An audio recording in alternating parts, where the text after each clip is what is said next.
Hi everyone! Hey chat! Welcome! Hello, hello, hello. Sorry for starting a little late. Things have been crazy. And I was also eating bread.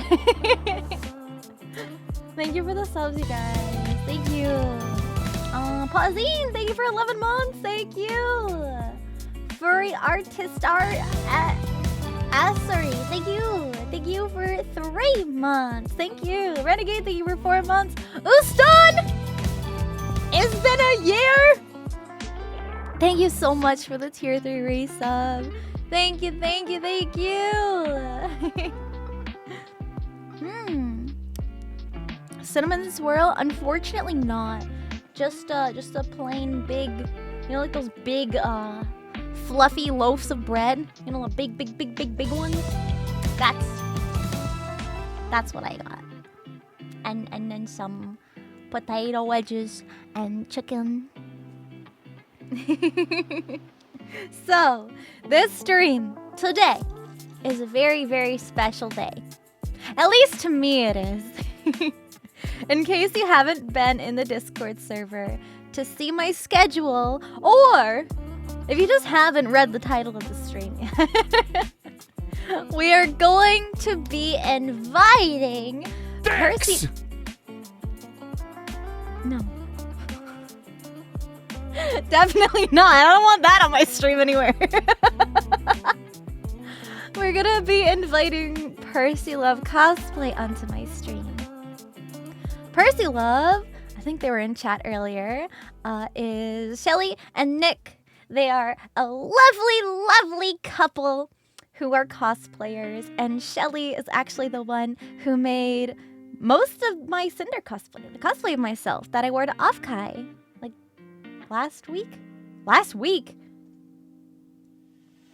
Has it only been a week? Feels like forever ago. But she did an absolutely banger job on everything. So I'm going to be switching over to Cosplay and Cinder tax. Thank you. I'm gonna be on hand cam today, and Hi, I'm not gonna be doing Cinder. much crafting. Hope we're doing well today. Currently working in a glass box at a movie theater, so I may be a little absent during this stream. No, don't worry about it. So I'm going to have my hand cam on, and I'm going to be showing you guys the actual pieces of the cosplay on stream.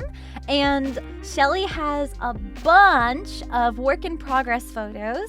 So if you haven't checked out her social media yet, then you wouldn't have seen the massive album of work in progress photos. So I have a whole slideshow to show you guys to help explain the process a little bit better, and I'm gonna be going back and forth between them and just kind of going over from head to toe the process of making everything, so that way you guys can maybe learn something new, get an understanding of the crafting techniques used, and maybe they can help you if you guys also want to cosplay as me.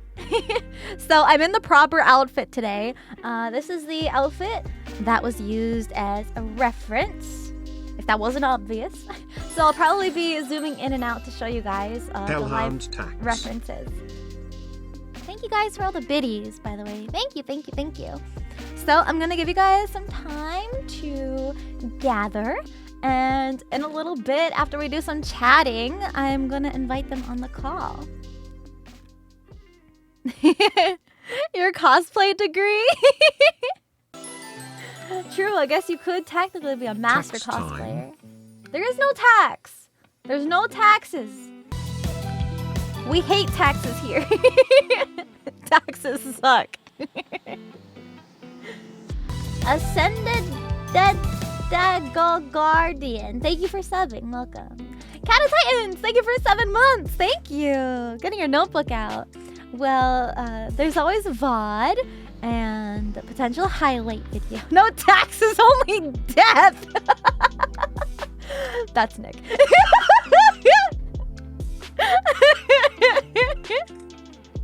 I've got a feeling that's him.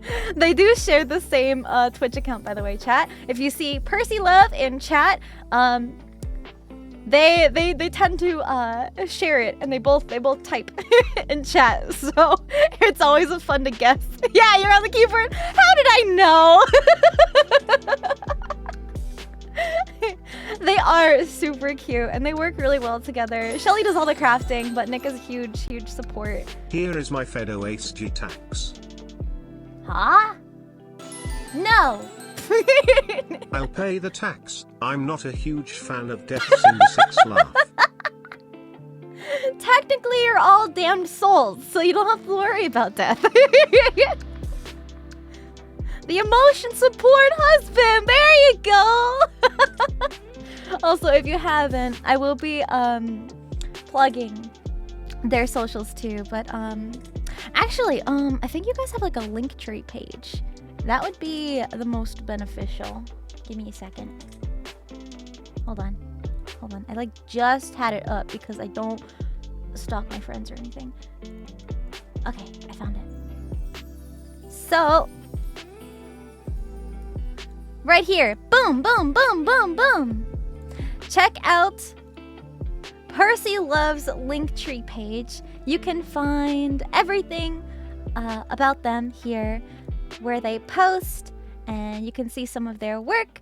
Facebook, Instagram, Twitter, Etsy page, all that fun stuff. I mean, I kinda always figured I was damned considering everything. Honestly, Oh, no. if it's cause I follow you, worth it. Maybe. Perhaps. Your damn soul, what did you miss? That's the lore. It's the lore. You guys should check out my lore video on my YouTube channel that I showed during my debut. I also showed it during my 1-year debut anniversary.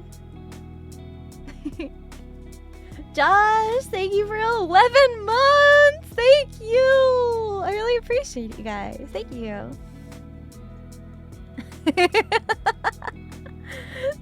Double death leads to the double hell chat. Yeah, you gotta watch out for double hell. Please steer clear of double hell. But yeah, I do have my Discord server open just in case you missed that. It is a slow process getting everybody added because I don't want to overwhelm mods or have the server be too crazy right off the bat. So I've been sending out links for 100 people to join at a time. So throughout the stream, I'm sure there will be more links for you guys to start coming into the server. I probably should have posted my schedule on Twitter too. I'm just realizing that now. But just in case you haven't been. Oh, that's not the right one. That's not the right one. That's not the right one. Oh, that's definitely not the right one. This is the schedule for the week. I have nothing labeled. This is what the schedule is looking like for this week. Just in case you're not in the server, I totally forgot to post this on Twitter. I'm so sorry about that. What was that? That was the reference of what the 3D extra large booba mouse pads look like. You can get them in my store, my new merch drop. Go back for a second, you guys. No. So today is the crafts. We're starting a little late, so I'm sorry about that. I'll be calling them in a little bit, and we'll get things started. And then tomorrow I have a sponsored stream. It's gonna be a shorter stream. I'm gonna be playing Story of Seasons. It's like the like Harvest Moon. So it's gonna be a lot of fun. It'll be a nice throwback, and it'll be a super comfy stream. And then I will also be streaming on Thursday before I leave for everything. And I'll talk more about things on Thursday. Yeah. So you guys want to see it? Oh my god. Oh. Okay. Really quick, because I don't want it to get me banned. Okay. I have to censor my merch ad because Twitch doesn't like that kind of stuff. So, this is what the Booba Mousepad, the extra large 3D Booba Mousepad looks like in person. It is squishy everywhere. This is the reference that I used to get it manufactured. I haven't seen these anywhere else on the internet except that one post by Dishwasher, who is the artist of that piece. But yeah. If you want one of those with me on it, it comes in orange and blue. And you can get it on Ooh Market by checking out the pinned comment at the top of chat or using the command merch. I also have body pillows and regular Booba mouse pads if you don't want a long boy. Yes, those are fingers! Huh? Azur Lane, yeah! Thank you guys so much for all your orders so far, by the way. Nutron, thank you! Thank you for 2 months. And Vid Freak, thank you for 10 months! Thank you! Thank you! Okay. 1 second. Let me just make sure everything is good to go.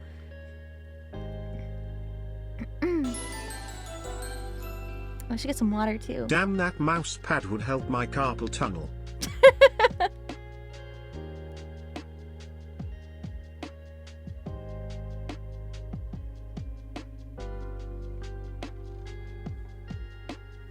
There's some water. Okay.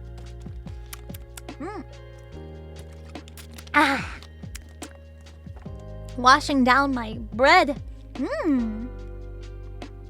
Yeah, it's not just for wrist support, it's for your whole arm. It's the whole arm support. Your desk is too small, just invest in a bigger desk. I had to do that when I got 3 monitors. So, we'll have to see. Although, I do have a desk mat already, so I'll have to put the mouse pad on top of the desk mat. Yeah. Why get 1 when you can get 2? Well, lucky for you guys, there's 2 different ones, so you can get 1 of each color.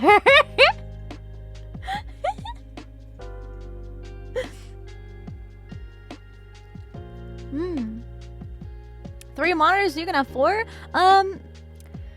Technically, I use a TV as my 4th monitor, but it's kind of out of the way, so I can't use it for streaming. And also, that's just like a little over the top.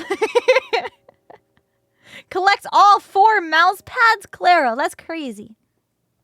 Crazy. It'll increase your gaming luck by 666%. Oh my goodness.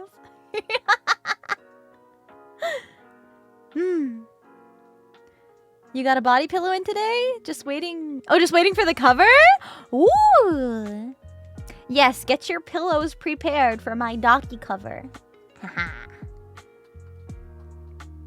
You needed all 4 though? Wait, did you get all 4?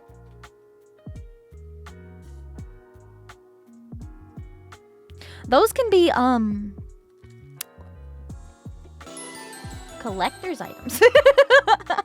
I might be in need of a new mousepad since I've been using my dad's mousepad for the past year or so. The question is, which size? I don't know.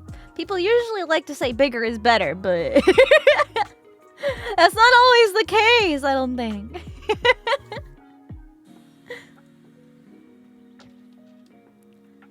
I know some of you guys go really ham with the merch, so I'm thankful. But you don't have to buy every single thing in my merch store. That's a little excessive, it's okay. My mom used my old Booba mouse pad for a while cause it was legit comfy, so buy it, y'all. Hell yeah, what a base mom. I love that.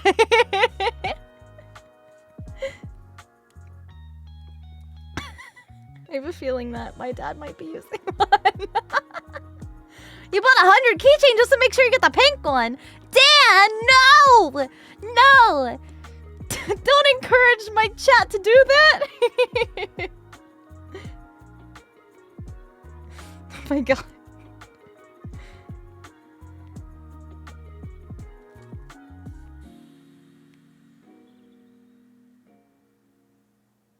Sorry. If that's what it takes, it doesn't. Technically, it's 1 out of 10. Not 1 out of 100. Yeah, I could see you guys actually trading keychains. Bring your keychains to trade for the rare one. Bring it to the conventions. Who knows? Maybe you get the rare one and you're like, I don't want pink. Pink? No! That's not canon! Licensed keychain dealer. Oh no. 20 blues for your pig. You want emotes of my parents? I don't know how that works. What kind of emotes would you want of them though? What would they be?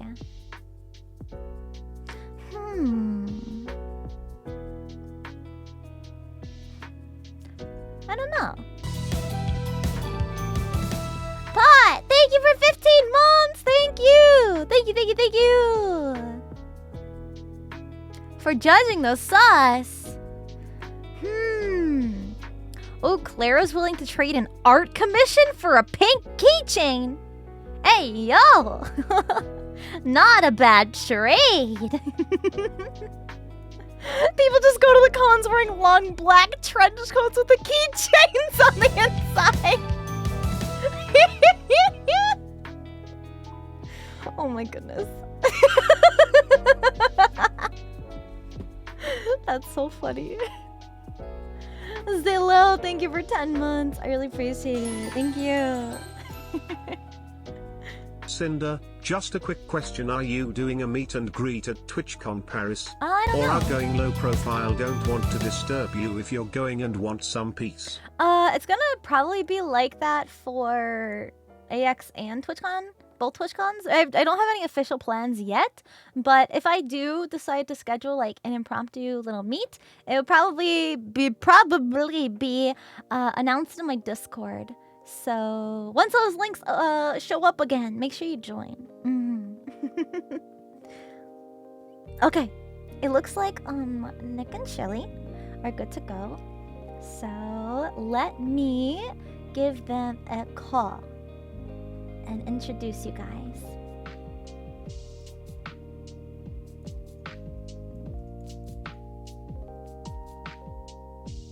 Hello? Hello! Hold on. Hello? Hello, can you hear me? Yes. Yes, we're turning you up and getting stuff on our end. Okay, awesome. Awesome, sounds good. Let me know if you need help with anything. Chat, say hi to Shelly and Nick. Hi, chat. I have a picture of you guys up. You sent me some really cute pictures to use, but I decided to use the most impressive one. These two make an incredible Zelda and Link. They also had another friend in this group that was cosplaying Ganon, and they were just like so absolutely amazing and incredible. So this is a good example of some of the stuff that Shelly has made in the past. So yes, be impressed. Be impressed. Let me make it a little bit bigger. Yeah. Wow. So I'm actually going to let you guys introduce yourselves if you want to. Maybe how long you guys have been doing this for. Some of your favorite work. I'll give you guys the stage. Sure. So hi, I'm Shelly from Percylove Cosplay, Percylove Creative. Jeez. I'm fucking old. I've been cosplaying since like 2003, 4.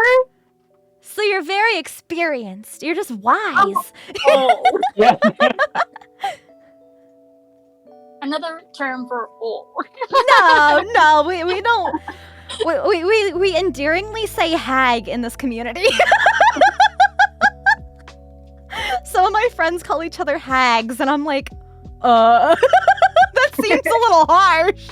But it's all about the love. We love our hags. I mean, you look good. Look. She looks younger than I do in this picture. And I'm an anime girl.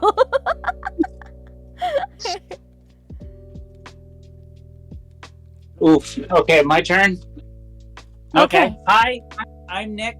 I am also known as Percylove Creative number 2. I'd like to think I'm number 1 in the number 2 business, but that's beside the point. I've been cosplaying. I checked the con tags. Yeah, your con badge was 2003. Yeah. Mine was 2008. That means that's when you started dragging me. Oh no! How dare she? Willingly. And then ever since then, you've been subject to being dragged and put into these funny outfits for her enjoyment. How do you do it? I am just the emotional support husband. She's the one who makes me look good. Does she do your makeup sometimes too? Oh God, yes. So what is it like having to get makeup done? From his end or my end? Both. Ladies first. I mean, especially like for when we do like Bart's and Gilgamesh. Mm-hmm. When I have to do this. I'll talk about Gil. I was gonna say from my point of view. Oh, I see, because you have to apply it to me. Yeah, because I gotta apply it to you. And just it takes forever because it's a full face paint. Because you have to like white out your face. Well, first we gotta do we gotta glue down your eyebrows. Yep. That's a very common makeup technique, chat. Don't be alarmed when we talk about putting glue on your eyebrows. It's like a glue stick. It's like totally safe to put on your eyebrows. Yeah, it is in fact a glue stick. Yeah, like an Elmer's. Yeah, arts and crafts. I do not eat the glue. I hope not. Yeah, it's basically you rub a glue stick back and forth on the eyebrows or whatever, so you can lay your eyebrow hairs nice and flat against your face. Yeah, especially since Gil doesn't look like he has eyebrows. And I'm not waxing. I'm sorry. I don't blame I do many things for cosplay. I am not waxing. Also, it is a common technique that drag queens use when they want to redraw eyebrows. So you can also use it to get rid of eyebrows, draw on new eyebrows, change the shape of your eyebrows. So not only is it useful in cosplay, but some people do this just like as their makeup, like daily stuff, which is absolutely crazy to me. But how does it feel to have glue on your face, Nick? I mean, you get used to it like anything. Really, the whole makeup for Gilgamesh, I have full makeup and I'm covered head to toe. That is more of the impact than the glue. And my eyes feel like they're kind of stuck together because I can still like wiggle your eyebrows and be suggestive with them, but like it's all moving as one piece. Right. So, you guys, sometimes we have to do a lot in order, we say doing it for cosplay, and sometimes we have to do some crazy stuff to make sure we can embody the character to the best of our abilities. Yeah, it can take a couple hours to do a full-faced Gil. Oh God, I'm trying to think. Like when we had our Zelda trio, it took like, I want to say like 3 to 5 face hours paint for all three of us. Yeah. Oh, yeah. And there's a lot of pieces and, you know, everything to get ready and just getting dressed. Yeah, not even the face paint or the makeup or anything, but yeah, body paint in general is not very fun. And I had to help them both get dressed. Yes. Yeah, right. Because like when you make something, you know exactly how it's supposed to come together, and then when it comes to them getting themselves dressed, they're like, I don't know how to dress myself. Basically. Well, some of it, we physically need her help. Like, right. I can't really see it in the picture, but she made me a full set of chainmail by hand under that shirt. I can't necessarily just put that on myself. I usually have to have her like hold it over me so I can slide my head so you can arms like shimmy in. Yeah. Yeah, chat. I'm not sure if you can see it.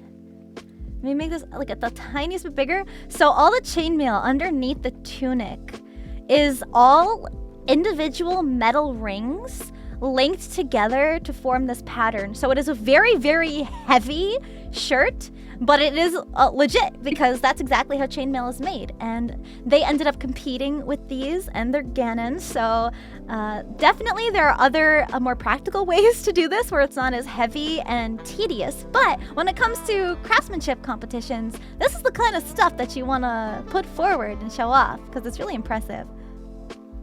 Mm-hmm. Yes, such is the insanity of my lady. We went on to a study that we ordered a bunch of rings, and she had to do them all by hand, and then we ran out. So she's like, fine. And she got metal bars and just like metal wires and started snipping and making her own. Yeah, I've seen people use like some kind of dowel, and they attach it to a drill so that the dowel spins, and then you'll attach the wire to this like dowel, and then as the drill spins, the wire wraps around it in these little rings, and then you just snip them apart in little ring shapes. So that way it's no longer this long spiral, but little tiny rings instead. And then you link those rings together, and that's pretty much how you make chainmail instead of buying all these rings. You can just make it out of wire, which arguably is a lot more work. But you know what? You make do with what you have, and that's the cool thing about cosplay is that we have a lot of problem-solving abilities, and there's always more than one way to do things. So, I think I should start showing off some of the pieces that you made for me, and I have most of your work-in-progress photos that I have in a slideshow on screen. So, I know, I have like 70 pictures. It's something like that. It's some kind of crazy number like that. So let me I don't know who mentioned the SCA community, but we are actually a part of the SCA. So hello, fellow SCA. Oh my goodness! Look at that! That's so cool. Hey yo. Ears. Okay. All right, we're good. These are the ears. I figured we would start from the top, the top, and work our way down.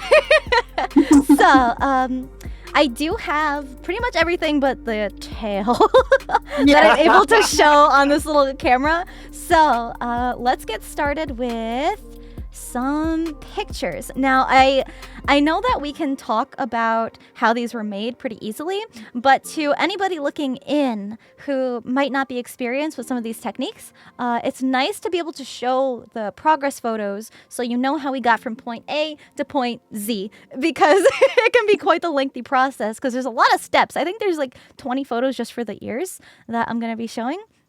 So, without further ado, my pictures are inconsistent sometimes. That's okay. And all of the work in progress photos are on her social media pages, Facebook, Instagram, and I think Twitter. You posted some on there too. And that goes for almost everything she's made. You want to see work in progress of this crazy chainmail stuff and of the armor and the props that she's done for Link and Zelda or Ganon or any of the other awesome Final Fantasy cosplays that she's worked on. You can see a lot of the progress stuff there to learn. And you're good with putting descriptions with like what's what so people can get a better understanding, because sometimes it can be hard to tell. Like, what am I looking at? Yeah. What is this? Like, so tell me, what is this? What is this picture? You can see, hold on, am I sharing my screen? Okay. You can see this, you can see, okay. Yes, we can see your screen. We cannot hear the alerts. Okay, that's fine. So, this is the first picture, starting with the ears. I will let you explain. I do have the rest in order of the process. So what is going on here, just in case people are like, what the heck, how is this ear? All right, so first we have the blue part on the bottom is just craft foam. I think it's like 2mm or something. It's like your generic craft foam. Pick up from Walmart. Yeah, basically. Walmart, Michael's, Joann's probably. Yeah, generic, just craft foam. And that was just to basically get a base pattern and also like the size for the ear that I need. I mean, like tested that before I went any further. Mm-hmm. It's good to test things out on cheaper materials than more expensive ones. Yeah, that's for sure.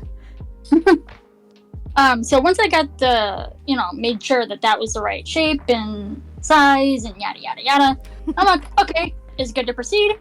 So the 2 pieces on the top, the like tan pieces, that is Warbler, which is a thermoplastic, which basically means it basically means you heat it up and it becomes like soft and malleable. You can like bend it and mush it, and like it also adheres to itself, which is really nice. Yeah. Once it cools down, it hardens back into a hard plastic, which is very, very useful for pieces that you need to make sure like they have structure and they're sturdy and they're kind of not going to go anywhere. I know people use Warbler for armor. It's not the most comfortable thing, but if you want like a nice sturdy piece, especially for things like shoe armor, something that'll get a little scuffed up over time, it might get dented if it were made out of foam. So it's also used for reinforcing pieces to add stability, even though you're not using Warbler as the surface. So in this case, it's being used as like an inner structure, kind of like the bones of the ear. So the ears are nice and sturdy. They don't bend, so they keep their shape nice and tall, nice and erect. That wasn't the right word. I was thinking of a different word. I don't know why that one came out. So this is what the ear looks like when it is sandwiched between the craft foam. So that's why we needed, or why Shelly used 2 pieces of Warbler, so that way it covers both sides, makes it even more sturdy, and then you can see here that the heat was used to shape it into this curved ear shape. Yeah. Next, it looks like you're adding this base to it. This base. So what did you make this out of? So that is just like it's brown scrap. And it's also really good to use scraps for stuff, because you don't see this kind of thing when it's sitting on your head. So it's good to have a color match just in case it does show a little bit, but always use leftover materials that you have. Be resourceful. You don't have to go out and buy a whole yard of fabric just to do like little, attachment pieces like this. Yeah, I have a ton of scrap fabrics and like leftover fabrics and whatnot, just like lying. Another helpful tip is if maybe you're only going to use the... Ooh, they just stuck together.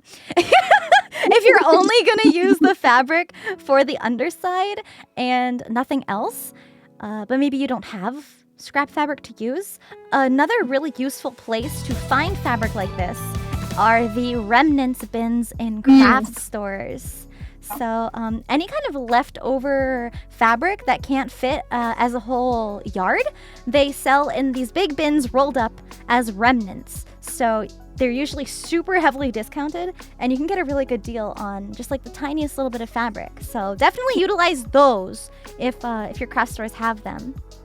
So another angle of the ear. Now in this one, it looks like it's a little scratched up. Why do you want to scratch up the Warbler? So to you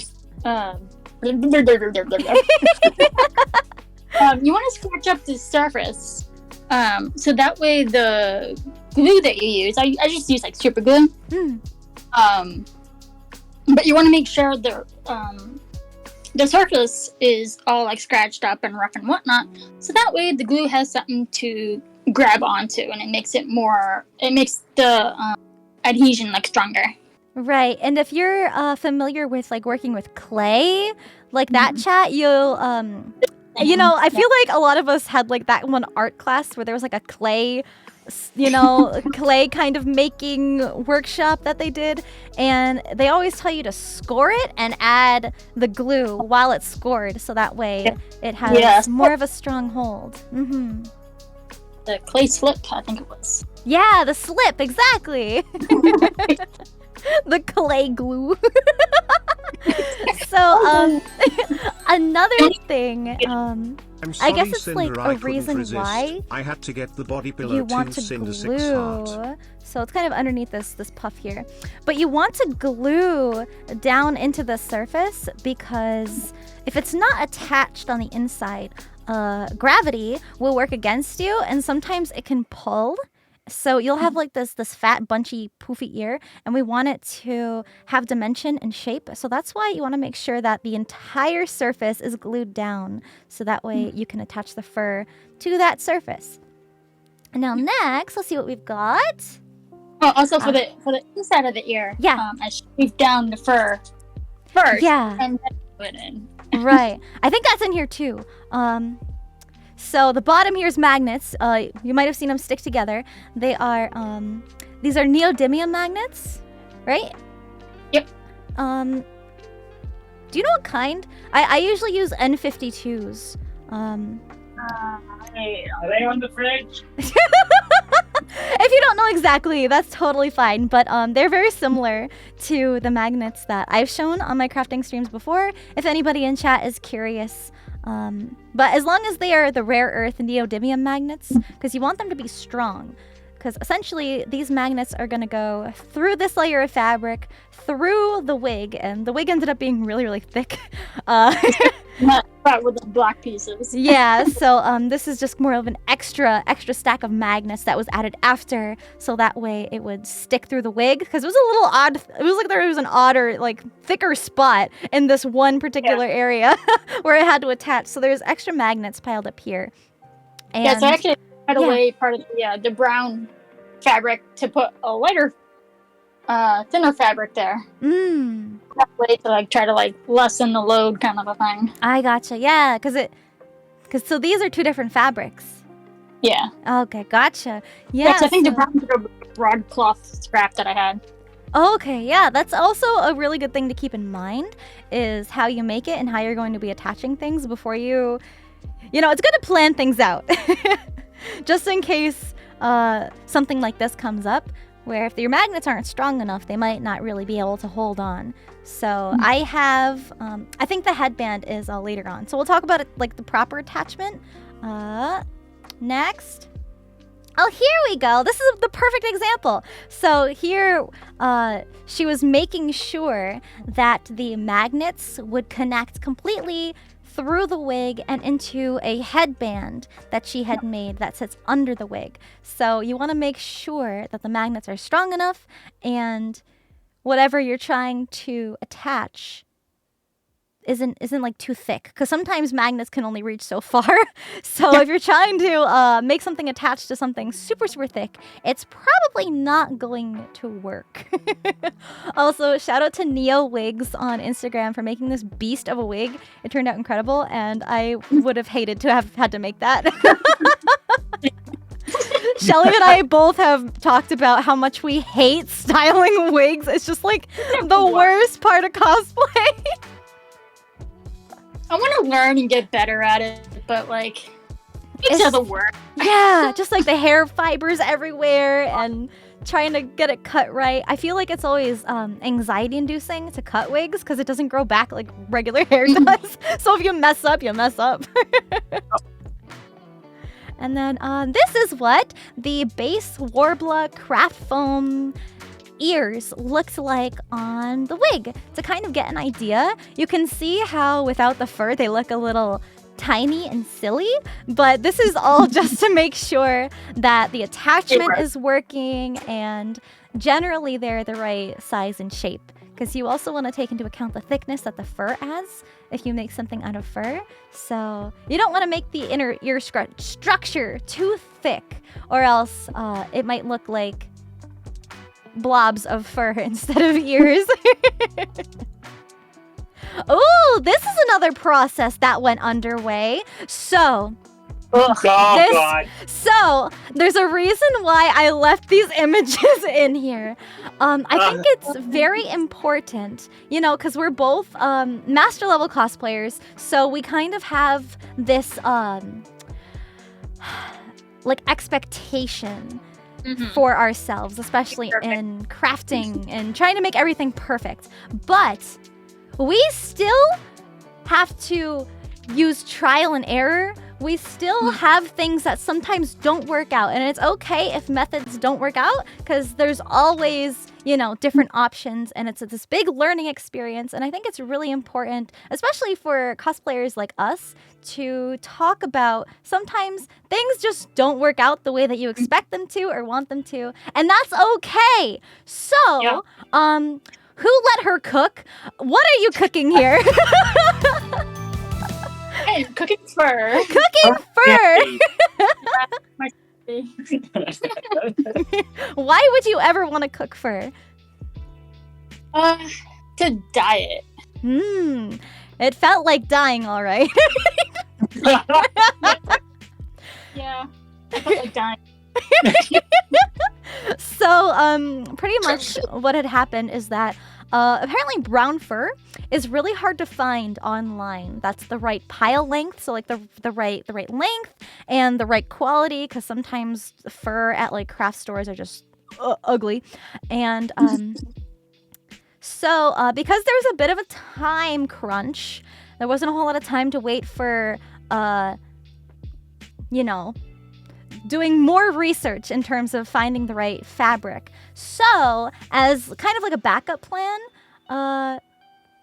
dyeing fabric is totally reasonable. It's actually a really good method to use if you have gradients in your fabrics, or if you can also dye plastic, like clear warbler, to get like these cool tinted visors and stuff. So you can dye a lot of different things. But in this particular case, there's a very specific color that the wig has, and so it can be really, really hard to get a color match, because obviously we're talking wig and fabric, so it's hard to get that exactly matching. So dyeing can be a way to get better control, depending on your dye mixtures, on what colors you can get, and to get it as close as possible.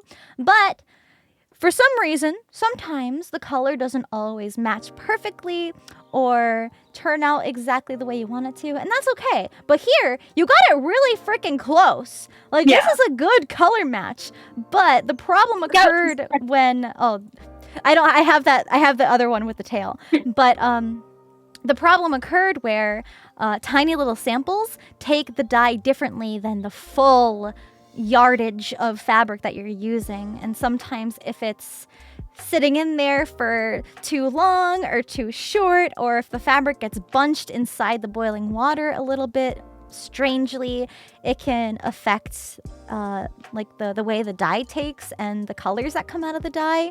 So that's also just like a really, really big hassle. But luckily, the fabric swatches came in on time, and she was actually able to order real brown fur instead of having to go through this hassle of dyeing fur, which I was thankful for, because I'm sure dyeing fur must be a nightmare, because dyeing fabric is already a nightmare.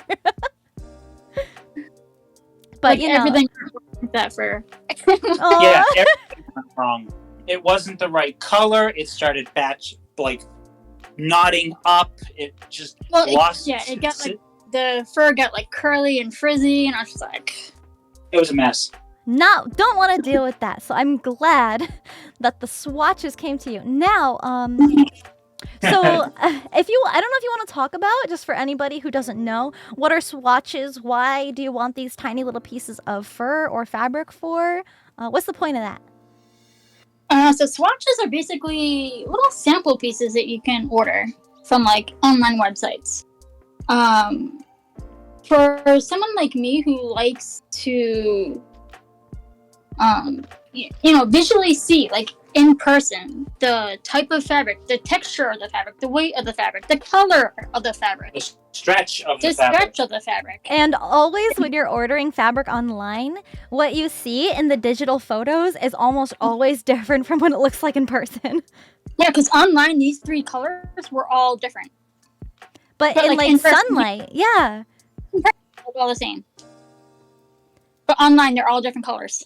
So it's very important because you never know. Maybe the darker one was too dark, and maybe the lightest one was too light. So swatches are always sold at a discounted price. They're usually like maybe $1 or $2. Sometimes they offer swatches for free.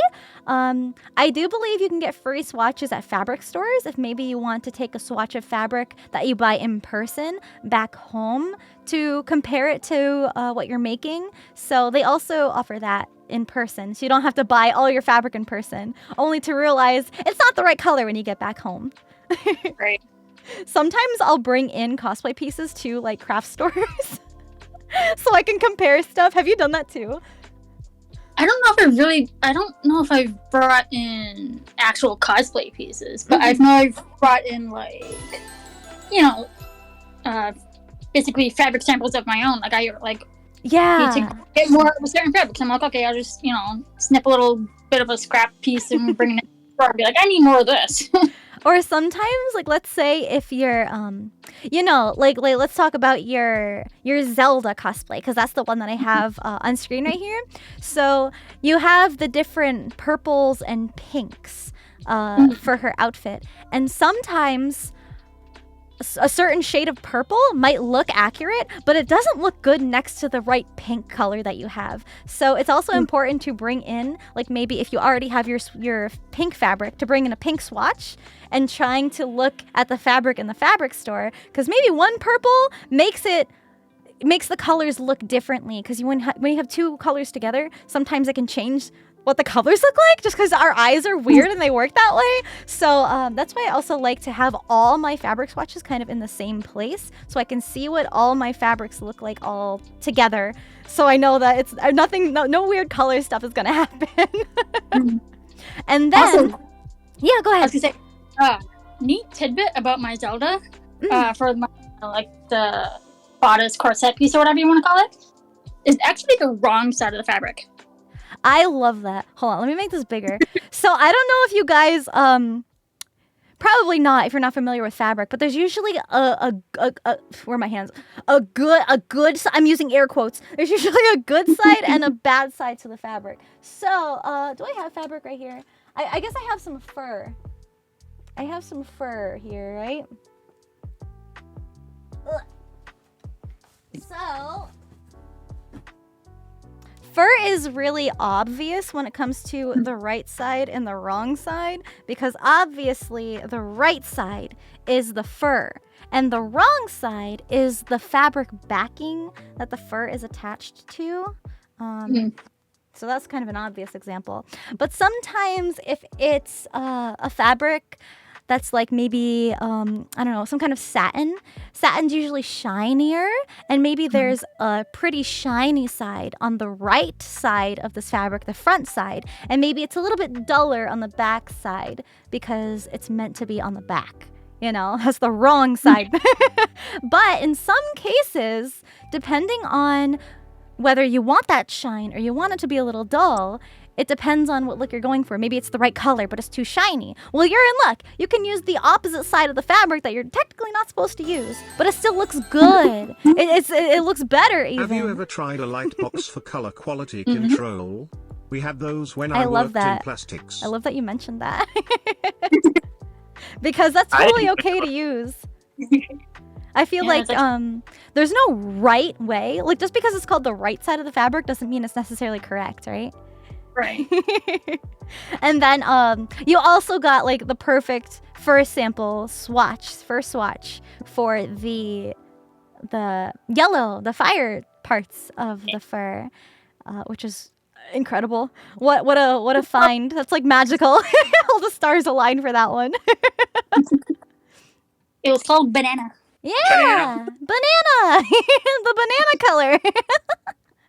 So now You start off with making a paper pattern for the fire. Is that what this is? Yep. Yeah, so I have a little paper pattern that I had. I think I even like modified it like further, like after I sewed everything. Mm-hmm. But also it's important to flip your pattern. Yes. Mirror your, like, if you're sewing two things together that are like odd shapes, you want to make sure that you mirror the pattern when you have to flip it over so you get the mirrored version, so you don't get like two sides that are the same. You don't want two rights and two lefts. Yeah. Left side, right side. Exactly. You don't want to wear two right shoes. And then it looks like there's two lines. There's like you trace two different pieces around each other. Yeah, so basically the inside line is just me tracing out the pattern. So that would basically be my stitch line. And then the outer line is basically my seam allowance. So that is my cut line. Right. This is a great image to show because I was actually doing some hand sewing with fur earlier. And with fur, I love hand sewing fur. I don't know what it is. It's just like my favorite thing to hand sew. Maybe I'm just weird. But I will actually cut out my piece exact and I will sew edge to edge. So it's I don't need a seam allowance for that. But if you're using a sewing machine, you're gonna need seam allowance. That's just how sewing machines work. So you want to cut out the extra fabric that goes around and you know pretty much functions as the seam, and then you're actually going to be sewing directly on the lines that you traced your pattern on to make sure it's the right size. And then once you're all done with that, you have these cute little shapes. But if it's not perfect when you sew it together, you can always edit the shape, right? Yep. That's basically what this is here. Just like, because I put it together and whatnot, I was like, yeah, it's a little too big here, a little too big there. And so I just like trimmed it down as I needed it. It looks like a little pumpkin. It's so cute. It's just like a little blob. And then you get this really pretty fur because you sewed it all correctly. Oh, another big thing. How are you supposed to cut fur out? A knife. A knife, yes! Please don't use scissors. I mean, technically you could use scissors. You could use the very like tip of them if you have a good pair. Mm-hmm. So like if you're cutting very, very closely to the backing. Right. But that kind of takes forever. Yes. It does. And I mean, you're always going to get a bit of a mess when you work with fur and cutting it out, but there's something about scissors that, oh, I'm so sorry. Your entire workspace is just like, I'm the cat. Wait, no, you're the wolf. No, we're not making that mistake. We're not like that. So, yeah, our apartment's been like covered in fur for like months. It's fine. I'll have to send you guys some lint rollers, like pet brushes to you know those really like specialty carpet roller scraper things that get like all the pet fur out of the carpets. let me send you one of those. Like thankfully the back got it, but yeah, lint rollers. Yeah, no, we're in. So pretty much once you have your little fur poof sewn together, you can hand sew on the backing, and that's pretty much going to keep the stuffing, because you just use polyfill to stuff these to make sure they have shape. That's why they're a little squishy and poofy. And then the part where they get attached, you kind of need something to use to attach it to the base. So it's just some more scrap fabric, I assume. Because that's not really going to be seen ever. And then the same method for the ears, tracing over the same ear pattern and creating a seam allowance. And making a mess! Yeah! So using regular hair clippers to shave fur is very valid and probably the easiest method. I wouldn't recommend trimming the entire thing with scissors because it's hard to get a nice even shave. But that piece right there in this photo is the inside of the ears, because you can see how this fur is shorter than the outside. But the outside is also trimmed a little bit too, to kind of give it that realistic ear with the tufts on the tops and bottoms and tip. So it's really important to shape the ears, or else they're just gonna kind of look like like this. This is Vienna's little floof that I've been working on. Still needs to be shaved down, but you don't want your ears to look like this, because then it comes to a point where it doesn't look like anything. But when you shave it down, then you can start to really see the shape that it's supposed to be. So really important to shave down your fur. You don't need to brush it. It is very useful to brush the fur out just to keep it looking neat, and sometimes it does get tangled a little bit. But fur is really easy to just kind of comb out with your fingers to fix. You can also use hairspray to style fur. If you kind of don't want it to move around too much, you can set it in place with hairspray. And then you could always just, wash it out by hand if you don't want it anymore, if you want to redo it. There's the inside of the ear. So see, it's nice and short, super fluffy, and... Is there like a specific order that you want to glue? Do you want to glue the inside first, the outside, like the back side first? I don't know if it matters. Okay. Just in case. I just did the inside first, but... Yeah, I feel like it might be easier to work with. I don't think it necessarily depends. It might just be easier on you. So that way you can... kind of shove the fur on the inside, and then the top side would be easier. The fur might get in the way a little bit. Fur gets everywhere. But now you can see that in this picture, the ear looks much more proportional to the poofy wig, and the color match is really, really nice. It's very close. So that's pretty much like a before and after picture with the fur. And then here we have both of them. It looks super cute and fluffy. I love this. I remember when you were sending me these progress pictures, I was like, oh my god, it's so cute. And then this is what it looks like with the little fireballs just kind of resting on the inside of the ears to get an idea of how big they are. You don't want to attach them yet at this point. Because you're happy with it. Yeah, right. Unless you wanna keep them this color. But I don't think I have pictures of that. But how did you end up getting the fur to look like this? My camera lighting, I have like bright key lights on, so it's not really getting an accurate color reading. Maybe if I'm closer. Nope. So how did you go from this to this? So basically I used my airbrush and mixed up some paint and just airbrushed some paint onto it.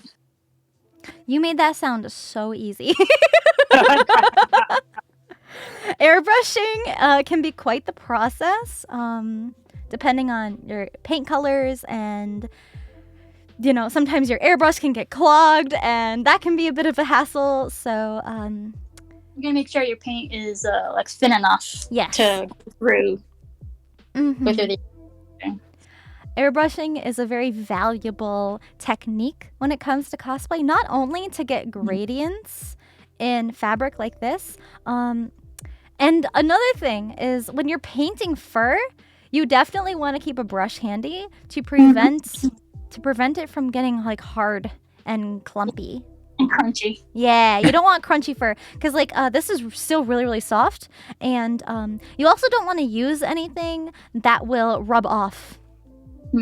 Because there are some techniques that I use to try to dye fur, and it got everywhere. Don't use paint markers to try to dye fur. Just telling you guys on behalf of a friend. Yeah. Don't use metallic paint markers to try to get metallic fur. Use an airbrush. And Are the swirls airbrushed too, or just hand painted on? They were kind of a mix of like Sharpie. Oh. And, used like a Sharpie to go around the swirls, and then I think I like went over a little bit with the airbrush to like make them pop out. Look at that. You think Sharpies are cheap and affordable. You could get an orange Sharpie and do the same thing if you really wanted to, chat. You make it work. Yeah, make it work with what you got, you know? Airbrushing is also a really useful technique when you want to add like dimension to fabric or armor or just like weathering or just to make pieces pop. And I'm pretty sure you did that in your armor here, didn't you? Some kind of weathering. You definitely weathered my tunic. Yeah, I don't know if I used the airbrush for it. I think I just did it with paintbrushes. Just paintbrushes? Yeah, that works too. I see a lot of people using airbrushes for that though. Maybe just because it's quicker and easier. But yeah, so even regular fabric doesn't just have to be fur or armor. You can add shadows to your fabric to kind of make it pop more in photos especially, and on stage if you're competing with it. It's all these little tiny details that you necessarily wouldn't really think of that can really elevate something to the next level. So painting your fabric, even though it's just shadows, can still be a really good idea. So what's next? The ear piercings! Is this the same stuff you used to make your chainmail out of? Yeah, basically. I took one of the extra like thousands. Like I have tons of like chain. Like still. You can make another one. Never again. I mean, making chainmail is not that bad actually. But yeah, it's just like tedious. Yeah. I went to bed just with visions of chainmail in my head. Instead of counting sheep, you're counting how many rings of chainmail you have to use. So pretty much you have these little metal rings, and then what are you doing with those? So basically, this picture here is I took a chainmail link and took epoxy sculpt, which is basically a two-part epoxy-ish clay type thing, I guess. Where you basically have you grab an equal part of A and B and you mush them together so it's a consistent it's consistent. Yeah. And then it's just like any other clay. You can mold it and whatnot, and then once it you leave it over for like a couple hours or whatever, and then it cures and hardens and becomes super hard and durable, and it's also really easy to sand as well, and to like sculpt them. Exactly. And this is very similar. It's similar, but not really, to something like foam clay. It's the same kind of process where you have to sculpt with it, and it's very soft and almost clay-like while you're working with it, and then you wait for it to dry, and then it solidifies. I've worked with foam clay before on my streams, but the difference with epoxy sculpt is that, like what she was saying, there's two different tubs of it, and you have to take almost exact equal amounts, mush them together, and then a chemical reaction starts. And then once you work with it and it dries, then it hardens to be very, very hard and durable. So unlike foam clay, where it's still squishy and it can, still snap, I guess, because it's soft still, this is very, very rigid and sturdy. I don't know if you can hear that, but I'm like, tap on it. It's very nice and hard. Yeah. It's good for like detail pieces. Probably wouldn't recommend working with it in big batches. One, because that can be expensive, and two, it can get very heavy. So actually some of the detail pieces on my on Zelda's armor on like the breastplate is done with the epoxy sculpt. Oh, yeah. So you can sculpt it into whatever shapes you want, and it works really great for detail pieces that you want to be really, really sturdy, especially. And it's really nice to sand too. Yeah. Oh my goodness. When things are easy to sand, it just makes our lives so much easier. So then, yeah, there's the fully covered rings, and then painted. This is a really pretty silver paint too, by the way. Is this just acrylic? Yes. I just used for the one on the right is just I think I just used a base of just like silver metallic, cheapo acrylic paint. And then the one next to it on the left, yeah. Oh, which one? Which one? You're also doing the whole hand thing, with, like, right? So that one, after the base of the silver, I put on a pearl white. Oh, that's really smart. Makes it extra shiny. Oh, look at that! Learning new techniques, chat. Because we want our OP to pop. Yeah! You want your piercings popping. So actually, I think I forgot to grab this piece, but this is the headband that goes underneath the wig. So if you see on the headband, all these 4 magnet pieces line up kind of angled like this.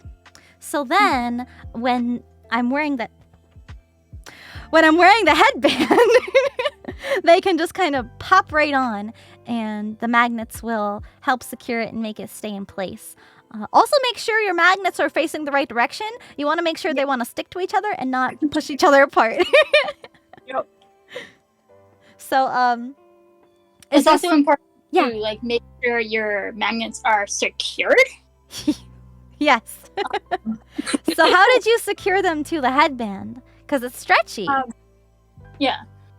what I basically did was just I first used a dab of like super glue just to like put them in place temporarily while I like make sure they're in the right spots and stuff like that.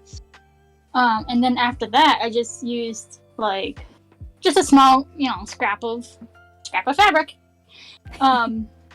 to place that on top, and then sew a small circle around the magnets to make sure they're gonna stay in their spots. Very important to not rely on just glue with magnets, especially because they have a very smooth surface, so sometimes it's hard for things to stick. Very important to reinforce it with fabric, because if you have a little fabric tube, because you can see even here there's stitch lines around where the magnets are between 2 layers of fabric, so the magnet's between these layers, so it's not going anywhere. But if you just kind of have it glued on top, it could potentially pop off, and you don't want any kind of wardrobe malfunctions. You don't want your ears falling off your head. Or your breastplate falling off. Oh yeah. We'll get to that. That happened to me. Me with Zelda. Oh no. It's always so nerve-wracking, but it's fine because we learn from maybe our mistakes and what we can do better and differently next time. For sure. But it is also very important to make sure the inner attachment method is secure, because you also don't want them falling out of that or anything, because your ears might be okay, but then you kind of need something for them to attach to. So don't forget to pack this when you're cosplaying, because it's one of those pieces that can be easy to miss because it's kind of like an undergarment. So very important to remember things like this so they can actually stay on. Oh, we're all done with the ears now. Okay, so that was pretty much like the final attachment method. So one last look at these beautiful ears, front and back. And this is also a really cool stream to show you guys parts of this cosplay that you don't see in photos, so you know how they're created and stuff, especially with the magnets and the headband that goes underneath. So say bye-bye, ears. Moving on to what's next. So... Oh, we have a question in the chat. Oh, yes. Is there another way to attach the ears rather than use magnets? Yes. Yes. You could probably use a headband or like wig clips. Wig clips. But we found in our experience that your head moves around a lot. They're going to loosen. They're going to fall. Gravity isn't going to work against you. Magnet seems to be the most secure. Yes. Not only is it secure, but it is also the most unobtrusive, because if you have a headband, right? Let me see. I actually have one right here. So, the thing with headbands is that, oh my goodness, if I can grab this. I definitely wasn't crafting at 3 a.m. this morning. But so like, you can't see it, but we're finger waggling you. When you have a headband, you can obviously get thicker headbands for more surface area to attach things to, but you have to really reinforce it. So the magnets are sticking to the headband, but you definitely want a thicker headband than this, just because it is very narrow. Another method I've seen people do is embed wire, kind of where the ear comes out, and then you can wrap wire around the headband to secure it in place. But again, with headbands, is that these pieces here have to slide on top of your head, and then when you take it off, it kind of messes up the wig a lot, especially if it's something like the wig that I have for my cosplay. It's all like glued in place, not a lot of the fibers are wispy and move around a whole lot for you to just brush it back into place. So this can also destroy some of the wig styling if it's a very heavily styled wig. But if it's something really simple that you can just brush right out, then headbands are totally fine. And again, wig clips. I don't have wig clips, but I've got these clips. Same thing, if you have some kind of wig fiber that goes in here and it gets clamped, and then when you try to pull it out, if you don't open it up all the way, sometimes it can get snagged on some of the teeth that are in the wig clips. So I don't like using these methods just because wigs are really hard to manage sometimes, especially long wigs. They can get pretty tangled very easily, because essentially wigs are just made of plastic. That's what the wig fibers are, and trying to get those to look nice can be a hassle. So I try not to mess it up as much as I can, and that way, with these, you can also kind of pop the ears on and off without fiddling with the wig at all, and just in case. I actually had to do that for my meet and greet.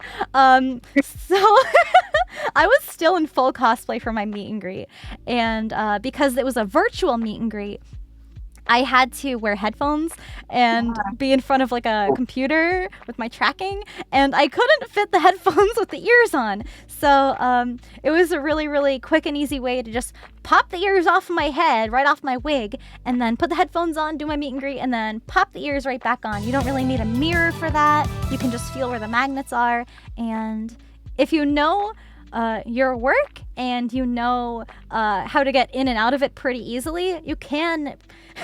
I think I got to a point where I just held them up to my head and they both snapped perfectly in place, and I was like, wow, I'm good. So there are more than one option, of course, but we all say this is the best one. Yeah, I turned into Cynthia for the meet and greet. Exactly. Oh my goodness. So, next up. I think there's another question in chat. Oh, yeah. About how to store wigs. Ooh, good question. I don't have my wig, and it's a little bit too big to show here. But, you have a lot of wigs kind of out and on display. Do you store specialty styled wigs a certain way that you like to protect them, as opposed to wigs that are unstyled? Yeah, if it's a wig that's not really styled all that much, like it's just kind of like out of the bag, kind of like pop on your head, Mm-hmm. Like, I just have those like in like large gallon size like plastic bags. Yeah. And stored in those like fabric cube things. Yeah, like big bins, right? Like the fabric storage bins. Yeah. Like they're made for like the cube storage. Mm-hmm. Walmart special. Yeah, basically. Yeah, like even if you don't have like plastic bags, trash bags are also an alternative, just to keep like dust off of it and protect it a little bit. But yeah, if it's more styled and stuff like that, where it's like you don't want to ruin it, Mm-hmm. like say like large spikes or anything that's like super delicate or like something like that. I just have mine. Mannequin heads, right? Yeah, mannequin heads like on it's a wig stand clamp kind of thing. I have those like clamped on a tall shelf. You can put like bags and stuff if you're worried about like dust and stuff or like anything else getting on them. You can put like bags and stuff over it. But, Right, but you gotta put some sort of weight, otherwise heads are gonna roll. Yeah. But those creepy styrofoam wig heads are usually maybe about like $5-6 at like Walmart or a craft store. So they're relatively affordable for, you know, having something to put your wig on, not only for storage but also styling. And if you don't want to do that, you can always just stuff the inside of the wig with something else just to keep its shape. Yeah.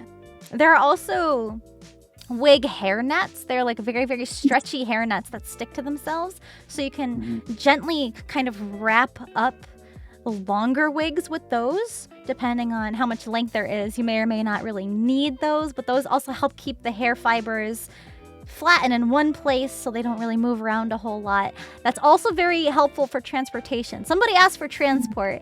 Yes, so the way I got my wig to conventions, yeah, across the country. So I took a box that was like just barely the right size, just because I don't like taking up too much space in my luggage. So I have this cardboard box, and it is just big enough to fit a wig head with the wig on it, and enough room at the bottom so I can kind of bunch up the long parts of the hair at the bottom that's all covered in the net and nice and secure in the net. So I gently lay her down like a little baby, face up in this box so it's resting on the back of the head. And then I pad around and on top of it with lots of bubble wrap to make sure it's nice and secure and it won't move around. Hold on, I got a sneeze coming. Oh, it's gone. Okay.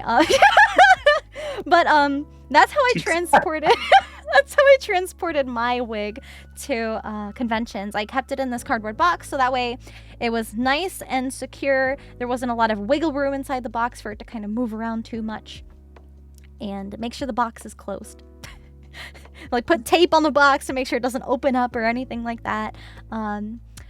Also, something else that I like to bring when I have intricately styled wigs or just like long wigs for traveling and conventions or whatever is a stand for my wig. Now, you don't have to get specific like Google search wig stands for these kind of things. Actually, let me like pull up a picture because I think you were actually using, yeah, so something like this. So you can see there's a stand here. So what I like to use is a tripod. The one that I specifically have is one of my dad's photography umbrella tripods. So it has a rod that sticks straight up into it, and I can just put the foam head like right on top of that. And then if the wig is nice and long, like in this picture, if you have a long wig, it's a little bit easier to brush it out. And the tripod that I have compacts and kind of shrinks down very small, at least smaller than most tripods normally are. So it's easy for me to fit it into one of my big suitcases. I don't like to bring it because it takes up a lot of space, but if it's for something like this that's very important that it kind of sits out and it doesn't stay squished in a little package, I'll give it some breathing room. Because I don't want it to kind of stay in a squished state, if that makes sense. Yeah, it's a head on a pike. Also, it's important to pin down your wigs when you're working on them or brushing them on the wig head, or else you're just gonna drag the wig off with the brush when you're brushing it. So put little pins in the top or just like around the wig, and make sure you take them all out before you try to put it on your head. Yeah. You don't want to forget any pins in your wig when you're wearing it. So, I thought this was also important to show, even though this is just like a modified piece. So this is my necklace. Look, you can even see it looks just like my model. Oh my god, that's so cool. Anyway, duh, that's the point. So this is a necklace that I just got off of Amazon, alongside the bracelets and anklets. So it's okay to use bought pieces for cosplay. You don't have to make absolutely everything from scratch. You would go insane if you tried to do that. I mean, my wife does not make my underwear, I swear. That's something else, though. Sometimes making underwear for like historical garments can be pretty interesting. But yeah, so if you're using this for a competition, I know we talk like competition stuff a lot. That's not what the average cosplayer does, but you know, obviously if we wanted something a little more impressive, we could get our own pleather and sew our own buckle to it and put our own little spiky studs in. But in this case, I wanted to make it nice and easy for Shelly. So I sent this to her, and all she had to do was put a D-ring on the middle of this necklace, and then this is a plastic, oh, it's so shiny. This is a plastic chain, so it's very lightweight. It still kind of sounds like a chain, but it's not going to weigh you down. It's not going to be annoying to wear. Yeah, D-ring. So, she did modify it. She did make this little piece, but it's okay. You don't have to make every single little thing. Like, this is coming from people who do this very often. It's okay. It's okay to buy stuff. It's okay to buy your whole cosplay if you want to. If you don't want to make anything, that's fine. Heck, our Ganon, because he's so tall, he'll go to a with a trench coat and pants and a boots. And because he's so big, he looks like Mr. X, and he'll just walk around. It's all store-bought stuff, but he just encapsulates it. Right, and it can also be about like the way that you carry yourself, like the character, that can really scream the character, even though it's made out of really simple pieces. So, how long have y'all been married? That's a question we got in chat. Oh boy, I think we just calculated it. Well, we've been together over half our life. Wow. Dating 2005. 2005. Got married in 2010. 11. 11. Yeah. So whatever the math is from there. That's a lot of years. Coming up on 12 years, hon. Hey, beats the alternative. Right. So, we're moving on to the shirt. So, and just in case you guys haven't noticed, we're starting from the top and working our way down. I guess between the necklace and the shirt would be the cage bra, but that's just one that I found on Amazon that kind of looked like mine, and Shelly did end up modifying it a little bit to make it look exactly like mine. So it does have a couple extra little stitches in it to change up the look. It's very hard to see when it's just like the straps sitting out. It's so hard to see what it's supposed to look like, so it looks better when it's actually on me. But essentially, you can just find little cage bra pieces on Amazon. Very easy to find. They're very stretchy too. So, this is the start of the shirt in this picture. This is the finished shirt. So, how do you go about making a shirt? So I had given you my measurements, and then what do you do at that point with measurements?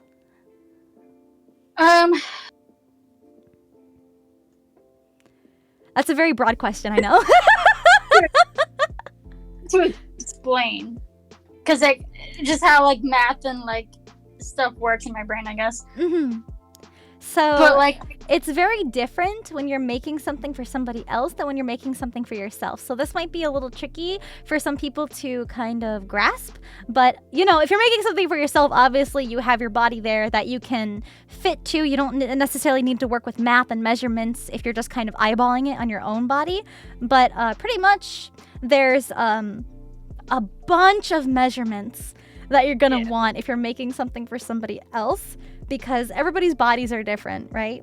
So usually when you order clothes or cosplays online, they ask for bust, waist, hips, like basic measurements like that. But for something very custom, it's not just those measurements. It's the bust measurement. It's, okay, from the top of the bust down to like the middle of the waist, how long is that? And then what is the waist? And then the waist to the hips. And then the hips, and how long is that? So there's a lot of very specific measurements, not only just for the shirt, but for the skirt and the sleeves and everything else.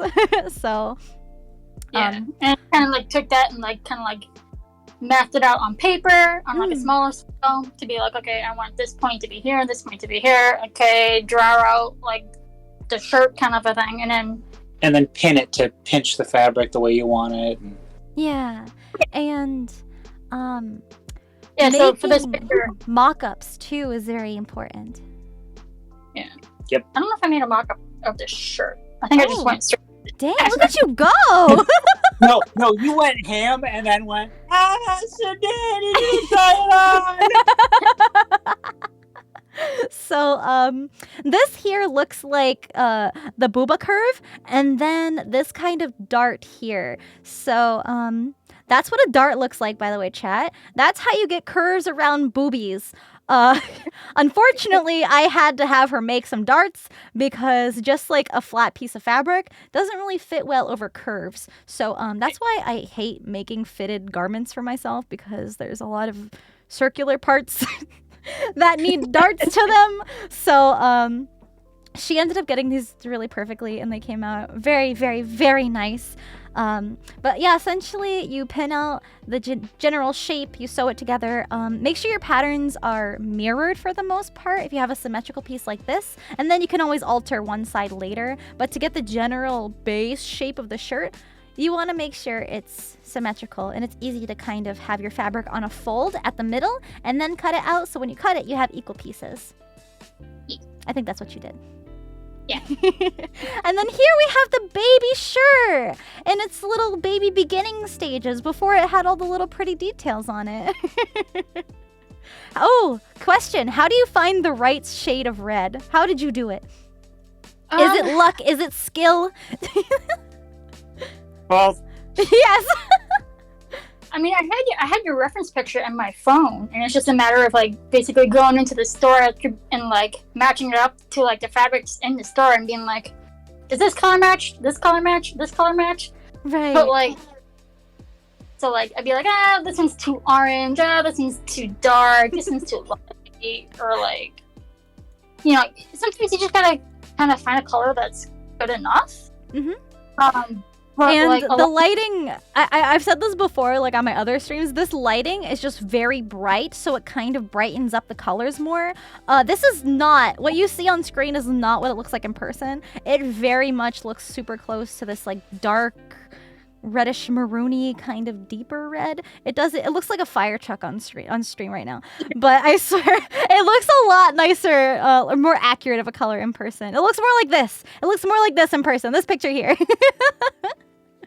So, it's important to get... Yeah, go ahead.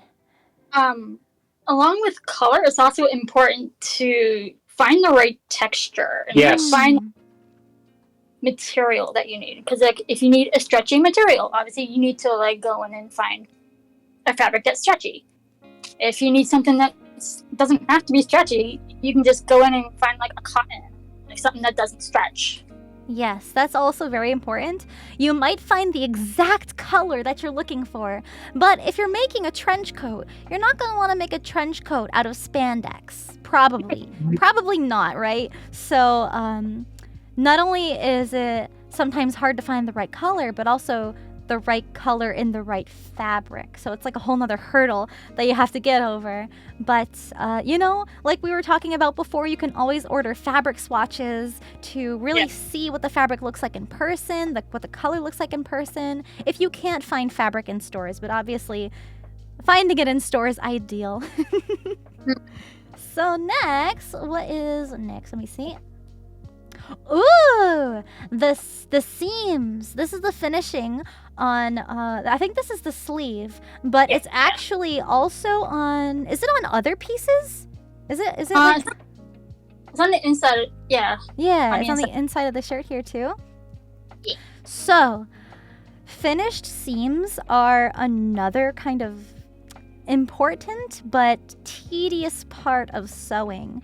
So you don't want any what we call raw edges. A raw edge is the straight edge of the fabric as soon as you cut it and you don't do anything else with it. That's a raw edge. So usually what you want to do is, like what she did here, it's folded over and then sewn down.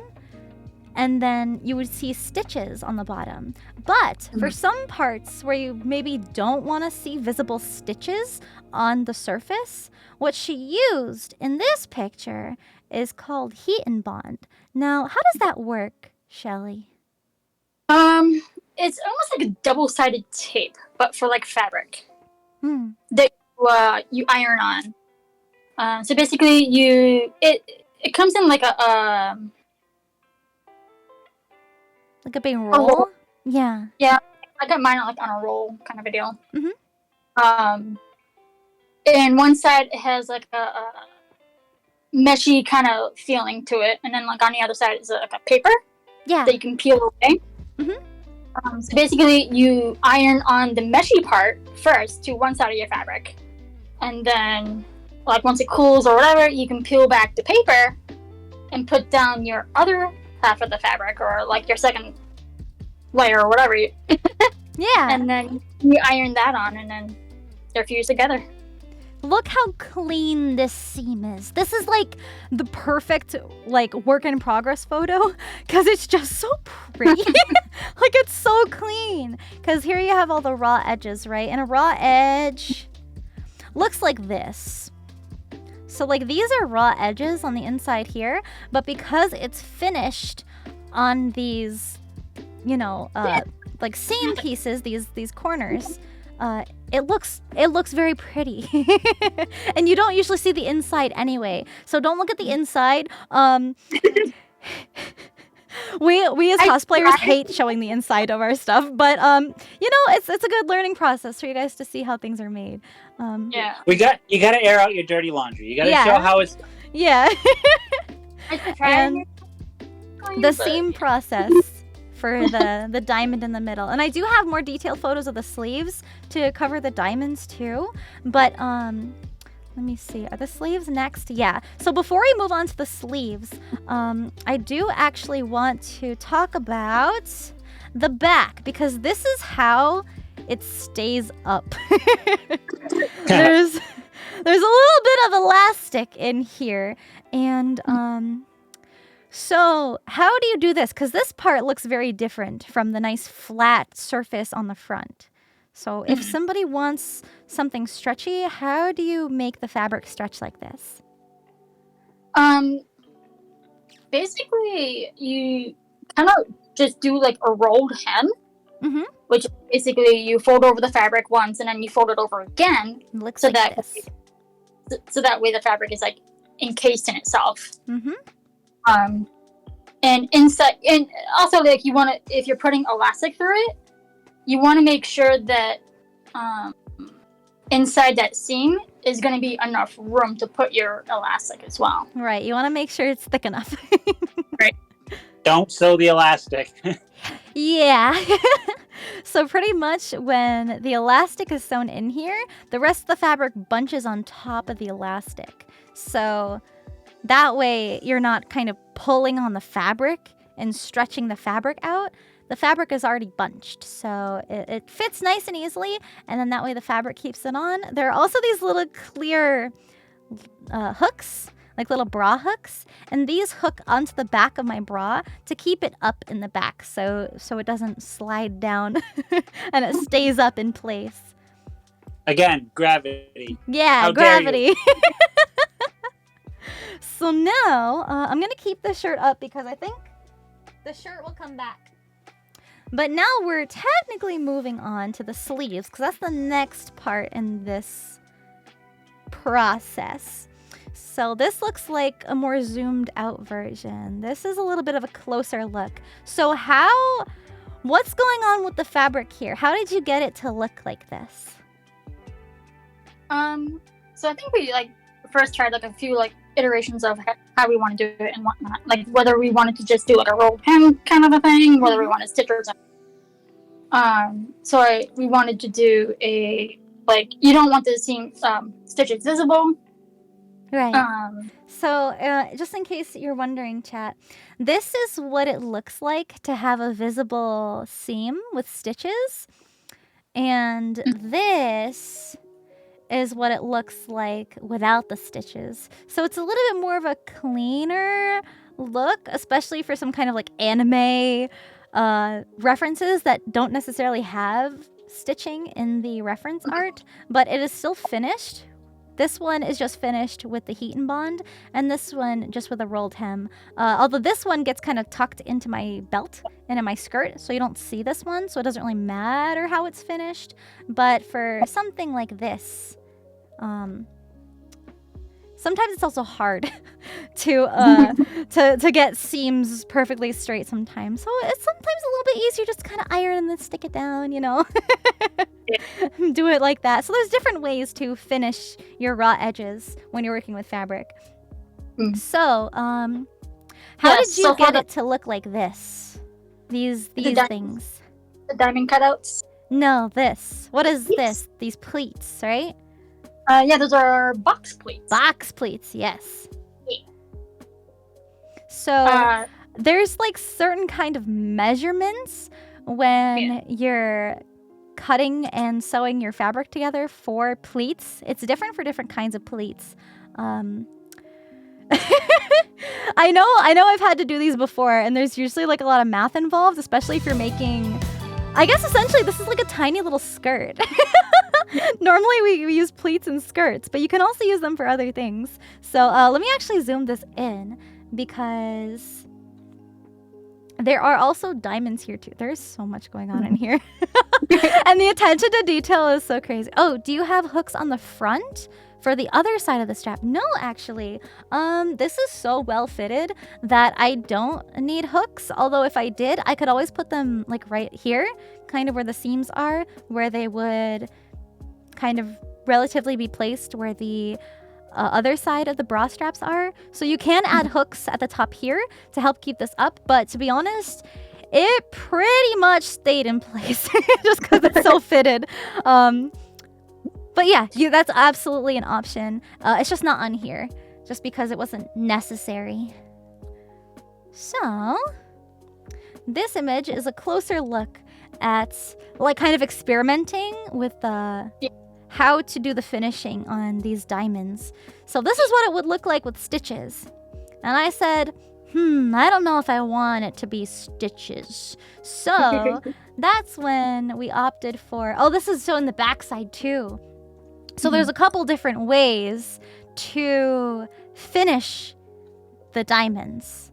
So it looks like one method involves just kind of hemming, and the other one is a completely other separate piece of fabric. Is that right?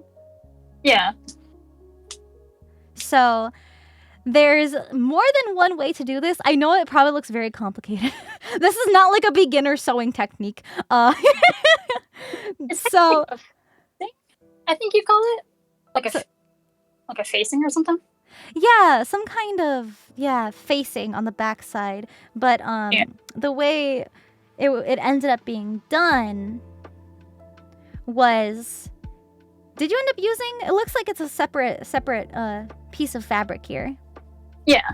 Yeah. So on the inside here, you can see there's still a seam that connects the front to the back, but because it's on the inside and it's nice and iron flat, you can't really tell that there's any raw edges or any seams because the second or the first, this method on this side right here is being used as opposed to this one. And sometimes you can still get raw edges poking through because you really have to cut close to the edge of the diamonds by just folding it over and sewing it down.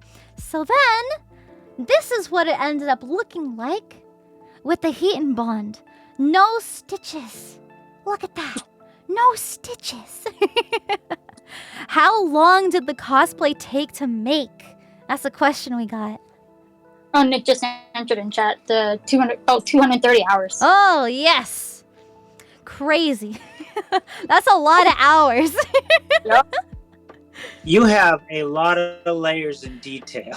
I know, and I'm like, it might not look like much, just from like the art point, but then once you really, really get a close look at what is going on here, it's like, damn, there's a lot going on there.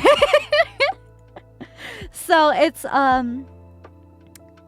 this is when you added the elastic on the top. So the elastic is just the same method that was used for the back of the shirt, the little tube, and you thread it through. Keep it simple and easy. And it's also important to make sure this is stretchy, so that way it stays up on your arm. And sometimes making this even like a little bit smaller, like in terms of the elastic, just in case it does slide down a little bit, it's not going to completely slide off your arm. And it's stretchy, so it's not going to cut off your circulation. But I have had things kind of cut off circulation before, so you definitely don't want to make it too tight on you. And then, yeah. What did you say? Sorry. You gotta find that happy medium. Oh, yes. Happy medium, exactly. Now we're kind of moving back to the shirt with this one. It shows how the diamond on the front of the shirt, if you guys haven't noticed, there is a diamond shape. I'm not sure, you guys. It's a very tiny detail that gets overlooked. I don't think you guys really saw that much before, but it's only there if you're looking for it, and I doubt anybody's looking for that. But it's essentially the same technique on the shirt. So it's a lot of details, but it's all the same techniques. Now, there's no pictures of this, so I'm not going to talk about the scratches just yet. But how did you do the lacing? This little black lacing, if you don't mind.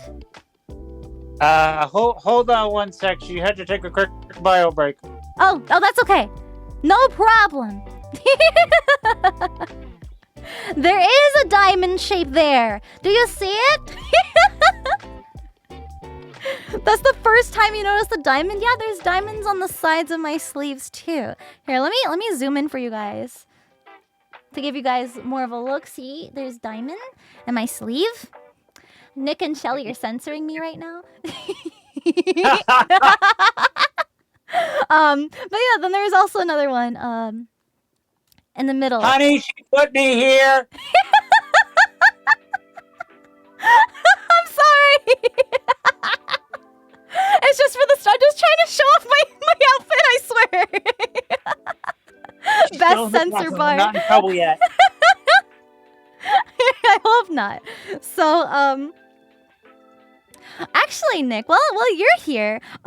Do you actually have you picked up on other kinds of crafting techniques? And sometimes do you brainstorm and bounce ideas back and forth off of you too? Even though she's the one that makes this stuff, but have you ever kind of thrown her a suggestion that's worked out really well? Oh boy. I mean, yeah, she's the one with all the techniques or whatnot, but having seen what she can do, I can be like, hey, you should do this thing you did before, and I'll use words like that, and she'll be like, this? And I'll be like, yeah, that. It's like charades, like trying to guess what technique it was. Exactly. It's like, oh yeah, that thing that you did on Cinder's sleeves. Okay, the pleats, the heat and bond, the diamonds, the elastic, like, and then Just list off all the techniques that were used on the one part. Yep. Yeah, and sometimes she uses me as like a double checker kind of a deal. Like I'll come in, like you can see, like Link right there has that little shoulder piece.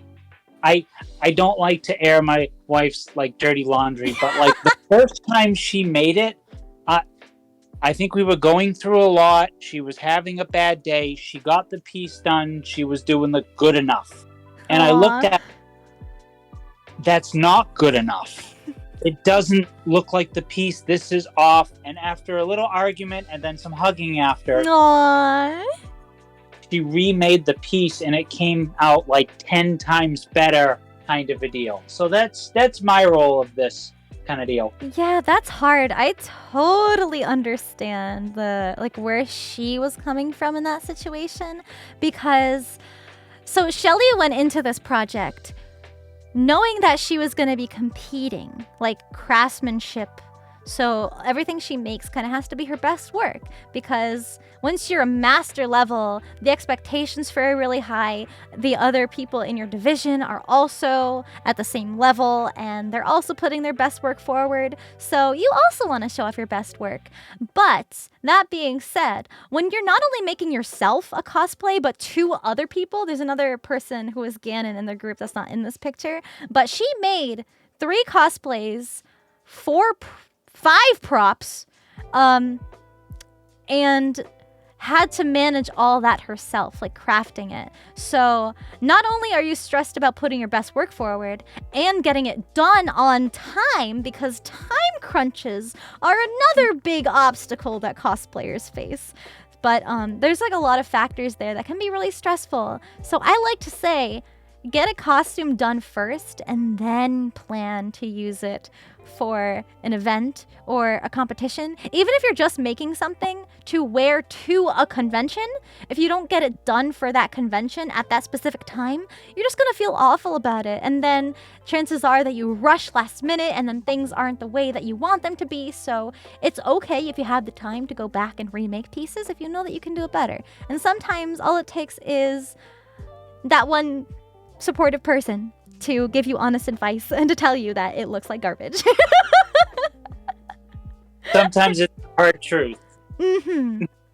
Yeah, I do that too, like with my parents.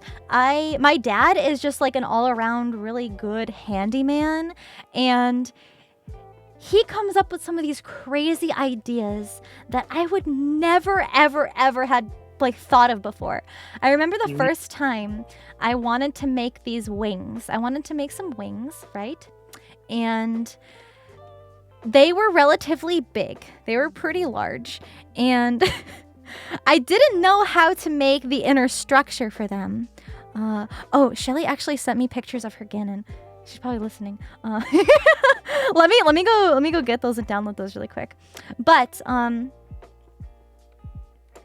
my dad was like, well, you can make the inner structure of your wings out of wood. And I said, I don't know what kind of wood to use. So he goes into the garage and pulls out some old wooden fan blades for an old ceiling fan that we had. He's like, this should work. And he showed me how to cut this like wood. So we cut the wood a little bit to fit the size. And he helped me drill holes through these fan blades. And they're still wooden planks at the end of the day, and they still had the structure and stability and support that I needed for like a wing harness structure.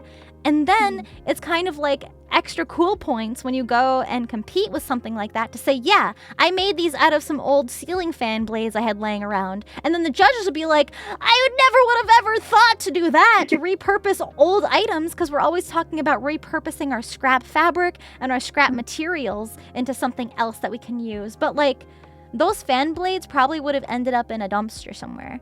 So it's really cool that I was able to use those for something else. And then another funny story is that I used those fan blades. I like took apart the wing structure and used that and the fan blades in that for something else. So I ended up using wooden fan blades in 2 different cosplays that I made. So get innovative, get creative. If you have some old junk laying around that you're holding on to for whatever reason, maybe you can use that. Yeah, I guess it does pay to be a bit of a hoarder. Only to an extent. We want to make sure it's not that excessive. We have a 2-room apartment. One room is for cosplay. The other is the bedroom. You only need 2 rooms, one to sleep in and one to make cosplay in. One man's trash is a cosplayer's treasure, and that's true. That's for sure. So, I think they were cosplaying like Noboru, and like the hat, like what they used for like their hat or whatever. It was like a coffee cup or something like that from Dunkin's or something. Also, it took forever to like load. I don't know why my internet was being weird, but I do have that picture of the Ganon. Give me just a second. I want to show everybody. Yes, the 3 of you guys all together. Let me see. There it is. You guys need to see this. Oh, it's big. Look at them. Look it. She made all of this. Look at them all. Absolutely insane. Like, you guys are like, wow, yeah, that Zelda and Link, that's impressive. But like, have you seen the Ganon though? Like, look at all the stuff going on here. So she's had experience making things for other people before, and we're both master level craftsmen when it comes to cosplay competitions. So I was like, Shelly is the #1 person that I trust making this for me, and she does absolutely awesome work. And I remember feeling so awful because, like, I talk on stream about being this, award-winning cosplayer, and I talk about all my cosplay stories and stuff like that, but I don't have the time to do something that is kind of my quality of work with all the streams. So I said, if anything is going to be close to my quality of work, it would be her work. So, obviously my design is not as intricate as these, but yeah, count them. 5 props, 3 cosplays, 3 styled wigs, 3 sets of armor. So, your sword, my sword, the shield, and Ganon's 2 swords. Yeah. But also, we weren't sure if we were going to make the swords in time, so you made Ganon's trident from the game as well. Holy shit! She's like, oh yeah, I can nail that trident out in a week or 2. Bam! Right before Katsucon. Wow. That's crazy. A week or 2 for 5 weapons? Is that what you said? Or just Ganon's swords? Just Ganon's. That is so crazy. Yeah, everything you see took a whole freaking year of her working like full time. Yeah. Mm-hmm. And it shows, especially linking all that chainmail together one piece by a time. But here you can also get a better look at the full cosplays, because not only is it the outfit, it is quite literally head to the tips of their toes, crafted from scratch by hand. Because these kind of things you can't really buy in stores. So you're kind of forced to make it yourself, right? But yeah, a lot of the techniques that we talked about, Warbler and paint weathering and sewing stuff together, all that fun stuff, the epoxy sculpt, chainmail, lots and lots of techniques. So she killed it. Also facial hair, that's another thing. We'll talk about the beard later. Maybe we'll have a cosplay nightmare session after we're done with. You know what? Oh my goodness, that would be crazy. So we were just finishing up on the shirt. So the last little bit that was quite an adventure, I would say, are the scratches in the shirt. Now, I was really surprised with the way you made these. I was expecting you to just hack up the shirt and rip it and call it a day. No, this is a professional we're talking about, So these are completely finished, finished. They're sewn together. This is a very complex shape. I don't think you guys understand how crazy this is. This is insane. This is incredible. So again, it's pretty much the same techniques used for the diamond cutout, but obviously very much very much more intricate, a lot more work. And then, I think we were talking about the ribbons too. So this just looks like just like a normal satin ribbon that you can find off the roll. Yep. And then, oh, this is like a smaller ribbon too. That's just so cute. And how are these attached, by the way, too? Well, I had to seal off the. I just cut like the ribbon in like sections or whatever, but I had to make sure to seal off the end so they wouldn't fray. So that was just done with like a lighter. Yeah. So just out the ends a little bit. Chat, you're supposed to burn fabric. You're supposed to burn the edges of your bows here, or else they will start peeling apart. Yeah. And I think I just like I don't remember if I also used heat and bond on the ribbon as well. I think I did. And I think I just like sewed down the edges with like tiny little stitches, the corners. Oh my goodness, I can't even see that. That is so crazy. You guys can't even see. You can see it's a little shiny because of the way that it like melted the ribbon, but that's so much work. That is so much work. You guys don't even realize. Yeah, it's one where like the ends weren't gonna like come off or whatever. So I'm like, you know what? I'm just gonna like sew the little corners. And it turned out great. So this was like while it was being sewn, but this is what it looks like, completely finished and beautiful and amazing. And now the next thing. So since we're working our way down, I actually have the video saved, because you did post a video of your progress. So I am going to grab the next thing. This is exciting. Trying to get it in a way where I can I might need to, I'll just let it rest for a bit. But there's a video here. So, this. It's very big. This is, like a time lapse of her making just, oh my goodness, I can't even, just this tiny little skull here. Like the amount of detail is all sculpted by hand. And she has this really helpful video with little descriptions of what she's doing and how she made it, how she sculpted it and painted it and sanded it and then sanded it some more and then sanded it some more. Cinder, where is that skull located on your model? Oh, let me show you. Let me show you. It's right here.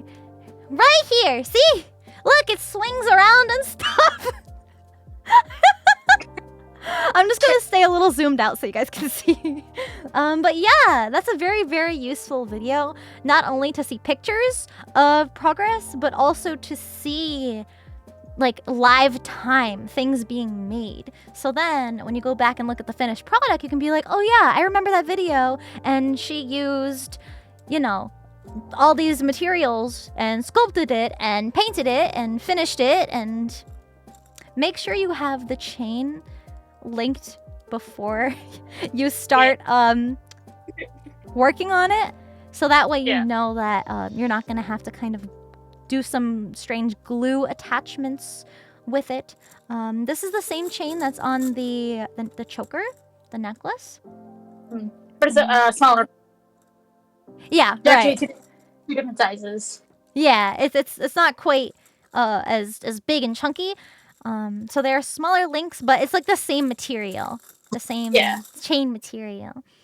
Now,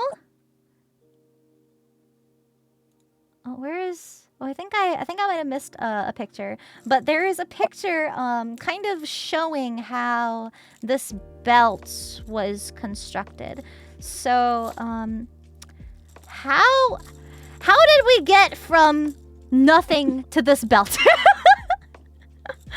So basically, I took your waist measurement and cut out a piece of I think it was 5mm craft foam or and basically used that as a template kind of a thing and made sure that was gonna fit first. Right. Then once I made sure the EVA foam template worked. Basically made a tube of from the vinyl there, from the black shiny vinyl. It was a pain to turn inside out because it just like Up to itself. Yeah, so you can see that the seam gets nicely hidden on the inside. And then that way, when you kind of cover the rest of the belt, you don't see any seams, and it just kind of looks like a nice pleather belt. And it doesn't even look like fabric. Like this is foam covered in fabric. So it looks like a leather belt, which is crazy. It is very shiny. And then you manually added all of these studs too. So these metal studs here are all screwed in the back. Joel's here! Hi, Joel! I talked about you a lot to my friends here. Oh my goodness, that reminds me. You guys asked if I could have some of my friends react to seeing me in the cosplay for the first time. And Joel's actually... Joel's actually there in the video. I still have to send it to you guys and like censor faces for my friends, but like I remember him being like hungover and he's like, I'm so hungover right now, but you look great. It's such a funny video. He's like, I'm so sorry. So much light glare from the chain links. I'm sorry. Oh my gosh, Cotton's here too. Hi. Joel, don't be sorry. Look at my friends here. Hi. Hi everyone. I'm here with Shelly and Nick. Shelly is the lovely cosplayer who made the cosplay of me. So we're just talking about how she did all of this. Yeah. So again, it's essentially foam covered in fabric, and then studs are screwed in here. And also, the attachment. So trying to slide this fabric through a belt buckle is very difficult because it sticks to itself.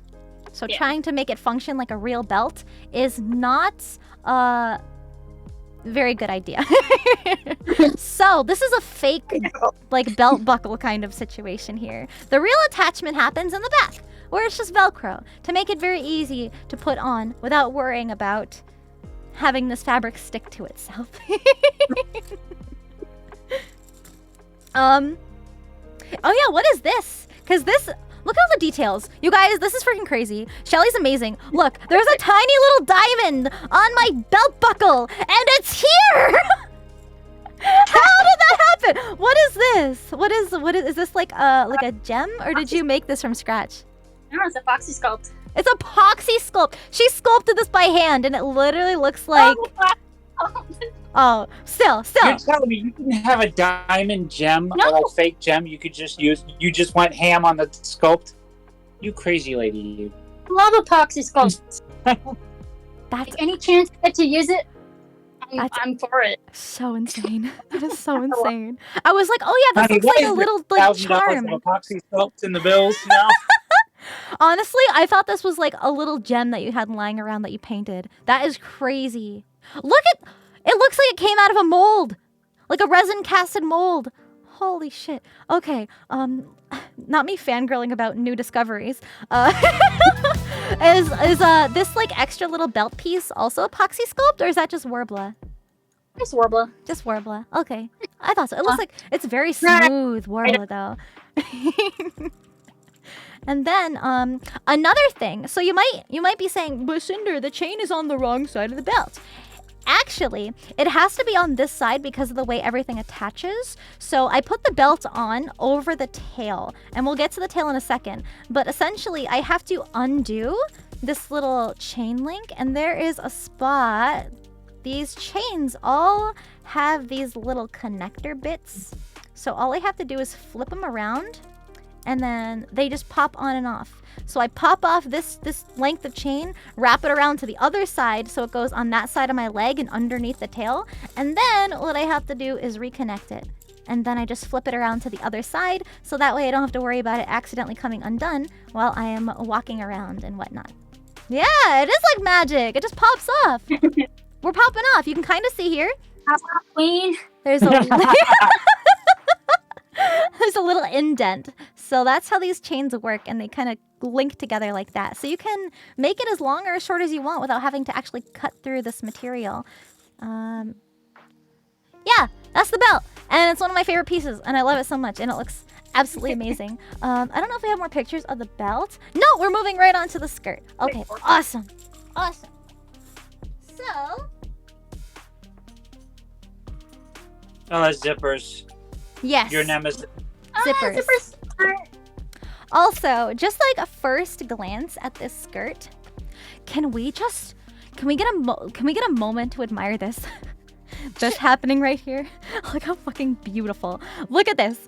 Look at this. That's not easy to do with these shaky hands. Nuh-uh. So so this is the skirt. Wow. So it looks like we're starting with the zipper. So this, in order to get it on and off, the zipper actually comes off completely. And that's how I put it over my body. These straps, let me zoom out more. These straps are attached to help keep the skirt slit in place. And I just kind of have to step into it to get it on. So, talk about installing this zipper. What is the material you're using to sew with? So the outside material is a stretch pleather. And then the inside is a moisture wicking stretch fabric. It's so soft. It feels so nice to wear. So the lining is there just in case I get a little sweaty. I don't stick to this. Yeah, because usually stuff made out of pleather, leather, those kind of things, it can get hot and sweaty. So I'm like, you know what? I'm gonna feel like a Band-Aid when you take it off. Yeah, peeling it off of your body. So you're gonna want a nice lining inside that's gonna make it nicer. Yeah. So there's kind of is this saran wrap you're using as a stabilizer, or is this just yeah? It's wax paper. Oh, wax paper, right. Yeah. So you don't have to buy fancy stabilizers. You can use what you have in your kitchen, chat.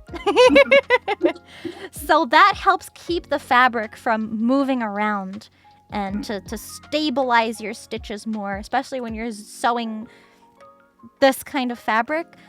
Certain fabrics are, they put up more of a fight to sew than other fabrics. So techniques like this can really be a lifesaver, especially with zippers, because zippers are a nightmare sometimes. Do you have a zipper foot? I do. You do? I have a couple. Okay. So when you get into sewing things, chat, there's different attachments to your sewing machine where the needles go. It's called a foot, like the foot of your sewing machine, the presser foot. And you can change out the feet. I'm gonna get clipped talking about feet. I can smell it right now. But you can change out the feet on your sewing machine. There's something called a zipper foot that makes it easier to sew zippers. So it's made in a way that goes over the metal part of the zipper, and it sews exactly in place where you would want the stitches to be. That way you're not sewing through metal or trying to fiddle with fitting a zipper inside of a regular sewing foot. They make all kinds of different presser feet for different things. There's one that automatically makes ruffles in your sewing machine. There's one, there's actually an attachment that has a double needle. Did you use a double needle for this one? Nope. No? Oh my god. Holy shit. Okay, so they also make a foot that sews 2 lines of stitches at a time. These are all done individually, and they look so freaking even. And there's more than one. If they go all around, every single seam looks like that, chat. So that's really freaking impressive that a double needle foot wasn't used. But pretty much, if there's something you want to do in terms of sewing styles, usually your sewing machine can be programmed to do a certain kind of stitch, or there's feet that can help you perform a certain kind of job that you want while sewing. That's a whole other sewing talk, but zipper foot is very, very useful for installing zippers like this. Another prime example of the perfect work in progress photo. Look how pretty. Look how pretty I love pictures like this. So now here, actually, talk about these clips. I actually don't have any of these clips. Why would you want to use these clips for sewing instead of like pins? So I actually just recently bought these clips as well. Like just for this project kind of deal. Aww. I haven't like had them before kind of a deal. So and like one of my other cosplay friends like had them too. And I was like, oh my god, these are great. But yeah, the reason why you would use like clips over like something like pins is certain fabrics like the pleather and whatnot, or like vinyls and stuff like that. You don't want to put holes into the fabric. Yeah. Because they're gonna stay there. It's not like, you know, your typical fabric where it's like, oh, it'll just kind of like shift out of the way and stuff like that. Like, no, you have a permanent hole in your fabric now. Yeah, some fabrics are like self-healing. You know, if you have a little puncture in like a t-shirt, you know, sometimes that'll just kind of go away and you won't really notice it over time because of the way that the fibers are like woven together in the fabric. But for something like this, there is no breathability in this fabric, and if something goes through the fabric, you will permanently see like little holes. Yeah. So that is a very good point to have clips to hold your fabric together instead of pins, because you don't want to be you don't want to have little pokey holes everywhere. And then so this lining was all sewn in by hand then. Oh my goodness. Was the bottom sewn in and then you sewed up the sides? I think I did sides first. Oh. Yeah, I think I did like the sides first, and then because I also had to. Goodness. This looks. Yeah, this. I had to get on inside to get. That's right. So I had to like leave an opening somewhere. Oh my goodness. So I left the bottom hem. Chat, you have no idea how hard it is to get hand sewing like so straight and clean. It takes a lot of skill. I could just praise her forever and ever and ever. Oh my god. But yeah, the lining is hand sewn. The reason why it has to be hand sewn is just the way that things like flip inside out, because there is no inside out here. You know, it's not supposed to be. There's not supposed to be like a gap between the two pieces, so you have to kind of contain them all together. Yeah, this is hand sewn. All the lining in here. Hand sewn. Hand sewn. Hand sewn. This seam on this side, hand sewn. This seam on this side, hand sewn. Anyway, I'm sure you've been getting a lot of DMs about people wanting to make you stuff now. I'm sorry if it's overwhelming. So it's okay. It's okay. She said, like, for the next couple of months, we have our own projects, but we can revisit like in a couple of months kind of deal. Right. I know. I feel like I took up a lot of your time, so it's also important. I want my wife back for a little bit, please. I know, and you make stuff for Nick all the time too. So he's like, "Honey, I want stuff made." Yeah. So yes. Now we're pretty much moving on to. Let me move this image over a little bit. We're moving on to the same kind of slashes that are in my skirt. Same method, more or less, than the shirt. You can kind of see right here, kind of marking out the size of the little scratches and then finishing the edges. There's the kind of like backside of the opposite, you know, like the fabric that gets sewn on top. There's two separate pieces that are sewn together. And then that's what the inside looks like. I can't actually show that because the lining is here, preventing me from showing it to you guys. But look how clean, oh my god. Look how clean this finish is. It looks exactly the same on the front than it does in the back. So all these seams here, like the stitching that you can see on the inside of the pleather, you don't see because it's all lined and pretty and so much work. This is why it took 230 hours, because there's like that much attention to detail in it. And then the finished picture of the scratches. Again, I was like, oh yeah, she's just gonna like rip it up. She's just gonna like cut it, rough up the edges a little bit, make it look like I just scratched holes. But no, this is going to last so much longer. So yes. I can wear it to more and more and more conventions. Because even like this kind of fabric, it doesn't fray. So the edges won't come apart if you just leave a raw edge. But still, raw edges aren't ideal. It looks much nicer if it's finished, which I'm really glad you opted for. Yeah, because I feel like I was like, you know what? Here's my references. Go with it. Have fun with it. Here's some money. Get what you want to get.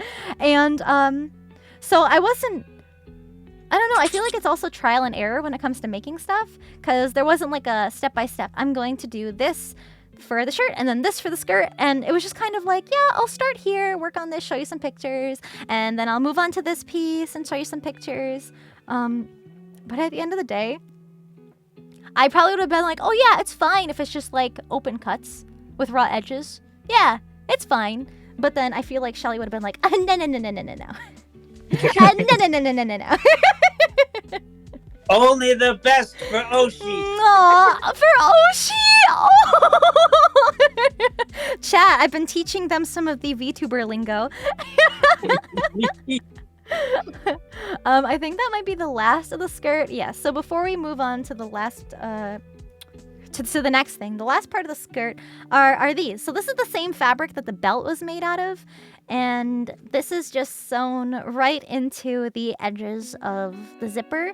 So that way, so for those of you who have never worn a skirt with like a slit and a zipper in it, if these weren't here, the skirt would just kind of open up all the way. So this helps keep its shape in the exact spot that I want it to be. I can still show a little more thigh if I wanted to, but it also controls how modest I want to be while I wear this. So it definitely comes in handy. Yeah, it's actually on the skirt. It's drawn a couple different ways in fan art and references, but in terms of translating this piece into a physical thing to wear, this is the better option than making belts that go all the way around the legs, just because it holds the skirt in place and it looks better for photos. That's a big thing with cosplay, is making sure that you don't have to fiddle too much with the way things look, and you can just put it on and it's perfect when you wear it. So that's why we opted to go with this kind of a method. Yeah, I was gonna say that was one of the like early questions I asked too, kind of deal. Like, you know, it's like, you know, when you come to me for the commission and whatnot, it's like I have to also like ask you like, what are you comfortable with, kind of deal. How much? How much cleavage do you want showing? Like, how comfortable are you with, like, you know, showing off whatever, you know what I mean? Right, and even so, like, obviously, I don't know how Tricky's gonna cosplay her. Jesus, she's got like tape over everything. Jeez. Well, Tricky does have some new things coming up soon, so I wonder if she might opt to wear a different version of her outfit. Mysteries. So this is the full look of like the slits here. Now, this kind of goes a little high up on my bum. It would be fine if I didn't wear safety shorts, but there's no way I wasn't gonna wear safety shorts with this to a convention. So you see my safety shorts a little bit in some of the pictures, but deal with it. I'm not going to be able to step on you guys at conventions if I'm not wearing my safety shorts. So, We'll get there. Safety shorts in skin tone. Yeah, that's a good idea too. I just have black ones. That's just what I have. But I don't know, maybe if I did like a proper location shoot where I had no people around to worry about flashing anybody, and I could take proper photos, maybe with Papa Wolf, who's a really good photographer. Maybe I could go somewhere cool and fitting for me. Somewhere that looks like hell. We'll see. No promises, but I know my dad has been like begging me for photo shoots for forever. Ever since I started streaming, he's like, how come we don't have time to take pictures anymore? Where's my model? I don't have my photo model anymore. And I'm like, Dad. So that's pretty much the skirt. As always, it is finished at the top. The top, just because it gets covered by the belt, can be a regular hem where you see the seam. But again, she opted for the heat and bond, so it's like a nice, seamless look. No visible seams. That's so crazy. She really made it come to life. It's so cool. So, Chat, I cried when I saw it. All three of us were teary-eyed. Oh my god, I have special photos at the end to show you guys, but we were all crying when I went to go pick this up and tried it on for the first time. So now I'm gonna make these pictures more front and center because I don't actually have the tail with me. So let's talk about it. So how do you go about starting on that beast of a tail? Because the tail is the thing that I got the most comments on. So I'm sure a lot of people have questions about that. So the picture here is only basically of the tail. Mm-hmm. And I used if any like cosplayers know the name Kinpatsu. Yes. It's her tail pattern that I used. But I'll bring it up and link it in the chat. Oh, thank you. But yeah, so it's basically her tail pattern, but I modified it a little bit.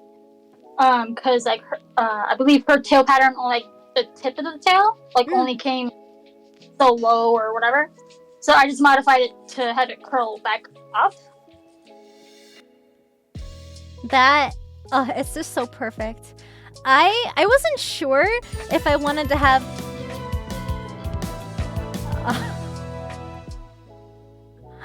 I'm sorry, guys. We were just raided. Hi, Noombuzz. Hi, guys. Oh my god. Hi, Noomy. Thank you for the raid. Hi, everyone.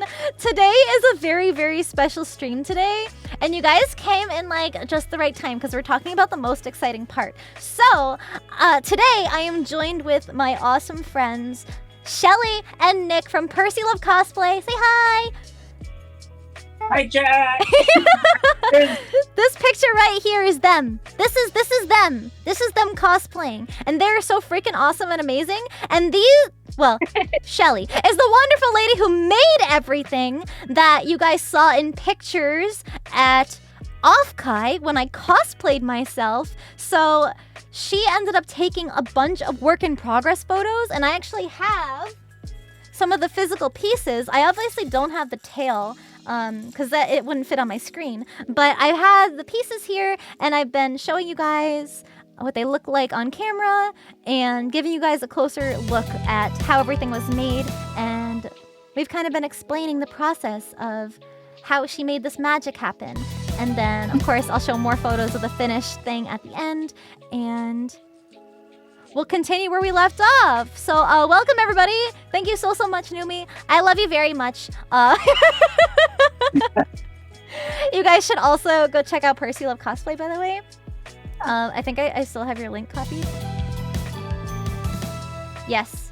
Right here. Here's her link tree. Yeah! The Percylove link tree. You can find all of her social media there. Instagram, Facebook, Twitter, and even an Etsy store, because she also makes awesome plushies. So there is a pattern there too. Also, Noombuzz, I have a Discord server up now. If you want to join, you two are also welcome to join the server too, if you so wish. It's something new that I just had, and I'm also going to be posting more stuff in there, especially before anybody else on like Twitter were to see it. So it's in the pinned comment if you guys want to check out the server.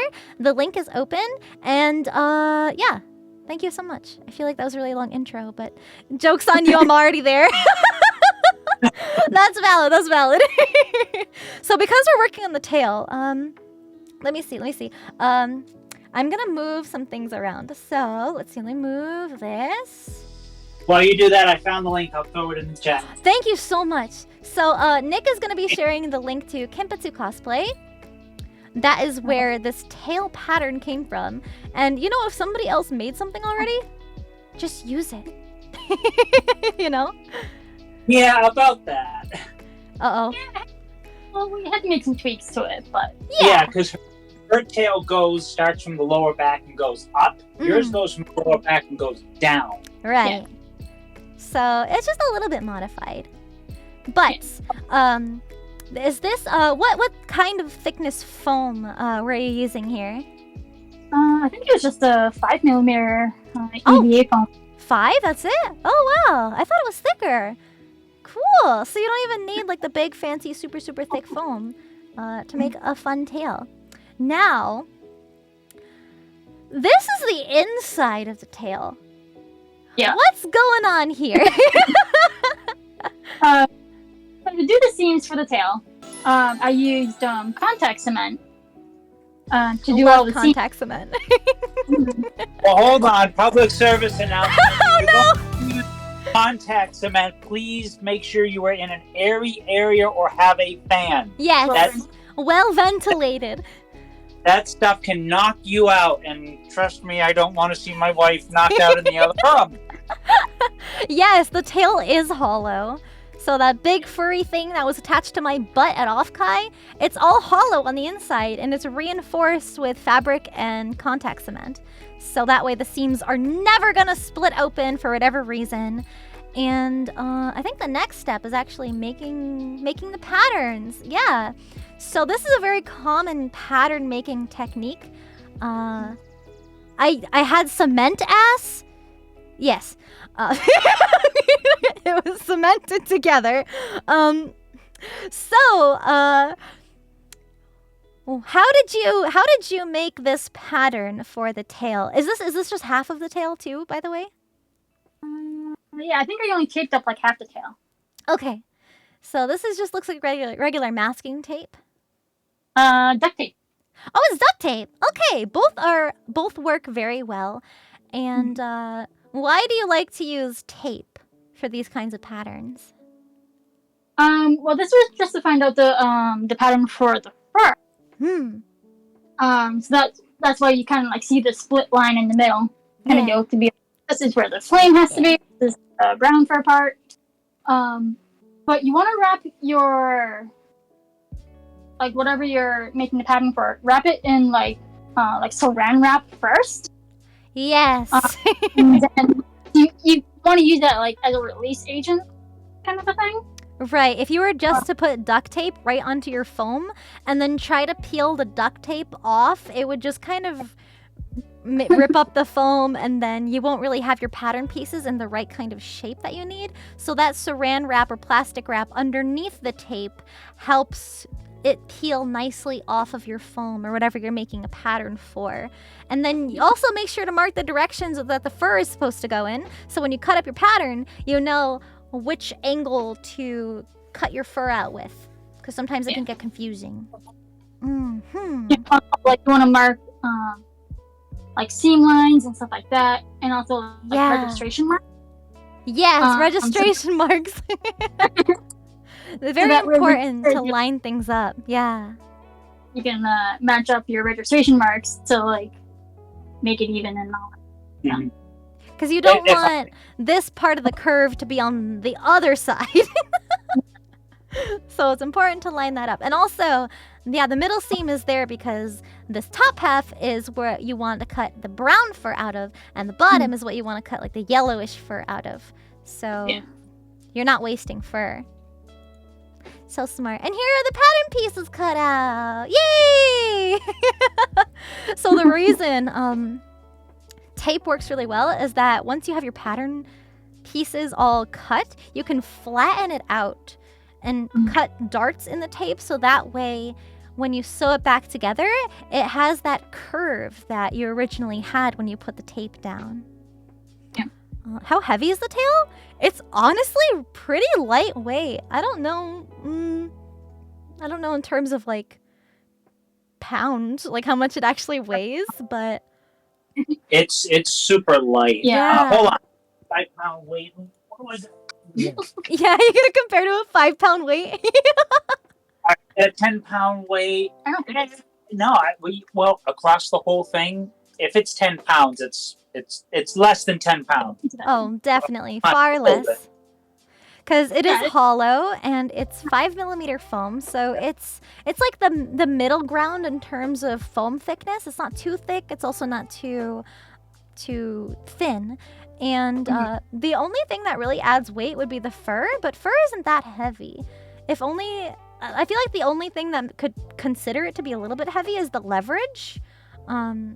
Because, you know, obviously if you have the fur weighing it down when it's on a belt strapped to your butt, it can feel a little bit heavier than it actually is just because of the way leverage works.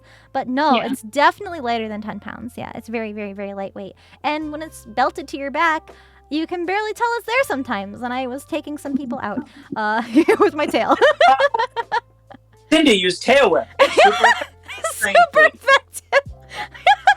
I'm sorry, anybody that might have gotten clotheslined by my tail. So here is the finished, completely glued together tail base. It is hollow on the inside and ready to have the fur attached to it. Now, this is another part of the aftermath. That was the dyeing fur process before the swatches were available. So if you decide to dye fur, it might look like this because you have to get the fur wet, but sometimes things don't work out the way you want them to, and sometimes the color doesn't turn out right. Sometimes, you know, because you have to boil water to get the dye to take, and then that might fry the fur fabric. So it wasn't, it wasn't something that worked out like she thought it would. And that's okay. It looks like a smoothie. That's not a smoothie I'd want to drink. So luckily, the fabric swatches came in. She was able to select a better color fur than what she was able to achieve by dyeing it. And this is the beautiful fur that started to get attached to the tail base. So the top half is brown, or I guess bottom. The base of the tail has the brown fur. And right here you can see she's also working on the big spiky tail bracelet that's closer towards the base of the tail. Same method as the belts around my waist. The same foam fabric method. Yep. Yeah, nice and easy. It's a lot of like repeated processes. So you start to get the hang of things. Oh, this is fun. So this is when you started sewing on the banana colored fur. But you modified the tip of the tail a little bit. I think that's what you're doing here. Yeah. So you sewed an extra piece on top? Yeah, because like the pattern, when I did the pattern for the tip of the tail, the tip of the tail kind of turned out a little too blunt. Kind of a deal. I wanted it to be like more pointy, more flamey. Yeah. More flamey. So I just basically had to take I cut like a triangle piece of the fur and just kind of sewed it on the tip of it, so that way it would have more of a tip, pointy tip. And the cool thing about fur is that it is so easy to hide seams. So it all just looks like one big piece of fluffy goodness. And now that the fur is... Oh, also, we should probably mention that the fur gradient was achieved with the same method as the ears that we talked about before, with the airbrushing and brushing out the fur so it stays nice and soft. And I know a lot of you guys were touching my tail, and you guys can verify that the flame part of the tail is also very soft. I made sure not to burn anybody at the convention. Next time you might not be so lucky. So now, what is this picture of? Because this is something that had to be made a little differently. It's like burnt Doritos. But no, they're I think it's the 2 millimeter. Huh? is it no, that's 5. What even is it? I don't even. It's foam. No. What even is it? These are the little triangles on the tail spikes. Big cones for the spikes. The cones. Oh, the don't eat bugles. That's Yeah, the little bugle. There they are. Forbidden bugles. Yeah. Yeah. Yummy. They look like burnt Doritos. So, yeah, it's really cool to see how some things come together. Because when you look at this first image of these little like quarter circle looking things, you're like, what the hell is that, right? But then when you wrap it up, it creates this cone shape. So that is actually the kind of pattern you want to use when you're making things that are supposed to look like cones or spikes. Also, they don't make metal spikes this big, I don't think, and they'd probably be pretty heavy if they did. And also, just in case I end up bumping my tail into my legs or somebody else, it doesn't hurt them. I feel like I gave lots of people hugs, and I feel like I might have accidentally stabbed them with my bracelets because they're so spiky. So I always apologize whenever I'd give somebody a hug. So yeah, that's a pretty simple but effective method of making the spikes on the belt. They were also my biggest hurdle when it came to shipping and transporting the tail for conventions, because since this is foam, it is still relatively squishy, and I didn't want them to get squished because the tail belts are sewn onto the tail so that they stay permanently in place. So I wanted to make sure I had a suitcase, a hard suitcase big enough to transport the tail. So what I ended up needing to do was getting a big, like, rolling toolbox from Home Depot that was, like, slightly bigger than my biggest suitcase. So it was very close in size, but it's just, like, the dimensions are a little bit wider. So that way I can close it without anything crushing this tail. Because I didn't want to keep it kind of folded up, just in case. I didn't want to keep it bent into any funny shapes. And I didn't want to dent any of the spikes. So I patted it with a bunch of bubble wrap to to make sure that the bag guys at the airport aren't too rough with it, because they always are. So I patted it with a bunch of bubble wrap, and I packed most of my clothes in that bag too, or that, like, big toolbox. So this tail was surrounded by clothes and bubble wrap in this big, like, toolbox. On wheels. But it was very durable, and it arrived 100% safe with no damage at all, which was a big breath of fresh air, big sigh of relief, and everybody really loved the way the tail looked. So now we're getting into how the tail attaches to my butt. How did you do that? Well, we tried like Kinpatsu's like harness thing, and then like, because that has like a metal bar and stuff, but like when I tried it, it like rattled around inside too much. I'm like, right, because it was hollow on the inside. You can kind of hear it moving around a little. Yeah, I don't like that. And we know Cinder wants to dance, so you don't want to hear rattle, rattle, rattle. Yeah, I was just kind of mindlessly, like, swishing my hips because I knew I had a tail, and it's just so fun to be able to swish when you have a tail. Make it wag and stuff. Yeah, so these are the pieces, and then I have another picture here that shows a little bit more of what it looks like assembled. So I can go back and forth when you explain. Yeah, so like, also I didn't want to put a hole in your skirt as well. Yeah. Like another, like, complication kind of a thing to figure out. Another thing is hiding where it attaches, because it could go under the skirt. But then that would also cause the hole being made in a skirt. So we're brainstorming on how to make it attach on top of the skirt but still be hidden, so you wouldn't really see any attachments. Yeah. Yeah, so as you can see here, I have a little like craft foam part of it, and then also, the warble on the side. But the blue portion of the craft foam is where the tail sits. And then I have like little like slits on the side, in which there's just a strap that goes like basically inside through the base of the tail, kind of deal. And it goes through those slots and then wraps back around through those slots again, back onto the tail. So it's like all securely woven in there, so it's not moving anywhere. And this is just like a nylon corded strap, so it's very sturdy. This is like parachute, strap kind of things. They don't stretch.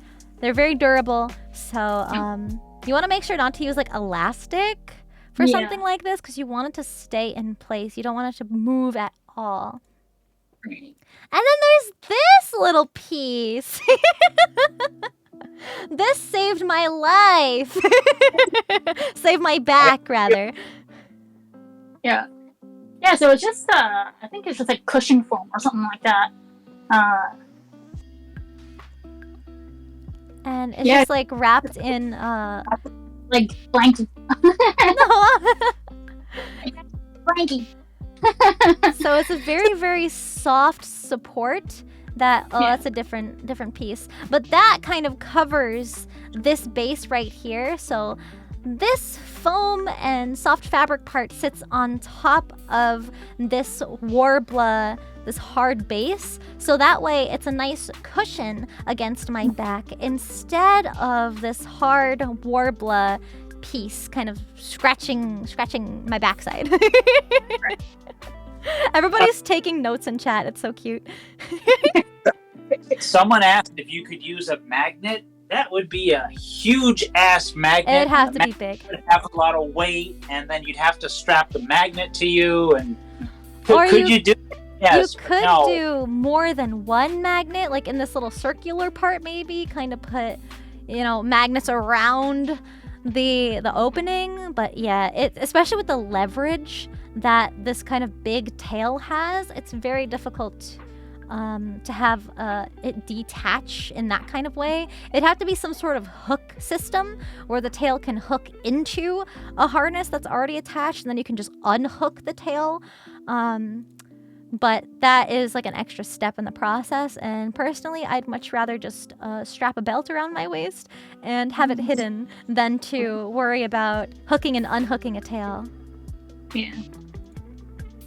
So that's pretty much the tail, other than the belts, which are made with the same methods we've already talked about, and the chain is just more of that plastic, the chain that we've used in other parts of the cosplay already. Moving on, we have the leg strappies! Leg straps! Oh, this looks so smooth and clean. This is what the whole thing looks like. I do have it, actually. It's in a separate bag inside of tissue paper because it sticks to everything. And if... I should move this out of the way, actually. If this black pleather fabric sticks to the red, it will actually transfer onto the fabric and you won't be able to get it off. So it kind of ruins the fabric. So you have to be very, very careful. But I'm going to make... Yeah? Someone asked about the color of the fur and the tail. Do we want to take a step back or come back? Yeah, absolutely. Let me back up my slideshow. Let's see. How do you blend the different color of fur on the tail? Good question. So actually, I think we should, let me show the ears. Because I don't have a picture of the tail blended together, but it's the same method. So when you have, let me see, is there a better picture? I don't think I found any of the work in progress photos of the fur of the tail completely covered, but essentially it is brown fur attached to the bottom here. So you know what I can do? Hold on. I can pull up an actual picture of me wearing it. That way you can see the whole thing. There we go. Okay. Checking her phone. So, this right here is pretty much what the full tail looks like. And you can see here that it's just the plain brown fur towards the base. And then the rest of it is just that banana yellow, very light fur. It's this color. So this is the color of the very, very tip, and then the rest of it, to get that gradient, is all airbrushed and then brushed out. The paint is all brushed out, so it kind of blends together more, and it prevents the fur from getting crusty and hard. So keep brushing when you're painting fur. You can hand paint fur, but it's easier to get clumps and like hard pieces in your fur. As opposed to airbrushing it, where the paint is already very thinned out. And you can also control your gradients a little bit easier with an airbrush. So how many, actually, did you just use one orange and then control the like layering to get the gradient? Or is there like a couple different colors that you used? A couple different colors. I started out with the lighter orange near like the tip of the tail. And then once I felt that color was good, I added to that paint batch kind of deal. I added like more reds and other colors and whatnot to get the color I wanted to get into like a more deeper orange, like a reddish kind of orange, and then did that layer. I got So I just kind of gradually worked my way up. Or worked your way down, kind of. Up, down, whatever. I just got the pictures you sent, so let me add these because this is awesome. I don't know how I didn't see these before, but I'm really glad you sent them to me. So I don't think you I think you were so like neck deep and working the tail. Aww. Like you never posted the pictures. Alright, let me grab I these. think you're getting rated Again? Sounds like Tricky's here. Tricky was talking about me earlier. Aww, that's so sweet. Hi, Tricky's here. Hi, Tricky. Are you in my chat? How did I not see you? Hold on, let me add these really quick. I can't see my chat. Hold on, chat. Don't say anything. Don't say anything bad. Don't say anything bad. I need to show you very important things. You're saying hiya? Hiya, Tricky! Oh, hi, I love you. Also, I would like to introduce you to Shelly and Nick, who made my cosplay. They're amazing. So freaking amazing. So, I have another little slideshow here. So, let me just scroll through these images. So, this is what the work in progress of these gradients look like. So, slowly brushing it out layer by layer to make sure the colors are blended, and you can kind of see how she's building up different layers. You always want to start with a light color and then gradually build up your gradient. You don't want to make it too dark too soon. And then the tail is pretty much the same thing on a much larger scale. And this is an awesome shot because in the final photos, it's kind of covered up by the belts a lot. So here you can really see where it transitions. But it also helps hide that transition with the belts too, to give it more of that illusion. Lots of patience. So much patience. Definitely. Oh, God. That took you like a day and a half of you sitting your ass down with the airbrush. Chat, make like the OK symbol. You see that like circle you make? That's like the area she gets to work with. All right, now brush out for like 10, 20 seconds to keep the consistency so it doesn't... All right, now go again. Yep. Very, very tedious. The fur to make sure you're getting the undersides and like you're getting deep inside the like by the base fabric kind of a deal. Right, because fur, it's depending on how long it is, you really have to get in there, like way at the bottom, and cover every single part of the length of the fur, because then you'll see gaps of different colors on the inside if you don't do that. So yeah, a lot of freaking work. But it did turn out super, super amazing. And then, let me see. We were on the tail. Oh yeah, the belts, the leg belts were the next thing that we were looking at.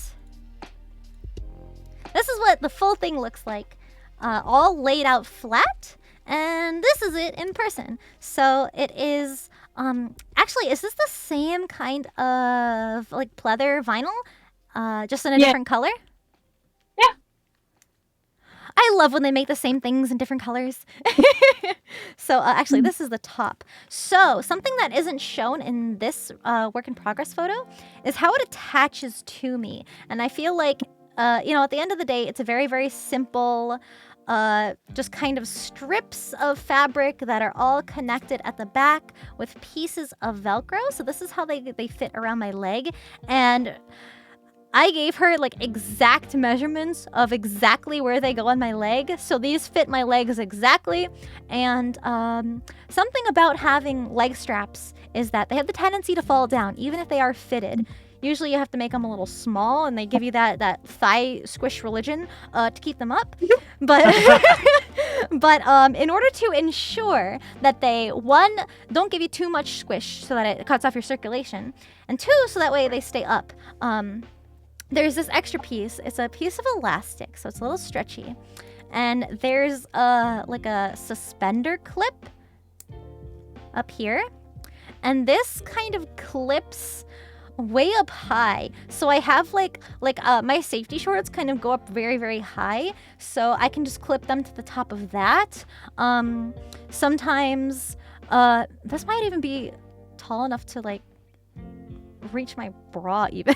Like, depending on how long you want to make this, you can also wear something underneath, like an under kind of layer. I also like to have under layers sometimes when I wear cosplays, so that way I'm not sweating directly on my nice pretty cosplay, and I can sweat, like, it's kind of like tank top mentality where you wear like undershirts and tank tops underneath your shirts. That way your shirts don't get as gross. But you can clip it to that too. So this just kind of helps hold it up. And then, actually, what is this that you used? This little plastic piece. That was just an extra button I had laying around. It's a button? Oh!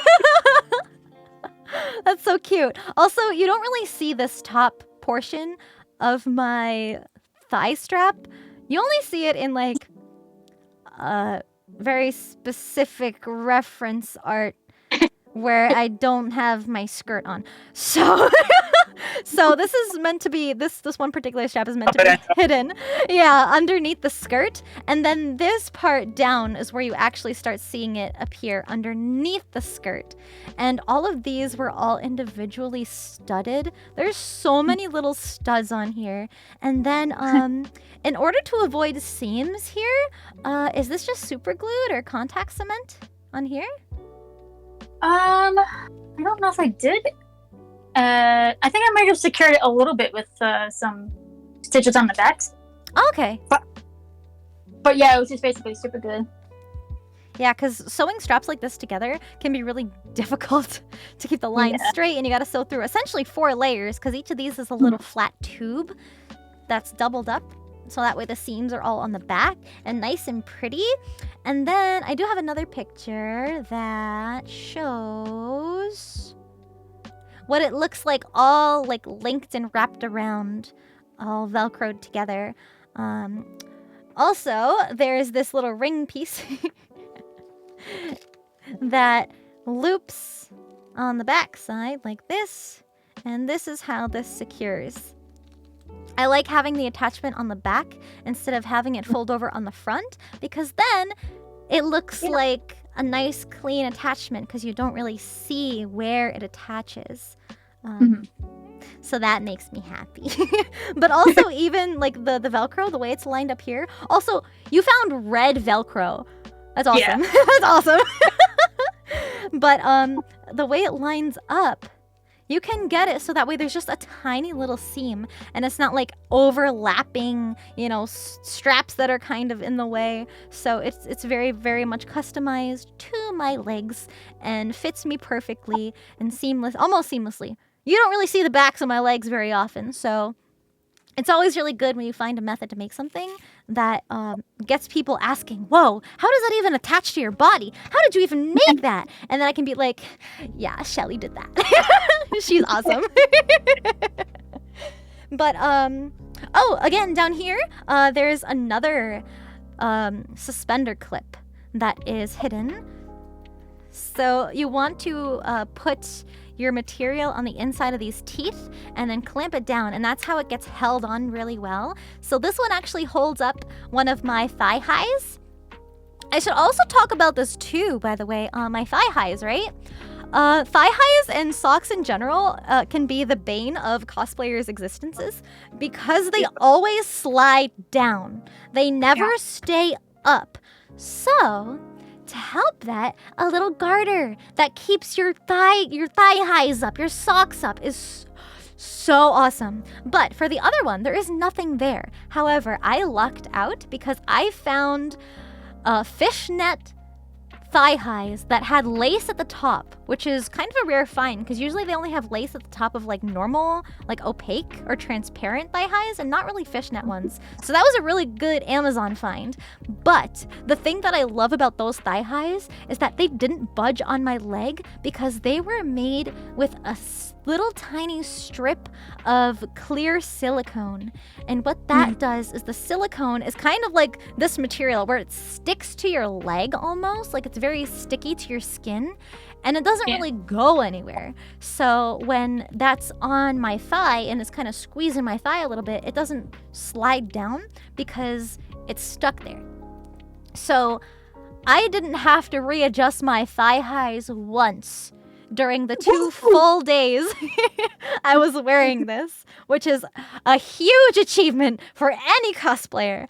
But, you know, if you can't find them pre-made like that, you can sew in your own silicone band to keep your thigh highs up. They also make, like, sock glue. It's like a little roll-on glue that you can put that'll keep it stuck to your leg. Another thing that I love using, not only for socks, but also for like keeping, like taping your clothes. Like, you know, sometimes if your shirt isn't holding yourself in as much as you'd want to, maybe you risk popping a nipple out. You can use double-sided tape. Specifically, I like to use toupee tape to keep like men's like toupees on. It works so good for keeping socks up and other things that need to stick to itself or to your body. So men's grooming tape is what it's called. Toupee tape. How sticky is it? Like, is it like a Band-Aid when you take it off? Is it just... Yeah, it is like a Band-Aid. Make sure you shave your legs if you're sticking it to your legs. Also, I'm gonna freak out again. You sculpted this by hand too, didn't you? I did. You're incredible. You're incredible. Oh my goodness. So Chat, this looks like a resin gem that was cast out of a mold, and it is so perfectly angular to look like a diamond. Do you even see this? Look at the details. Look at the details. Look at the details. Look. See? That tiny ass little diamond at the bottom of my thigh highs? That's what this is. She even did that. You're welcome, chat. You're welcome.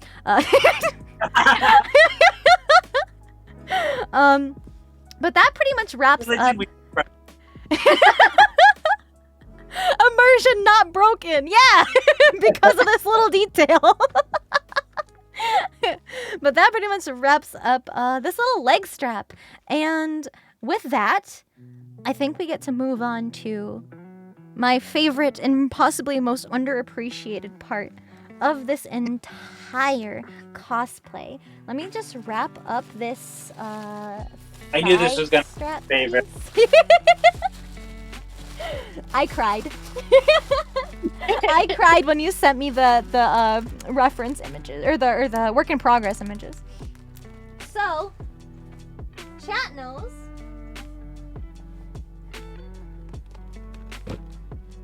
The shoes. These are huge. I'm probably only going to be able to show one at a time. They did get a little scuffed at the convention, but that's okay. Yeah, I think you can just you can clean those really, really easily.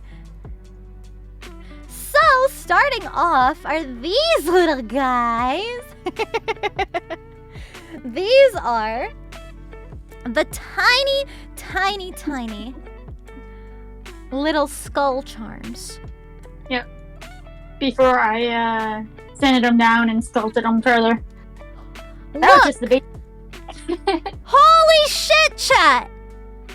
This is insane! I do! The attention to detail when it came to my design was one of my favorite things, and I didn't expect this at all. This was like a huge surprise to me, and even more, they are tiny! You know how hard it is to sculpt on this kind of a small scale? It's not easy. It's not easy. It's not at all. And then, did you sculpt holes in this, or did you drill? I actually sculpted around the bead. You fucking did not. You didn't use any what? tool? Oh, I sculpted it around a bead. You mad lady. A bead? Yeah. She's like, yeah, no problem. That's easy. That is so smart. That's brilliant. Bead, you know, the lace or whatever, the shoelace. So I'm like, I'll just sculpt it around this. Wow. The skulls are made out of epoxy sculpt, so it's kind of a clay-like substance.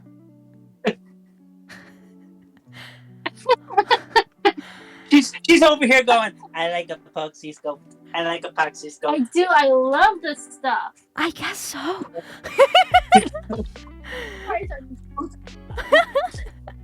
And then there's both of them finished. Both of them together. And you got them to look so even and symmetrical and identical. It's awesome. Like, people don't see this thing when they're asking for pictures of me at the convention, and here you are like, yeah, this is important. No, we really know what's important, and we're getting it. This is important! Yes! So, please explain to the audience how the hell you made this work. The beans! Beans. So basically I found a silicone, it's not a pattern, it's a silicone mold. Yeah, thank you, that's the word. A silicone mold at Michael's. Yeah. At my local Michael's. I'm like, this is the perfect size. So, yeah, I just picked up some resin and some like clear resin, and then some like little resin dyes of like red, orange, and yellow and stuff. Did a little gradient and stuff like that, and just, I had to carve out the paw shape on the bottom of the boots, and then pop them in, and then put a clear resin for everything to like really secure it in place, and then also like kind of protect everything. So you carved into the rubber sole of these boots. Yeah. To the exact measurement of these little paw pads in 5 different places on both shoes. Yeah. With one of those little frickin' extendy knives. Little box cutters.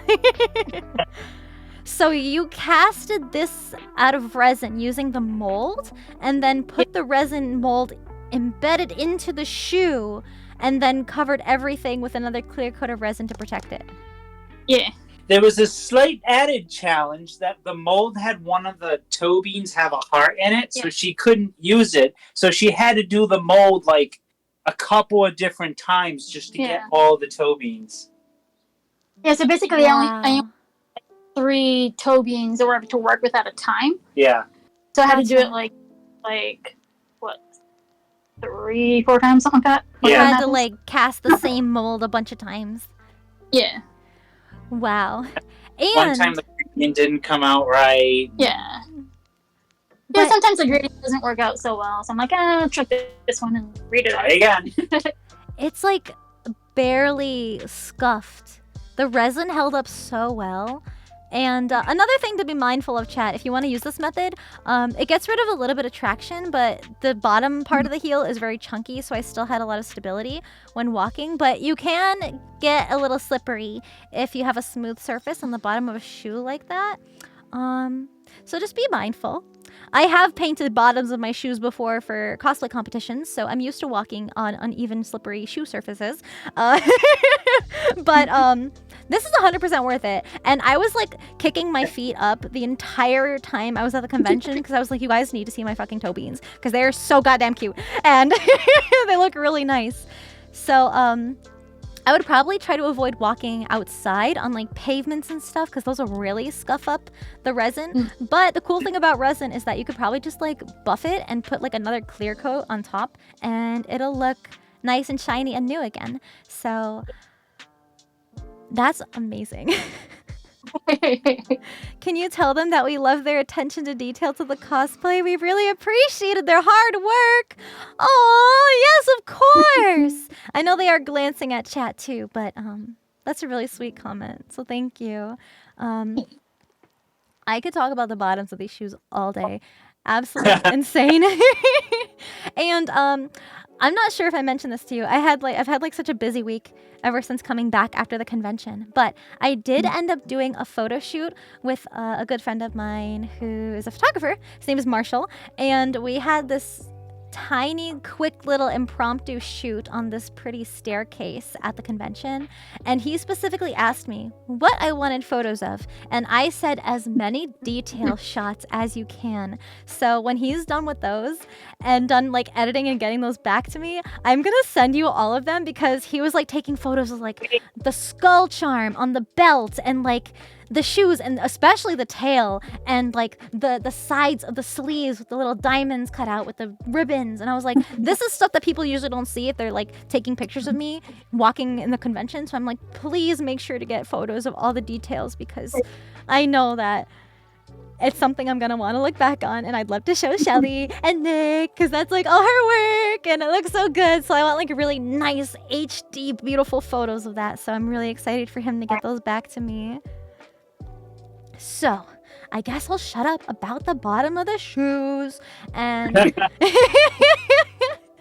I'll leave this picture up while we talk about the rest, but I feel like it's pretty self-explanatory. The shoe tuft the fire tufts on the shoes are pretty much the same as the ears, the same pattern? Yeah. Not the same pattern. Oh. Slightly different pattern. Slightly different. Same process. Yeah. Generally the same size and shape, just modified a little bit. And then how did you attach them to the... Because these don't budge. These are meant to be, you know, shoes. So they're going to have a little bit of wear and tear. So how did you make sure they don't fall off? Is this super glued contact cement? Super glued. Nice. Awesome. But I did the process like I did with the ears. I scored up the back of the boots. Gotcha. That way it holds on to this rubber a little bit more. Yeah. Right. Oh, that reminds me, speaking of gluing, contact cement, great. Super glue, great. Hot glue? No. Don't use it if you're in a hot, humid environment. I had my Yojimbo mask fall off at a convention because we hot glued it. Yeah. Oh no. Hot glue is great when it comes to like quick fixes, but yes. In terms of stability, not only does it not hold to a lot of materials, sometimes it can just peel off, but it also will remelt if it gets too hot. So don't have your hot glue melting on you. And it's also very messy, like with the hot glue webs and stuff. Yeah. It's a nightmare sometimes. Yeah. But that's... I thought there was more, but that's pretty much it. I gotta clean up the scuffs, though, for the next time I wear it. I think, like, toothpaste. You can get scuffs out of shoes really easily with toothpaste. But yeah. That's pretty much it for the cosplay. that Shelly made. You know, I talked about the bracelets were just some bracelets I bought off of Amazon. Really, really easy. You just kind of put them on like normal bracelets. But oh, actually, you did modify. Hold on. I have these.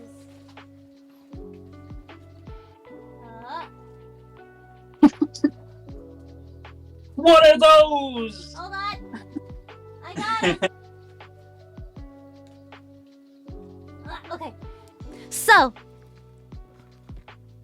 these are little tiny baby studs on a necklace. So instead of using like a bracelet for the ones on my ankle, so you see there's ones around my shoes, right?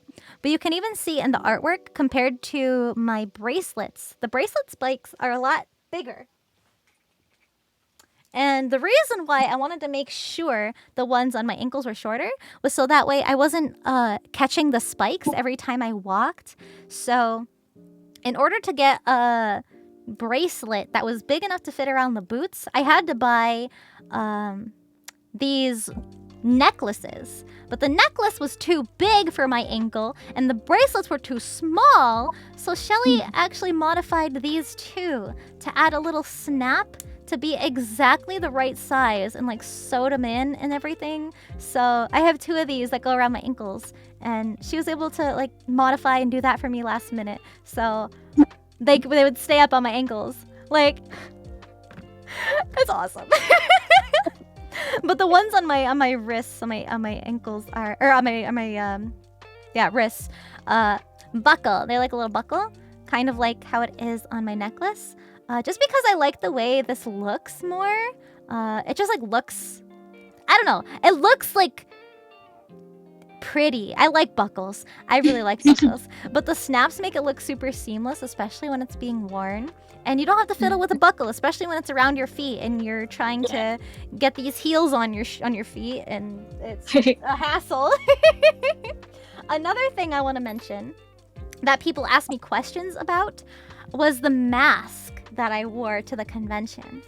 So because we cosplayers don't gatekeep good things, I want to talk about that too. So this is the mask I have. I bought this off of Etsy. So this is another made-to-order handmade item that has like grommets and a chain. You can find the same one on Etsy. I don't remember who the seller is. I'm so sorry. But like it was made, it's got a little makeup on it. I have to wash it. But it has like a little hole for like one of those filters. And yeah, I love this mask. And it looks like me. So that's pretty cool too. And then last little details. This also kind of goes into the realm of, especially if you're competing, you know, sometimes you feel obligated to make absolutely like 100% everything. But there are some things that judges in craftsmanship competitions just simply won't expect you to make. Like your underwear or, you know, crazy stuff like that. Stipulation, we did not make her underwear. Another example are rings. Yes. Judges are not going to expect you to make rings, but these rings were purchased off my throne wish list by some amazing, grateful, and super awesome chatters, pyro pups in my community. These were from a while ago, but I finally had the chance to wear them. So you can see my rings too. I have you can't see my pinky ring, but there's a skull on my pinky, and then these two other ones on my finger and thumb. So they're not gonna expect you to make those, obviously, but it like sells the look, you know? It's like the last little finishing touch sometimes that that you need, right? To really make it feel complete. I actually forgot to put these rings on the first day, and then the second day, like where I had my photo shoot, I was like, I can't forget my rings because these rings are so cute and so pretty. And it was hard to find a ring that was small enough to fit my pinky finger, but it works. Speaking of little details, you forgot to show off one of your most beautiful parts of your body.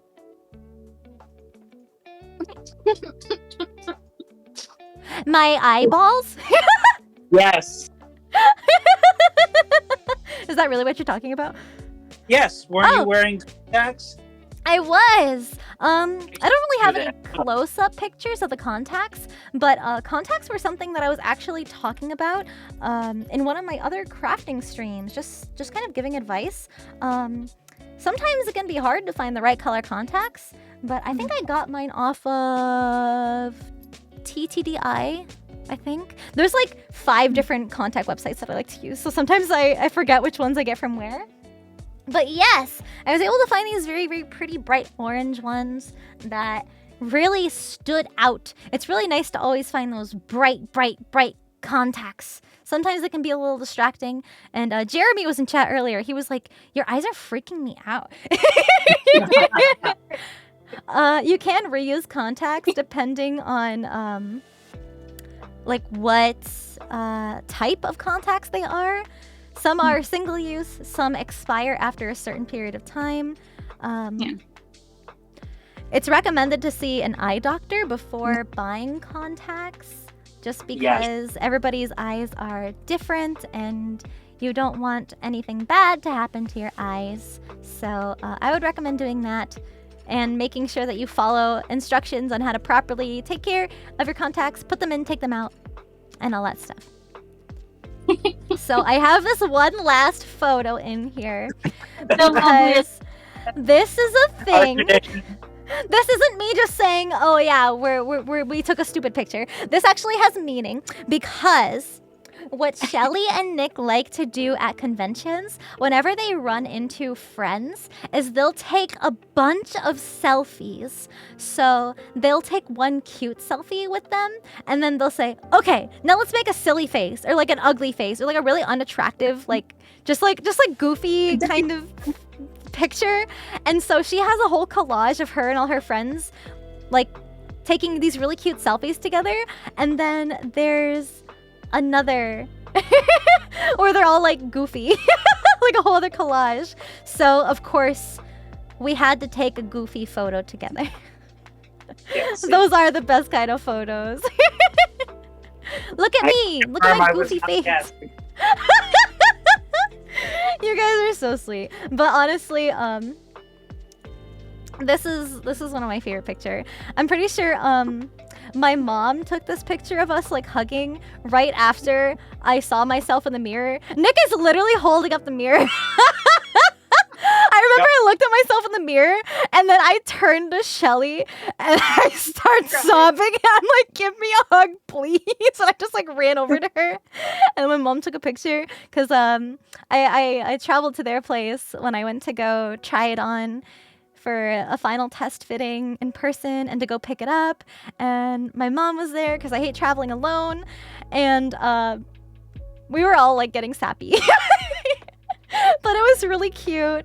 And these are going to be some of my favorite pictures for forever and ever and ever. So thank you, both of you, so much. And again, a huge shout out to Shelly for making this cosplay of me. This is honestly like a dream come true. I remember talking about how I tried getting into voice acting, and I really wanted to be able to not only have this character that I'm the voice of, but then I also like cosplaying, so I could cosplay the character I voice act as, and then I could be like the character, right? That didn't ever happen, which is okay. So now it's just so surreal and crazy to me that I have a character that I am the voice of, that I look like, and now I can cosplay, and it's just like, it's been such a wild ride. And the reaction to this has been so insane. So thank you guys so much, my chat, my community, for being so supportive and for supporting Shelly and her crafting, and Nick because he's also there and he's also amazing. Support Kings Unite! So thank you so much. Who am I talking to? This is Shelly and Nick from Percylove Cosplay. Shelly is the cosplayer that made the cosplay of me. So if you guys want to see pictures, there's photos on Twitter. I might actually share some in the Discord server. We'll see. I do have a Discord server. It's open now. If you want to join it, check out the pinned comment on the top of chat. And also, Shelly, you are also more than welcome. I have a special cosplay channel in my server if you want to share some of your work too. Shelly also does artwork. I have an art channel if you want to post some of your art. Please, I encourage you guys, if you are pursuing any kind of creative endeavors, to share it amongst the community. I would love more people to see some of the awesome stuff that you guys do. Join us, Shelly. Join us. You guys are awesome. Oh, she. You're so sweet. Honestly, I can't thank you enough. And I'm so glad that you agreed to tackle this beast of a cosplay. And I don't want to take up too much of your time because I know it's starting to get late, but we still got another half hour, worst case. Okay. I know I said I didn't want to take up too much of your time, but I know we can get like caught up in talking about like how things are made and then doing other things and then like talking about advice and other fun stuff, and it kind of gets off on a bunch of tangents, but I tried to keep it moving as much as I love chatting with you guys, but they're all saying join us. They're so funny. Don't pressure anyone, chat. No pressure. It's there and available if they want it. But please, I'm gonna be spamming again really quick. This is the Percylove link tree page. This has all of their links to everything, all of their social media, and Shelly also makes really awesome plushies. She's done a bunch of custom Pokemon plushies, and there's actually a pattern for a little Rattata on her Etsy if you want to try to make your own plushie using a very, very well organized pattern by her. And who knows, maybe you'll do more stuff in the future. I know you have a lot of personal projects you want to work on right now, but I'm sure a lot of people might be reaching out asking asking you to make stuff now. This is your life now. Yeah. I mean, I have no life. Your life is filled with fun and creativity, and what more could you want? What part of the outfit do you like the most? No, you bring the stress on yourself. You do fun. Yeah, it's fun. It's all supposed to be for fun. Also, the cosplay channel is a good way, at least if you're in my server, the channel in my server is a good way to even ask advice. Not only share photos, but I love checking it because I love seeing cosplay stuff. It's something I'm very passionate about. And if I happen to be scrolling through it and I see anybody asking for advice, I would 100% be willing to give it to you guys. Or if anybody else in my community is a craftsman or knows how to make stuff or has made stuff in the past or maybe has advice, I encourage you guys to share all of your experiences and techniques and problem-solving skills. Maybe if dyeing fur with synthetic dye didn't work for you the first time, maybe we can recommend something else, you know? It's totally fine to help each other out. I want my community to be a fun, happy, safe place for everybody. And I just really appreciate you guys for making it awesome for everyone. So I'm not sure if you guys have anything else you want to end on. If you want to plug more stuff, maybe give us some teasers on what you might be working on next, or any last kind of closing thoughts about this whole process and how it all went for you. I actually have a couple of thoughts from my end. Yeah. First, Cinder, do you mind zooming out and having like your whole model versus the picture of you? Yeah. Full frontal. I don't know what else to call it. Yes. Profile. No, profile's from the side, right? Yeah. What's hold on. What's full frontal? I don't know. Straight on. I don't know. Yeah, straight on. Yeah. Okay, let me get. I have a better photo to use for this. Yeah, because you don't have to derpy. Yeah. Okay, so let me put that here. And then let me let me walk over here. So, here we go. Look at that. My foot kind of gets cut off, so let me cut off my feet a little. Yeah. What do you think, chat? How did she do?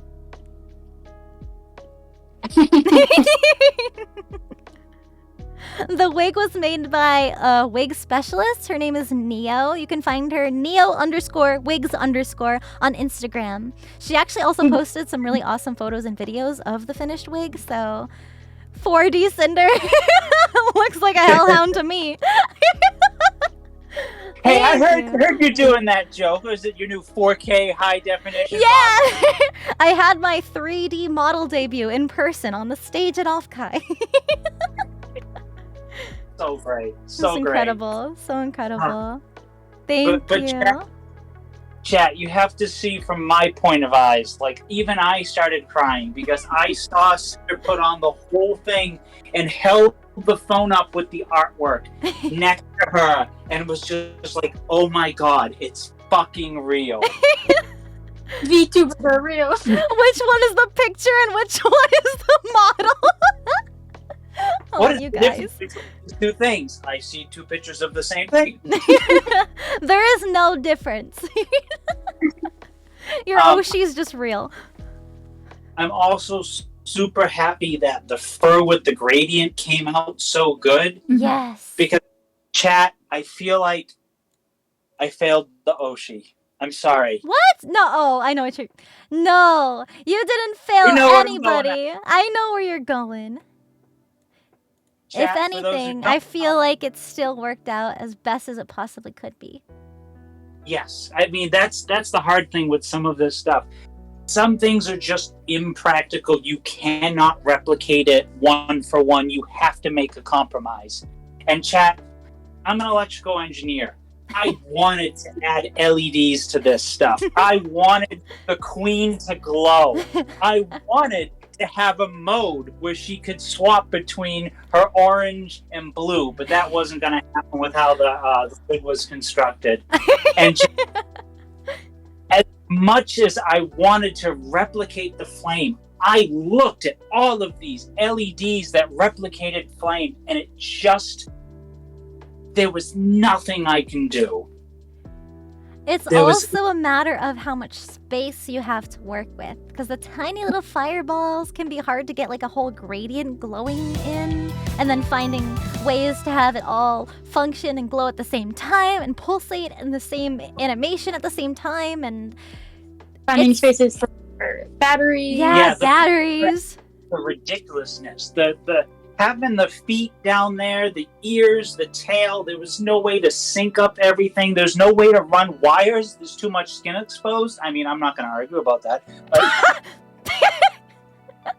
There's just like no clear area to hide it except inside the tail, but even so, you know, that also detaches, and then with all the separate attachments that kind of go up and down, there'd be wires everywhere.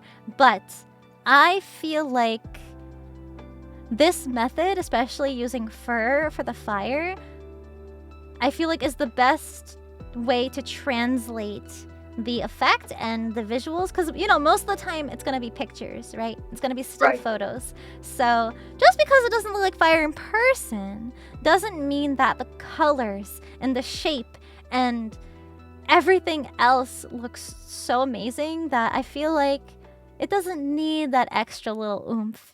To me, I feel like it's already so perfect. So, now that I know what I have, I wouldn't want it any other way, but I don't know. If it's possible, then hell yeah. But it's also hard to get LEDs bright enough to glow through fur, because fur is very thick. Yep, and the more luminescence you want, the more power draw you need. The more power draw you need, the bigger the battery. I mean, maybe we could have put like a little pack or something like behind you so you couldn't see it, or in the tail, but then the tail ends up being too heavy. It's just... So now, chat, you see how much like planning and like problem solving that could potentially be involved, and that's like extra things, you know, just to like elevate it to the next level. It's not necessary, but there's a lot, you know, just adding LEDs. Like, that's one step, right? It sounds like one easy step, but it's a lot.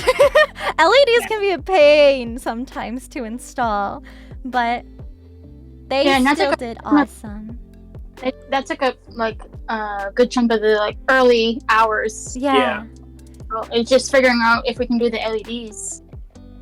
But you also want to make sure, because if you do want to get the LEDs to work, you have to make sure what you're putting the LEDs in is big enough to fit the LEDs. So that way it works properly. And then you have to figure out batteries and wires early on. So then you can kind of build your whatever you're making around the LEDs. But we just figured we want it to be as accurate as possible, as simple as possible. It's still pretty complicated, but you guys still did an awesome job with everything. So thank you. Orange smoke? Yeah, that would probably have to be in like post-processing in terms of a photo shoot. Usually smoke or fog machines aren't typically allowed at conventions. Yeah, we know one guy who did Xenos from One Punch Man. Yeah. Who had the smoke machines, and even he had to go the extra mile to make sure like his smoke does not cause any allergens or anything like that. Yeah. So I think he I think he used a vape. A vape pen or something like that. Yeah, that's really small and compact. Yeah. Yeah, because sometimes I feel like it would just produce a lot of smoke, and you don't want to kind of smoke up a whole room. Yeah.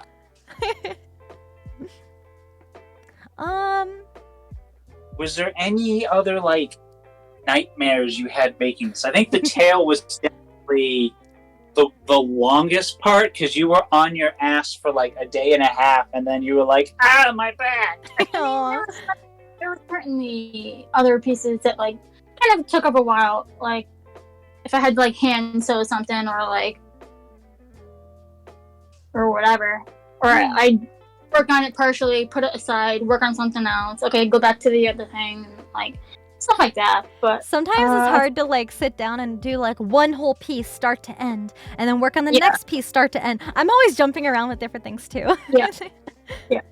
I leave things like half finished and like work on other things, and work 5 minutes on that and go like, oh no, I need to work on this now, or like, Right. I definitely think the fur gave you the most let me stress, for lack of a better word, but I feel like once the fur, like the actual fabric, was delivered, it kind of went a little bit smoother because you didn't have to worry about dyeing the whole tail and just kind of like the tip of the tail. What a crazy process. Oh my goodness. And I do like what you did with the tail, because I would have preferred the hole in the skirt, but it actually makes better this way and allows for rule number 1 for cosplayers, bathroom access. Yeah. Very important. I told the horror story about how I had super long fake fingernails on one of my cosplays and very tight spandex shorts underneath my skirt. And I needed my mom to come into the stall with me to pull my pants down because I couldn't with the tight spandex and my super long nails. And that was very impractical. So make sure you can go to the bathroom by yourself. Make sure you can get out of your cosplay to go to the bathroom. Or that. When I did Yojimbo, I had football shoulders on, so I had to take like a hat off, a wig off, the crotch guard, all these different, like pieces just to go to the bathroom. Yeah. Go before you start getting dressed. That's for sure. Also, don't dehydrate yourself and like go, I don't have to go to the bathroom if I don't drink. No, you also won't cosplay if you have heat stroke. I've never done that before. I'm giving you time. Although cosplay can be very, very taxing, especially what you're wearing, being in an environment surrounded by a lot of other people at a convention. So it gets very warm and you sweat a lot typically. Yep. So you lose a lot of the water in your body. And you might not necessarily feel thirsty, but that probably means you're dehydrated. So you should just drink anyway. Please make sure to have lots of water at conventions. Some cons have been really good about putting little water stations with little dispensers and cups around the con center. So those are available sometimes too. But yeah, please make sure you stay hydrated. I have felt very uncomfy because I was under a lot of stress and heat in my cosplay, and then I realized I hadn't drank any water that day. So please make sure to take care of yourself. You want to be able to wear your cosplay and to be able to go out on the con floor and show off all your hard work, or if you're competing, to walk across stage and have everybody cheer for you and tell you that you did a good job. But you can't do that if you're dehydrated and dying on the floor. So please take care of yourself and make sure to eat too. Eating and missing meals is easy when you're busy like running to panels and doing photo shoots and trying to meet up with all your friends at conventions and doing this and doing that. But make sure you take the time to eat too. But yeah, so speaking of cosplays being like taxing and tiring and stuff to wear, so our Hyrule Warrior Link and Zelda. Are we gonna tell the horror story with it? I mean, we could, and then I'll follow up with, what I was originally going to say. Okay. So the horror story part is we went on stage at the con and for, like, during the masquerade, and I think during the con, I think my side seam of my breastplate, came undone because I didn't have a really secure, and I don't remember how I put it together. I think it might have just been like a craft foam or something like that. And it melted away with my body heat, so it came undone. Oh my god! While you were on stage?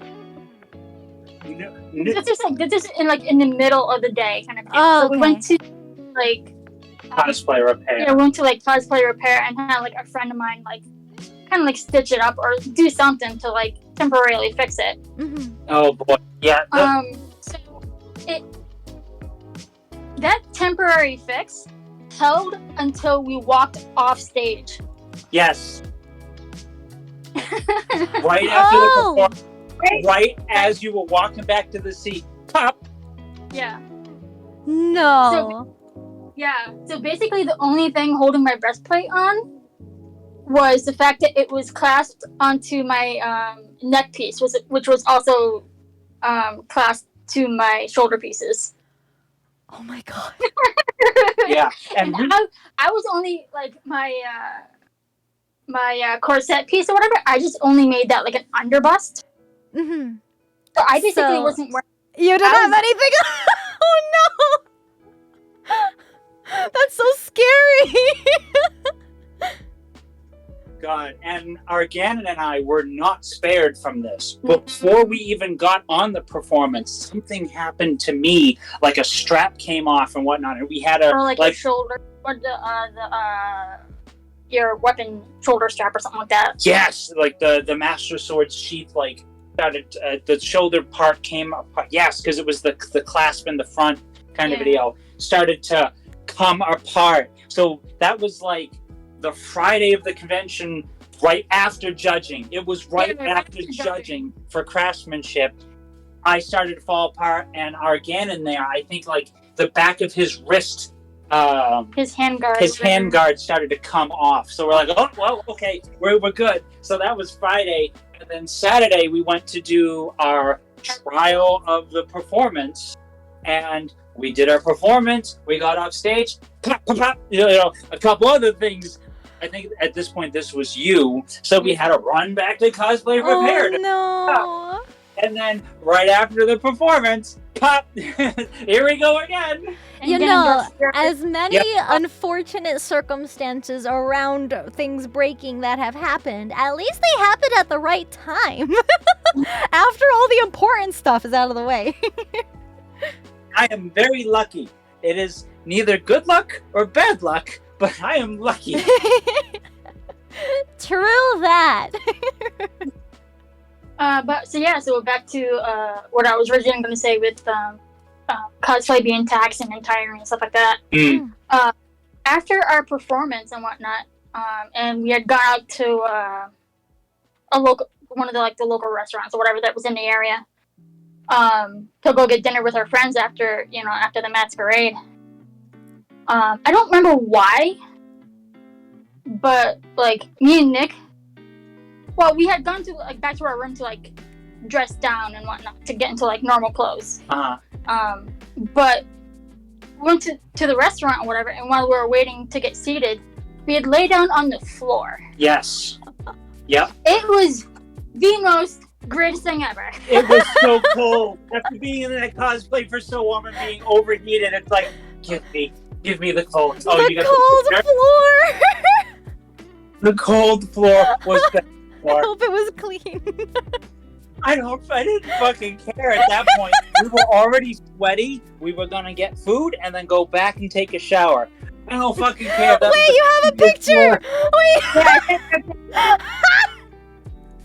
Take a picture while we were laying in chat, oh my god, wait. the cutest. I can't believe you have a picture of it. Speaking of which, do you mind showing that picture? Because there's another little caveat with that that's super great. There it is. Holding hands. They're so cute. If you zoom in on the shirts, Shelly made a custom shirt for each of them. Oh my god, they're like the colors too. Yeah. Hers are pink for Zelda. I've got green for Link. Our Ganon's got red. It says Hyrule Warrior in it. It has the Hyrule crest. And I think on the back it has a Triforce, and it says wisdom, courage, or power for our respective piece. Oh my god, that's so cute. Wisdom and Zelda, and then like power, Ganondorf, and we still have those shirts. I think Ganon still has his shirt too. Oh, that's such a good like piece to remember it by, even though, over time, cosplays kind of wear down, but then you always have that shirt to look back on and remember like your whole group. Oh, it's like thing 1, 2, and 3. I love even that.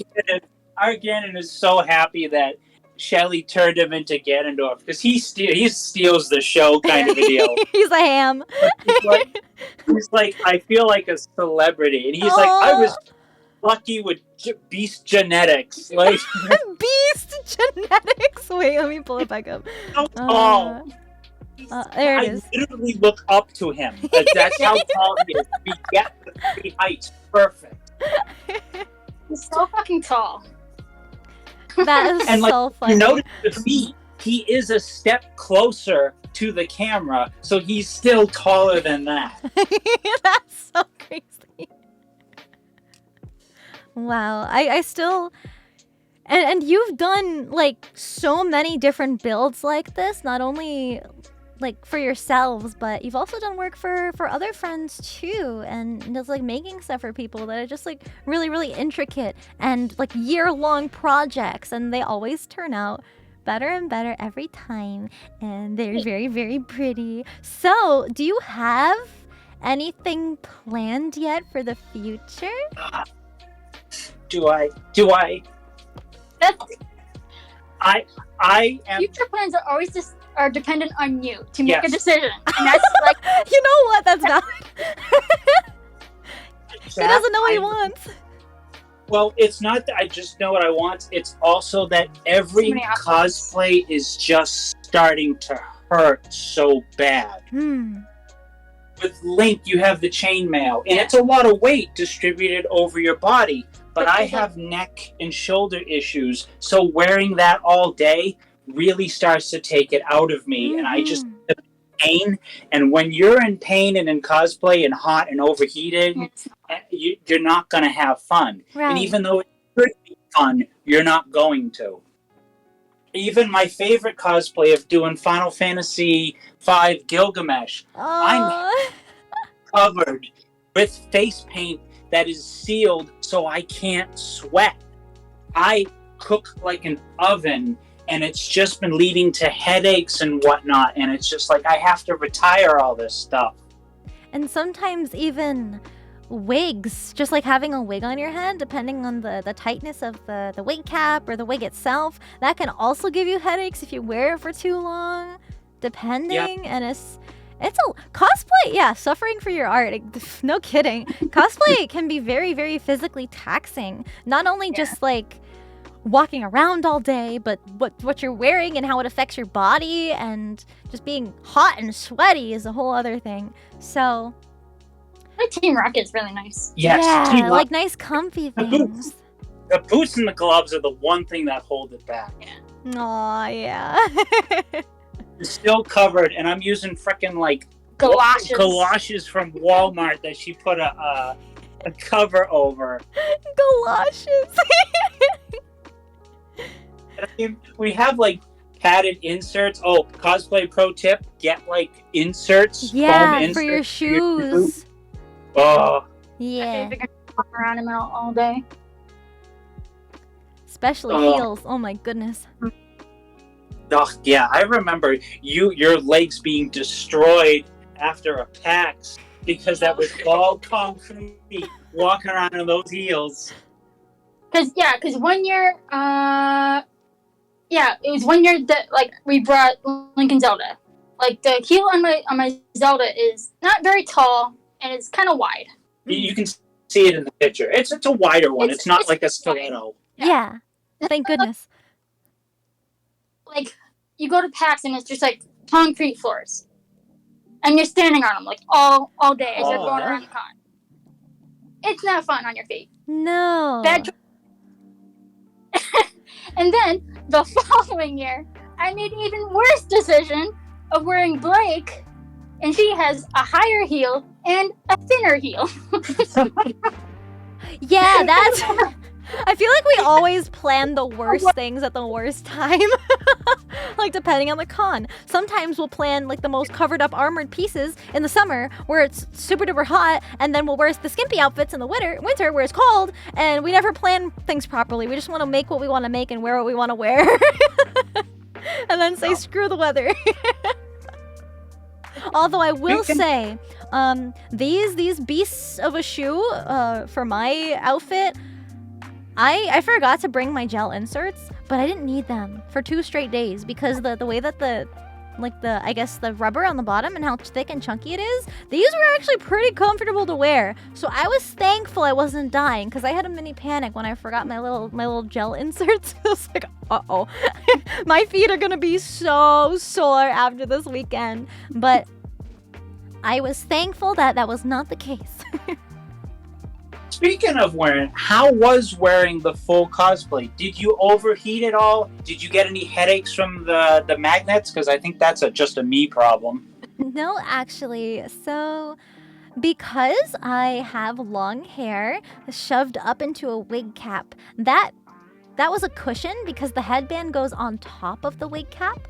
So, that was already a cushion, like, preventing the magnets from touching my head directly.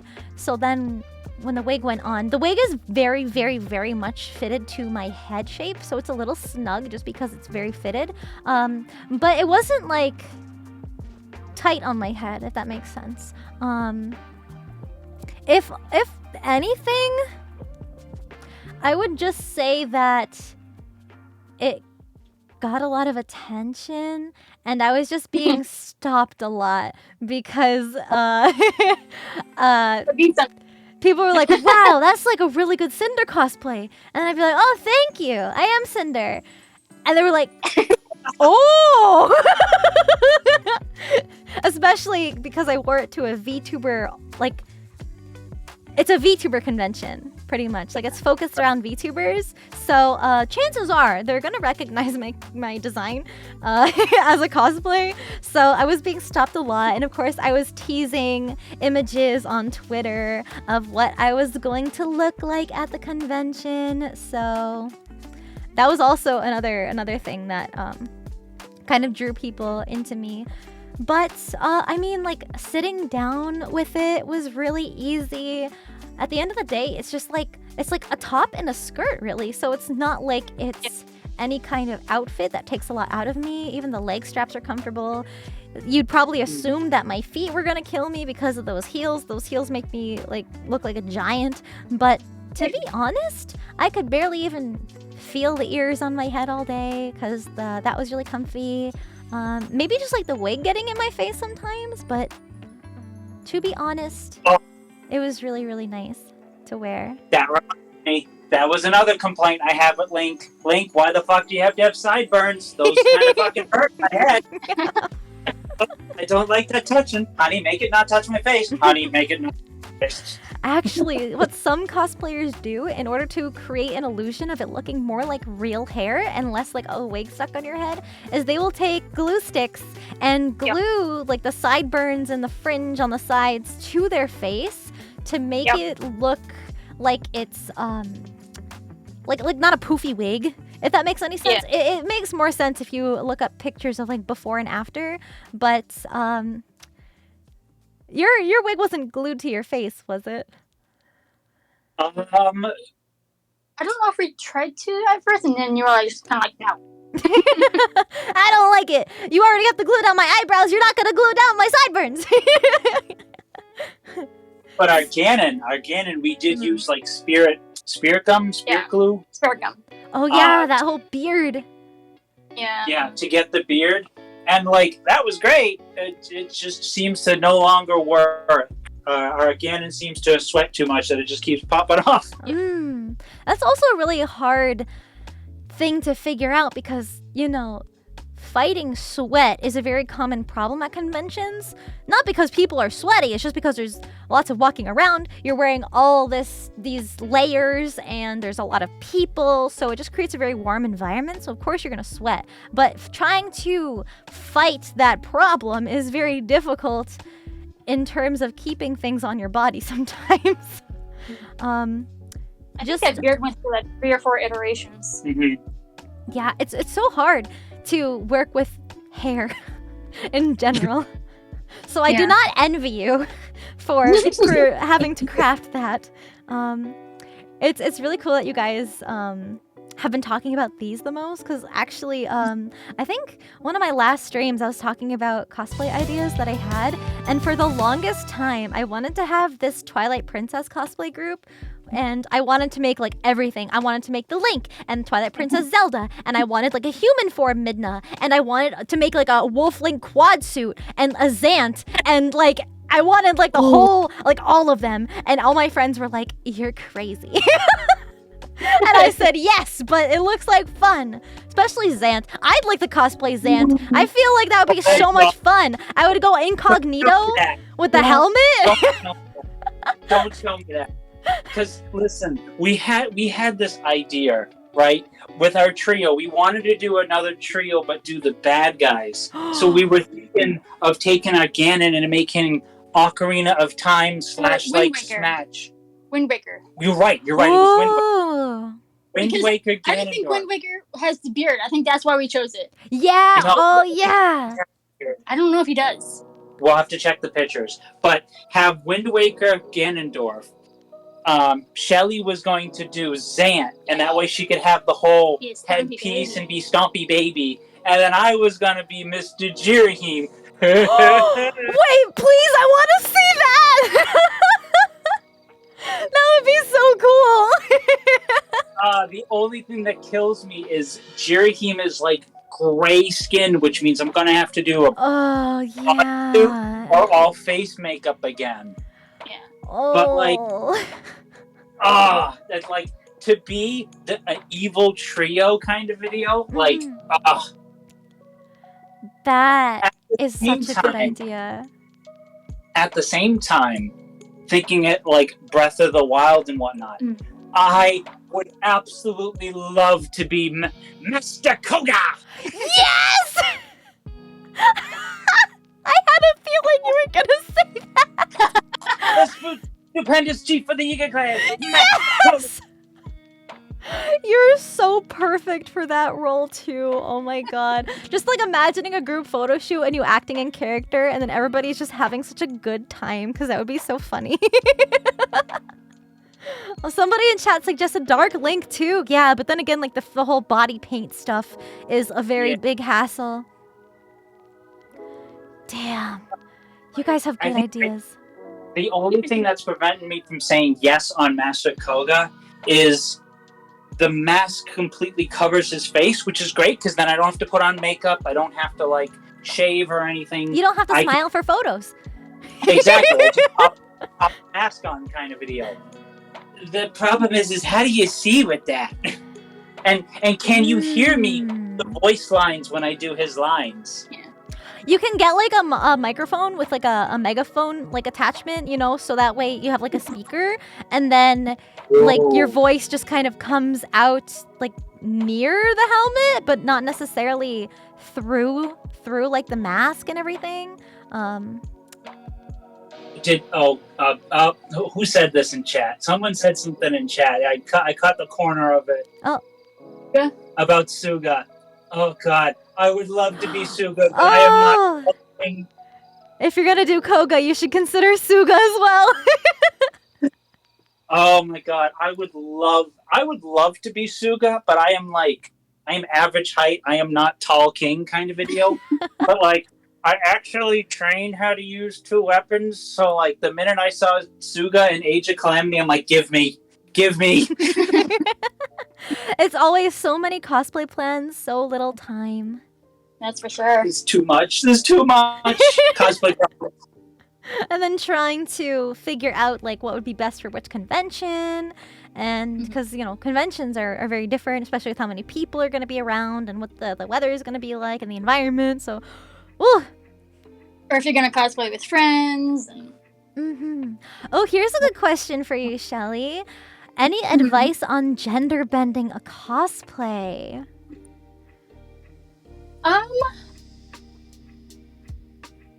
So is that meaning as in like, not crossplay, but gender bending? What's the difference? Let's clarify. Well, crossplay is when, say, like someone like me, a female, cosplays a male character. So like me cosplaying Zidane, who's a male character. Right. That's crossplay. It's like cross-dressing cosplay. Crossplay. Yeah. It's not like the online gaming crossplay. I feel like some of the gamers in chat might get that mixed up, but crossplay in the cosplay world is cosplaying the opposite gender. Yeah. Versus gender bending is taking a character, say like Zidane, for example, or whatever, and feminizing it. Okay. Kind so of like Link and Linkle, how one is like a girl version. Yeah. Okay. Yeah. So it's similar but different. Yes. One is changing you to a different gender. The other is taking that character and changing their gender, which may not match up with your own. Right. Correct.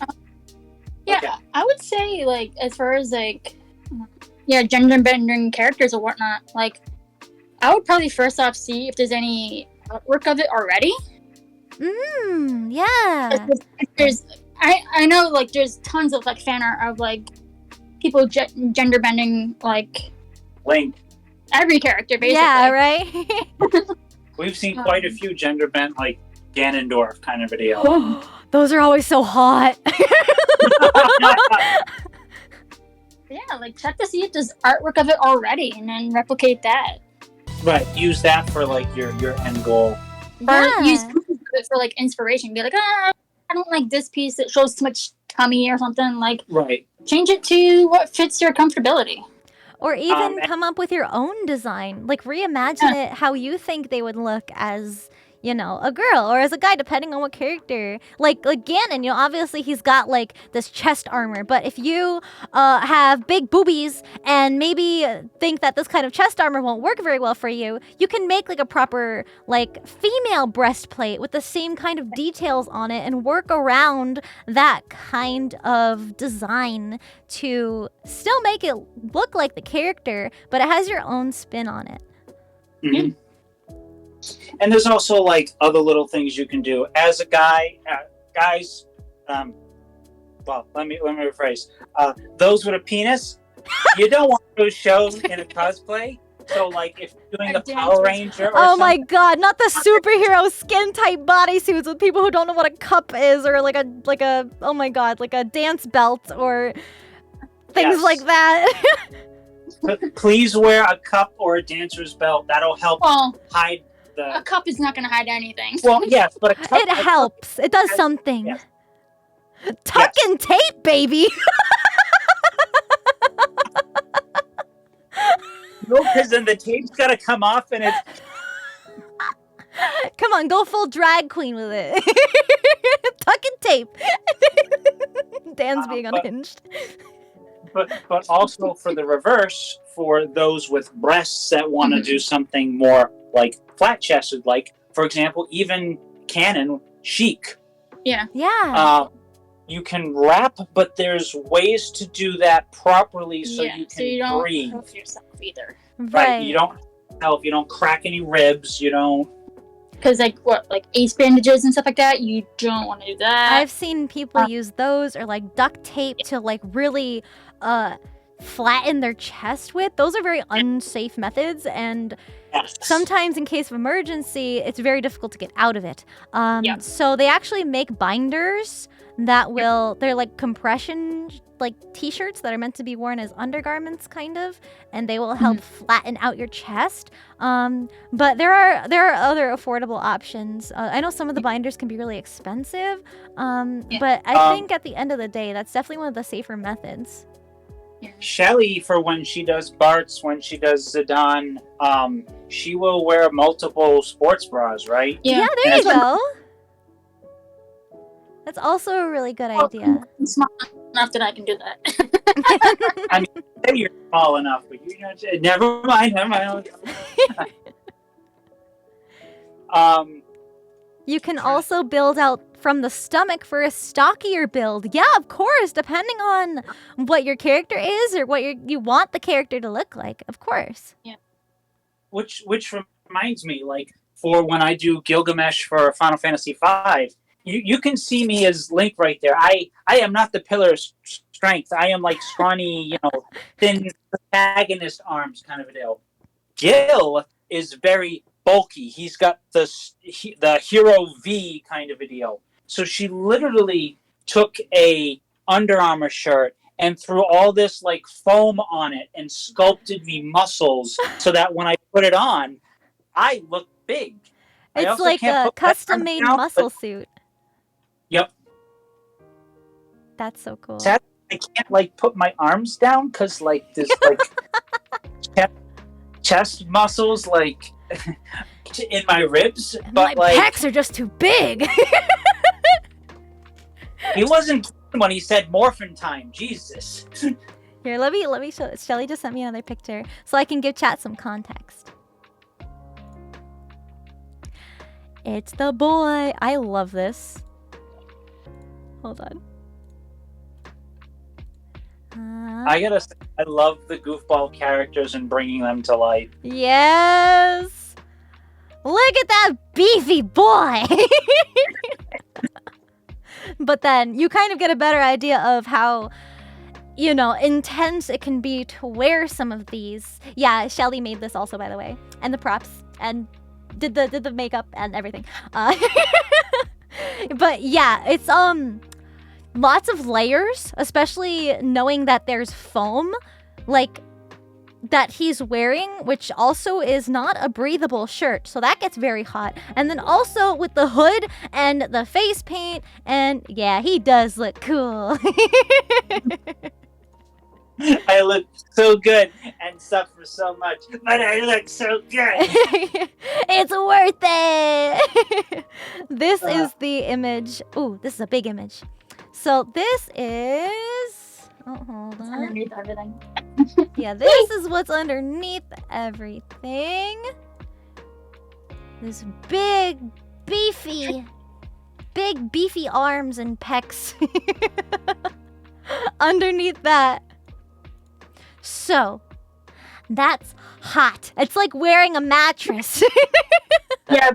Jeez, I never even realized that. No wonder I freaking overheating this thing. Yeah. There's no airflow at all going to any part of your body. I mean, on the bright side, like the pants, those are just sweatpants we got at Walmart, and she just like painted up. I made the sweatpants.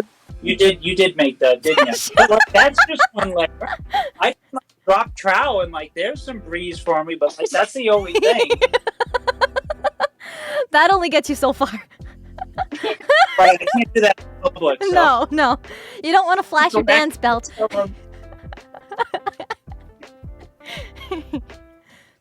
Would it be possible to add vent slits to something like that? I'm Maybe not sure. I also, well, I was gonna say maybe also add a fan. I know, like one of our friends who did when we did the animated series Batman villains, our Mr. Freeze had a like neck-bound fan to blow air up, since he was kind of like a tube. Like a little astronaut spacesuit kind of like headgear, right? I need to get that picture for all of us. A tin can of warbler. Tin can of warbler, yep. Oh, and that was we helped him out with that one. Oh God, that was a nightmare to get what looks like a glass fish bowl over his head. Yeah. Was all clear warbler that we had to like shape, and the thing did not want to work with us. Wait, you made all that too? We assisted. Aww. Okay, I have a picture. We were like running out of time for the con, so we helped out. But everyone basically did their own cosplay. I think we ended up spending almost a week over at their place to finish everything. No, we probably it was almost a week. It was like half a week. This is such a cute picture. Damn, yeah, the little igloo head. So there's fans in there. Yep, he's got a fan in there to like keep himself cool, kind of. That's so smart. I can imagine that like fogging up. Yeah, getting like so hot. It did. It was removable, so basically we'd walk around. Oh, want a picture? Sure. Let me pop his top on. Popping the top on and off. Damn, Mr. Freeze. Mr. Freeze never been so hot with that top off. Straight out of the comics. Damn right. And I gotta say, I love him to death. I think he was gonna like watch the stream, but it's probably way too late. He's probably already in bed. But if I can gush about him a little bit, he is Mr. Charismatic. He does the puns as well. So he's Mr. Freeze doing all these freeze puns. No way! Great. That's awesome! And the VOD will be up. I usually archive all the VODs of my streams on a specific YouTube channel for my VODs. So you can check the time, however long I got started. It's currently been 4 hours and 12 minutes into the stream. So you can write that down so when you go back in the VOD, you know where to check if you want to show him. Mr. Freezy coming in cold with the puns. He was clutch. We were quoting Arnold Schwarzenegger. We were doing everything. Oh, I love that. It's always so much fun. Like, not only being able to embody these characters, like villains even, but then like making them just like so funny and like joking around, but still being on brand. And then other cosplayers will see that and then they'll be like, wow. And then that's really how you create memorable experiences at conventions, just like interacting with other cosplayers. Because I feel like some people try to roleplay a little too much, but we all just want to have fun with it. So it's really cool when people are that creative and they can just kind of think on the fly and just whip out a bunch of puns that are relevant to their character.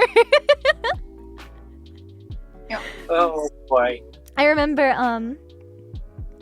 there was one time I had an axe and there was a lot of like axing questions and like axe puns. Yep. Stupid. No, it's good. I've used those myself. Hey, man. I had like a whole list. I love how I've been able to showcase more of your work on my stream because it's like, yeah, you know, she made this really simple outfit of my character, but your skill set expands so much further than just like sewing a shirt and a skirt and like making a tail.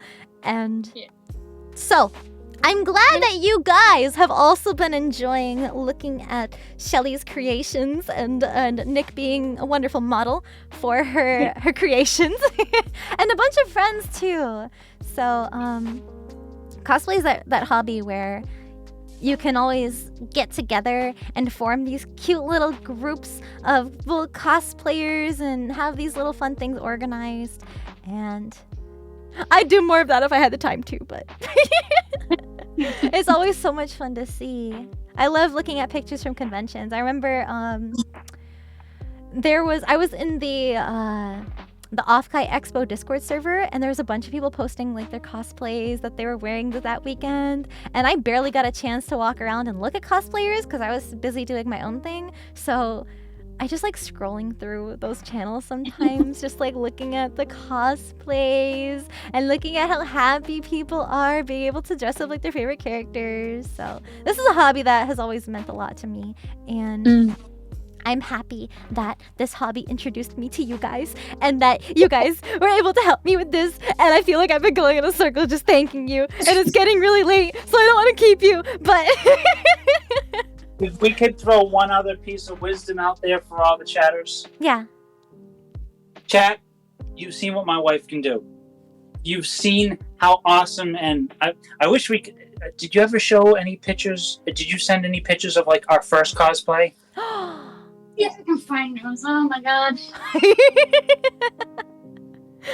The very first.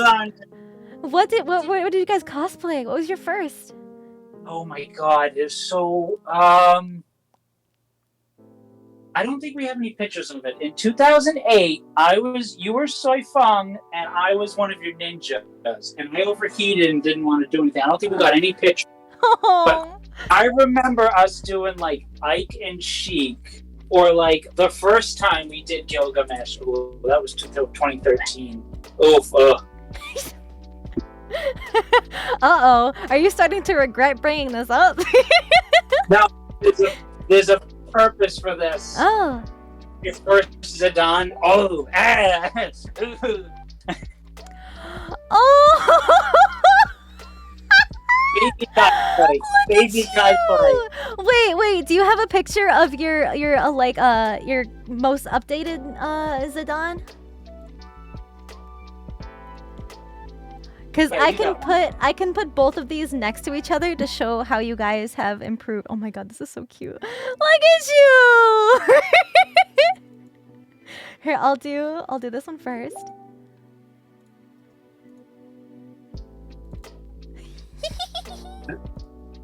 I was gonna say we got a 2-second delay for what we can see from what you say. Yeah, baby Gil. Look at this! Look at this glow up, chat. Oh my god. FF8, FF5. Those were the Walmart sweatpants. Yeah, those were the Walmart sweatpants. Those were galoshes. Walmart galoshes. Oh my god. That's so awesome. And then Walmart galoshes. And then we have Shelly's. This is her awesome, beautiful, modern day version. And then we go back in time. A little baby me. Look at the baby cosplayer. This is so incredible. I love looking back and seeing stuff like this. Honestly, the first one looks good too. Aww. See, it's like there's always room for improvement, no matter what. You know, if you're a beginner or if you've been doing this for 10 years, there's always something new to learn. Exactly. Yeah, every project I'm learning something new. Yep. I mean, the Hyrule Trio was like the biggest for you because you did tailoring and sewing, you did armor making, you did chainmail. That was you did the wig manipulation because Ganon has fucking DBZ hair. Ganon's the best. Oh yeah, we can't even see the back because the back of his wig is like all spikes, right? But nowhere near the actual models because the model was more like, for those who know, Super Saiyan 3 kind of. There's ridiculous amount of spikes, and she just had a handful because that's all she could do at the time. Yeah. But it was enough to get the message across, kind of a deal.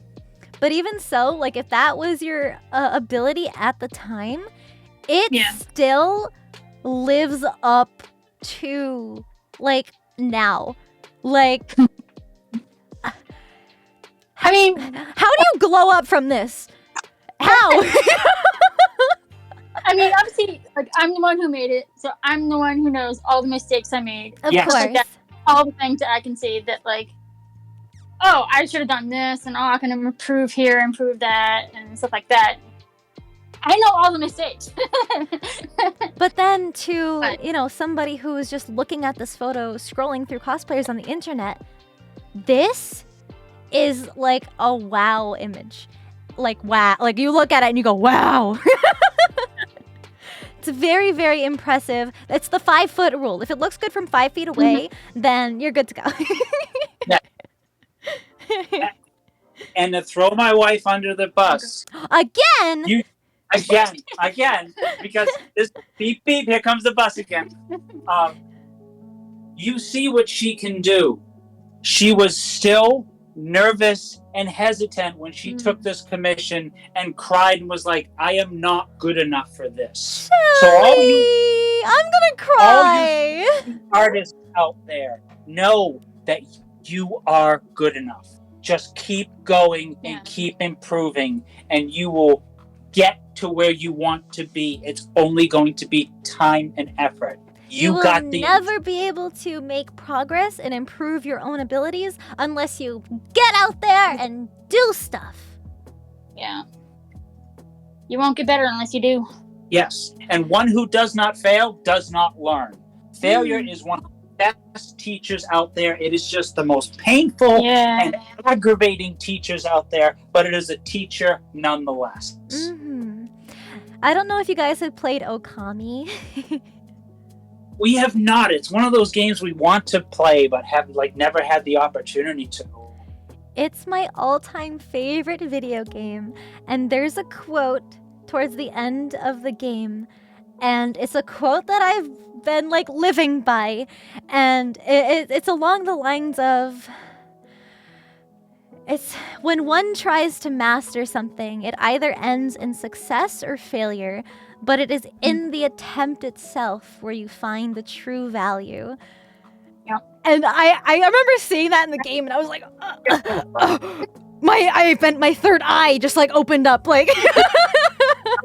It's really it's a video game quote, but it's good advice, and you should just try anyway, because either way you're still gonna find value from it no matter what. So I'm really glad you took the leap and you tackled the crazy fire gradients and stuff. Yeah, because I when you first asked me about it and stuff like that, and I was just like, why? Why? I'm you're this big time VTuber. You can get anyone you want. Why me? Because you're very special to me, and I really, really admire your work, and I know that I could trust you with doing a really, really good job. So in my eyes, I wouldn't want to ask just some rando seamstress on the internet that's only going to be a transactional relationship. I want to support my friends and showcase their work and buy fun commissions from them and just be able to talk about it, because I wouldn't be able to have this fun stream if it was company XYZ on the internet. And if anything, you might have done a better job. At least in my eyes. Much better than any old company. Mm-hmm. Yeah, because even a couple years ago, my friend commissioned me to do Auron from Final Fantasy X. Final Fantasy X. And he basically had, the same words that are coming out of your mouth. Basically, coming to me saying no, you're the only one I trust doing this. I know your quality and stuff like that. And he's like, the stuff that you buy, offline and stuff like that, it's made from cosplay fabric, meaning it's cheap fabric. Yeah. Not good fabric choices. Whereas like he knows my quality, where I took good quality fabrics and stuff like that.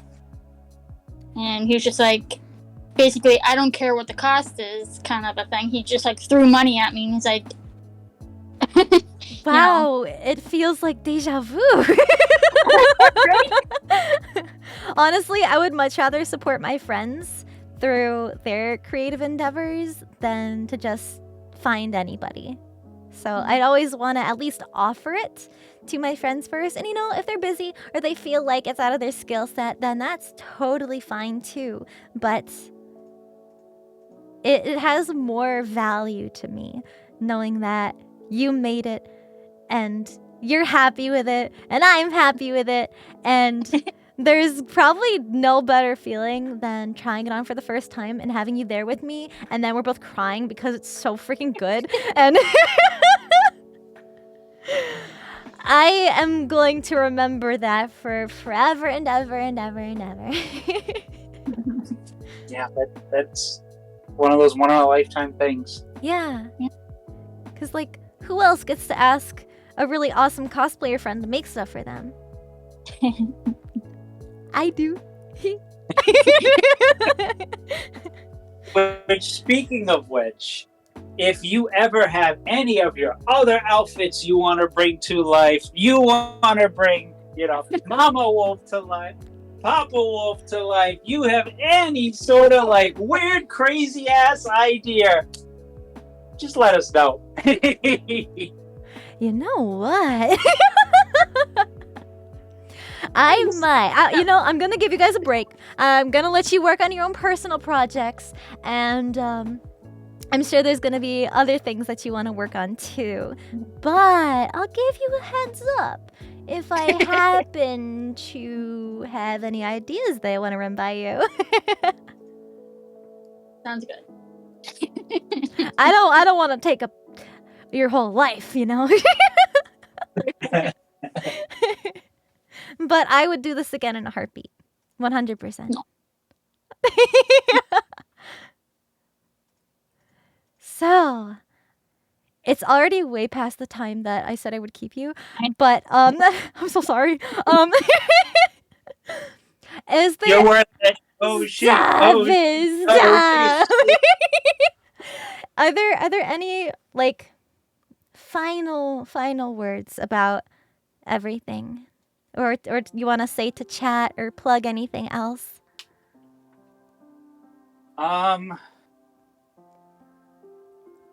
Yes. Well, you go first. I'm gonna make Sinder cry. Stop. I'm not ready. You know exactly where I'm going with this. 1 year anniversary, to see how much you've grown and the awesome community you have, how wholesome you are, and how wholesome the chat has been, although a little bit thirsty. Well, if they're thirsty, they should drink some water. They should drink some water. Yeah. Hydrate. I'm sorry for drying out all the air around you. Drink some water. Just Connie it's so says drink some water. come on. So awesome to see where you are, where you're going, and same with chat, to see this wholesome community kind of a deal. It's just never something I would have guessed, and yet at the same time, I'm not surprised. I'm so very proud of you. Yes, we are. Thank you, guys. Thank you. It's so crazy, just like thinking where we were in life the first time we met, and then like all this time has passed, and now we're here, and we're still able to like, because sometimes it's hard connecting my VTuber side of things to who I was in the cosplay community, and it makes me emotional to like think back on all the friends that I made that I can't really talk to anymore for my own safety, but I really trust you guys and you're amazing, and I'm so thankful that I was able to do this with you and to be able to support, your cosplay endeavors as me. And I'm just really, really grateful for everything. And Cinder, I've seen such joy in your eyes to be able to do this. Mm-hmm. I hope this lights a spark in some of your friends. Not for us to necessarily do the work, but I would so love to see Numi, Tricky, even like Joel. I would love to see Porcelain Maid as that outfit. The Porcelain Maid in the flesh. I mean, porcelain in the porcelain flesh. In porcelain. Actually, I think some of them have been planning on cosplaying their avatars, so it's really, really cool to see. I'd love to see more people, especially for like I guess WeebCon is a good example because there's a lot of us there in person, meeting our communities, and it's just like thinking about how cool it would be for us to all kind of be dressed like our characters. Mm-hmm. It's awesome. That would be so awesome. Yeah. Could you just imagine a picture of... I mean, I saw the picture of all of you behind all of your stands. Yeah. Imagine that, but the cosplay. That'd be so cool. Oh my goodness. We'll see. Of course. No forcing anyone to do anything they're not comfortable with. But a lot of my friends were really impressed with the way mine turned out. So, let me just say, don't be surprised if they message you. I think Tricky, was like, I need to hit you up for her. She was in chat earlier. She was probably like, oh my goodness. Hi. And of course, we're like the same. Hi. It's like a very surreal, really cool experience. And it's just like overall a really good opportunity. So I'm glad that we gave each other kind of this opportunity to work together and to really get your name out there more, because I want more people to see your work because it's amazing. And you deserve. You've gotten like almost like 13K like on that post alone, and it's just like that is more likes than I've ever seen on anything I've made. Like the most amount of like likes or anything I get like on anything is maybe like average of 20.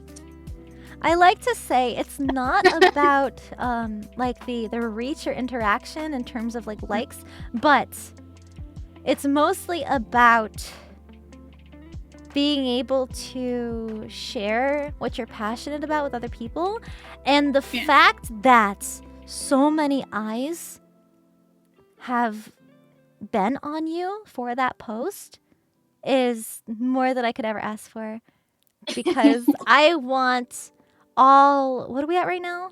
We hit 110K on Twitch. Whoa! I want all 110,000 of my Pyro Pups to see Percylove cosplay and her amazing work. So, like, growth is important as, a content creator, but at the end of the day, it's about doing what you love and sharing that passion with other people, and you do that very well. So, of course, I want to use my platform to support you also, and to show everybody all your stuff. So, thank you for letting me do that. And thank you. Thank you for like. I'm gonna start crying. Yeah, you go.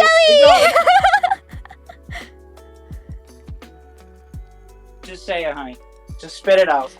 It's okay. I'm not crying either. We're not crying. The two of you are gonna make me start crying. Yeah, I just want to, like we said, we're so proud of you. And I just want to thank you for giving me this opportunity, giving me, trusting me with this, and coming to me, to do this for you. It's been a huge honor and like my absolute pleasure to do this for you. That makes me so happy. I really appreciate it. Thank you. Thank you both for always being so sweet. Literally, like, the most kind-hearted, genuine people I have ever met. Always so nice to everybody. And I wish you all nothing but the utmost success and no stressful moments in your future projects, and that everything works out perfectly. May all the stars align for you. I know, as stressful as taking on cosplay commissions may be, cosplay is a very expensive hobby. So to be able to at least make a profit off of something like that is always a bonus. So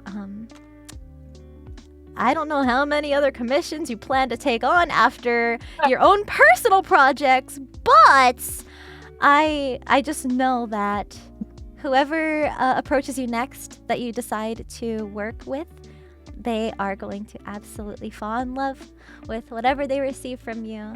And I believe in that 100%. Even if it's something small and simple, like plushies.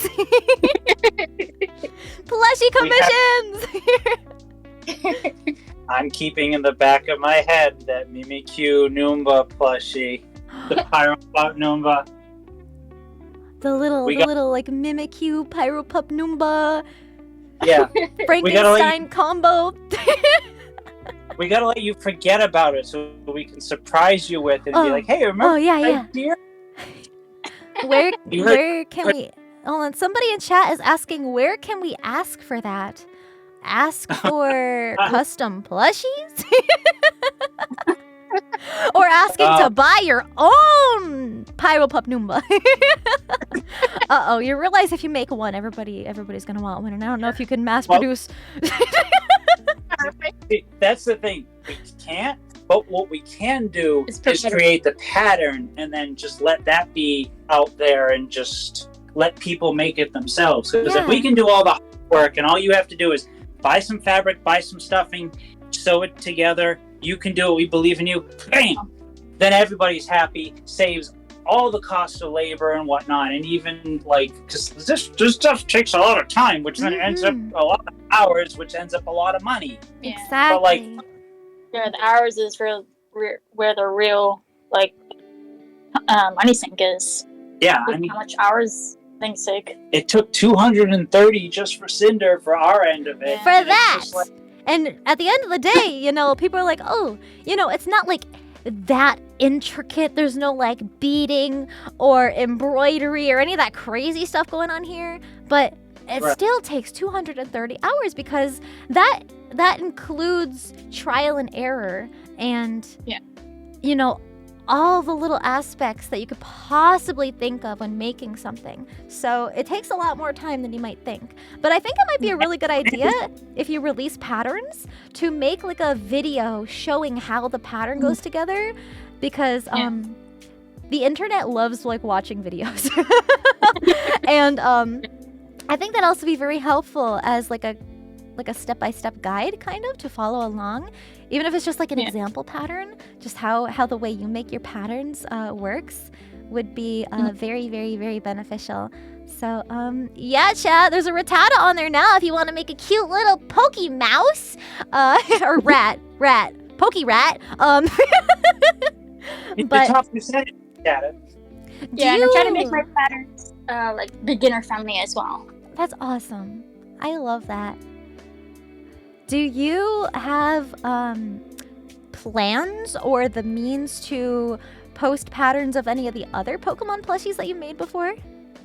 I have to dig up the patterns and see if I can see if you can find them. See if I can find them and see if I can digitally. Yeah. Yeah, chat. She's made a ton like a ton of plushies. Not only just Pokemon, but like a bunch of other stuff too. So, yeah. I think that was the other thing. We got to be careful because we don't want to cross any like trademark lines kind of video. Because like the Rattata was one thing, but you completely made that from scratch. Yeah. Versus the Bulbasaur she made her friend, which was a surprise, by the way. She didn't know it was coming. That we actually like went into the store, grabbed an actual Bulbasaur that was smaller, seam ripped the thing. Yeah. Found the pieces and just upscaled it so we could make a bigger one. Oh. Yeah. There's an idea too to help learn how to even make plushies and how the darts and the seams work. That poor Bulbasaur. Yep. F's in chat for the Bulbasaur. For the baby Bulbasaur.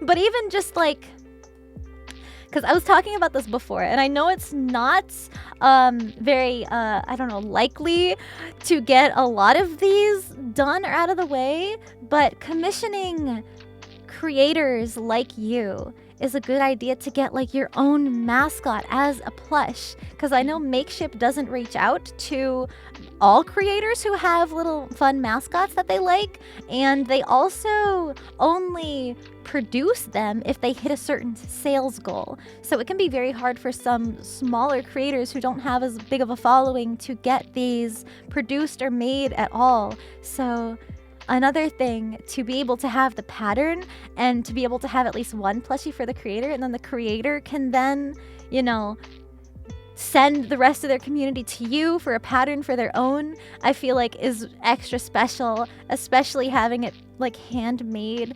And things just look so much cuter when they're handmade. But yeah, I feel like that's also a really good opportunity for creators who might be streamers, who might be crafters or cosplayers, to work together and to make something fun for both their communities. So you do God's work. For real. Creating something out of nothing. And that's coming from a hellhound.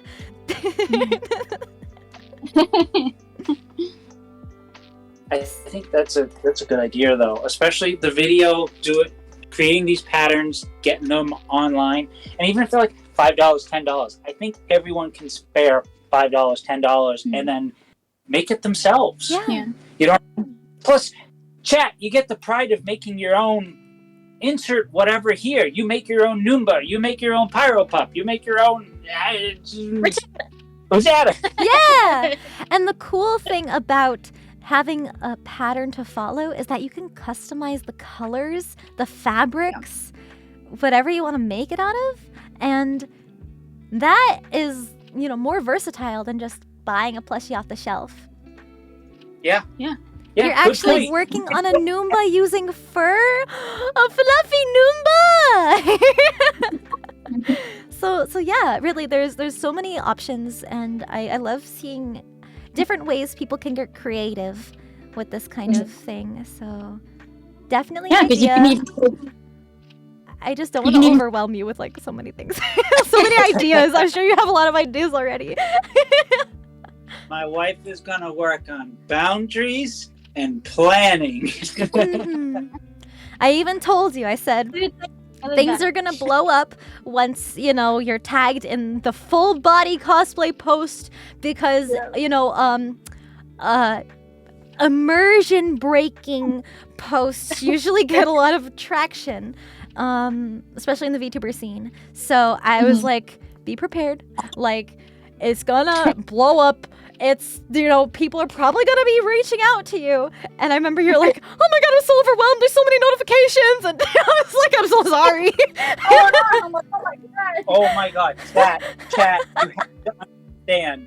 She sent us a video of her, like, replying the picture and tagging her at 8:20. I kid you not. Ding, ding, ding, ding, ding, ding. It was 10 o'clock at night, an hour and a half later, and it was still ding, ding. We're like, we gotta shut the notifications off. But I'm really glad that more eyes are on your work, and I would love to do more with you. But I'm sure a lot of other VTubers are interested in working with you too. So I do want to give them a chance if they want it. But I will always be around.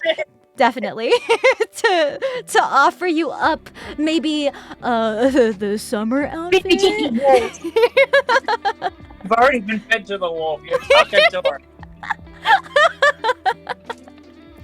But again, I feel like it's been so late. I'm so sorry. It's just always so nice to talk to you guys and to be able to bond over our common interests and just like gushing about everything you do and how awesome you guys are. So I'm really sorry for keeping you up so late. But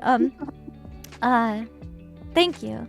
And I'd love to do more with you guys, and I hope I can run into you at conventions eventually again. I know I've been busy running around doing lots of other conventions on the other side of the country. But hopefully someday I'll be able to give you guys big hugs again and surprise you with some goodies maybe. For all your hard work and help and kindness. So let me make sure to spam your Linktree page, chat. If you prefer Twitter, if you prefer Instagram, heck, if you're even still using Facebook, there's a platform there that you can follow to see. And if you guys liked looking at the progress photos or of her crazy armor builds, there's even more stuff that she's done that we didn't show. And if you want some ideas on how to make stuff, look through her album. She has them all organized by like what she's making with all the progress photos, and it's really helpful. And then of course the cute little Rattata pattern plushie pattern on Etsy. I mostly just use Twitter, so that's where I'm mostly going to be tagging her stuff, but there's even more posted on Instagram and Facebook if you're interested in seeing even more from Percylove Cosplay, Percylove Creative. They're both Shelly. They're so good. Hell yeah. Thank you guys so much for not only supporting me, but for supporting my amazing friends, Shelly and Nick. Thank you. Thank you so much again. Thank you for joining me on stream. I know sometimes it can be a little nerve-wracking to talk live on a stream. So, thank you. Thank you for your bravery. And thank you for like taking the time to spend... Goodness, it's been like over 4 hours just talking about this cosplay and talking about cosplay in general. It's something that we're both really passionate about. So, chat, thank you for listening to our ramblings, the ramblings of nerds. Thanks for introducing them wholesome peeps. It's my pleasure. Yes, thanks for having us, and we'll be around whenever we can make the streams. We'll lurk a little bit, and just if you do another cosplay stream and you want, more peeps, just let us know. Hell yeah. Of course. Thank you so much. Since it does sound like your Discord has a cosplay section, maybe yes. you should put on that so that you can answer like cosplay questions and help the next generation of cosplayers come up. And please share all the cool stuff. Like the what was it? Oh my goodness. The big helmet and hat with the hands, like the hand contraption you made. Oh, your Jimbo. Yeah. You gotta show them that. You gotta post that on the cosplay channel too. That one was really cool. Praise Shelly and Nick. Thank you so much. You guys are so much fun to be around and to talk to. So I am sure I will catch you around, and we'll definitely keep in touch. And I'm gonna send all my friends to to have them make stuff. Big enough net/trampoline. Or a bug catcher's net? Is that what you're thinking, to like catch all their friends, or like? Their friends are microscopic. They're gonna be huge. Get it done. A big one. A big. Yeah, but that's not. You see how big bug nets are. You've seen Legends. They only get so big. You can only put a person or two in there. There's going to be like 20 people coming away. It's going to be a trip. Chat, I love just being in the same room with them when they're talking to each other. It's so funny. Held nets that big. You need, you need like a fisherman's net. You need a crane. Oh, like one of those like big person nets where they catch like all those fish, like thousands of fish all at once. You need one of those. I need one. I'm gonna get you. I know where you sleep. Next to you. Exactly.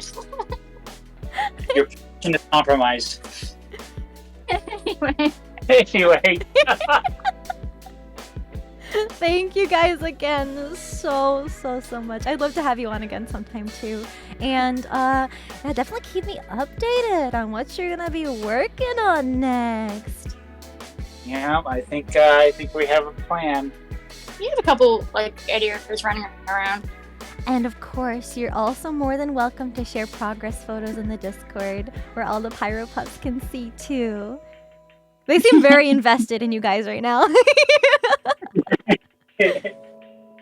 Don't worry, we'll be back. It's like to be continued. Yeah. Boom, boom, boom, boom. Yeah. What's that mean? I don't know. The to be continued. The JoJo, the JoJo's Bizarre Adventure. Yes. Deal. It's like the little guitar riff, and it's like ba-na-na-na-na. Honey, why don't you get me?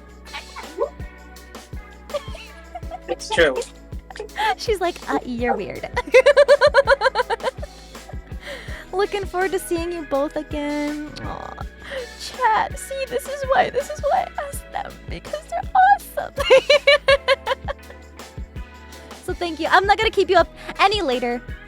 I hate saying goodbye though. So until next time, that's what I'm gonna say. There's no goodbyes here. Until next time. To be continued. To be continued. You guys have a great night. You too. We love you so much. Love you. Love you guys. Thank you so much again for everything. Yeah, and thank you. Bye-bye. Bye. I love them. I love them so much. Oh my god.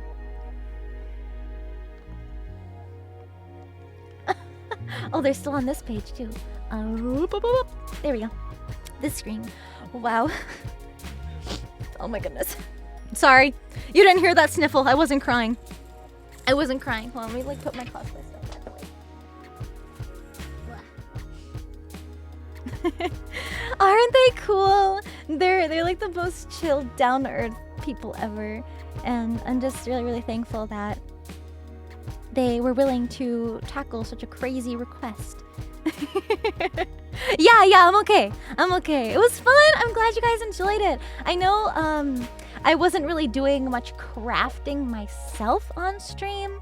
It was mostly this stream was meant to be an explanation as to how my cosplay was made, because I did get a lot of questions about it, and so I figured who better than to have the creator herself say a few words. Your favorite picture was the pot on the stovetop. You have to boil the hot water with dye in order to dye fabric. So yes, you also want to make sure you use a pot that you don't use for cooking. Another very important thing to keep in mind.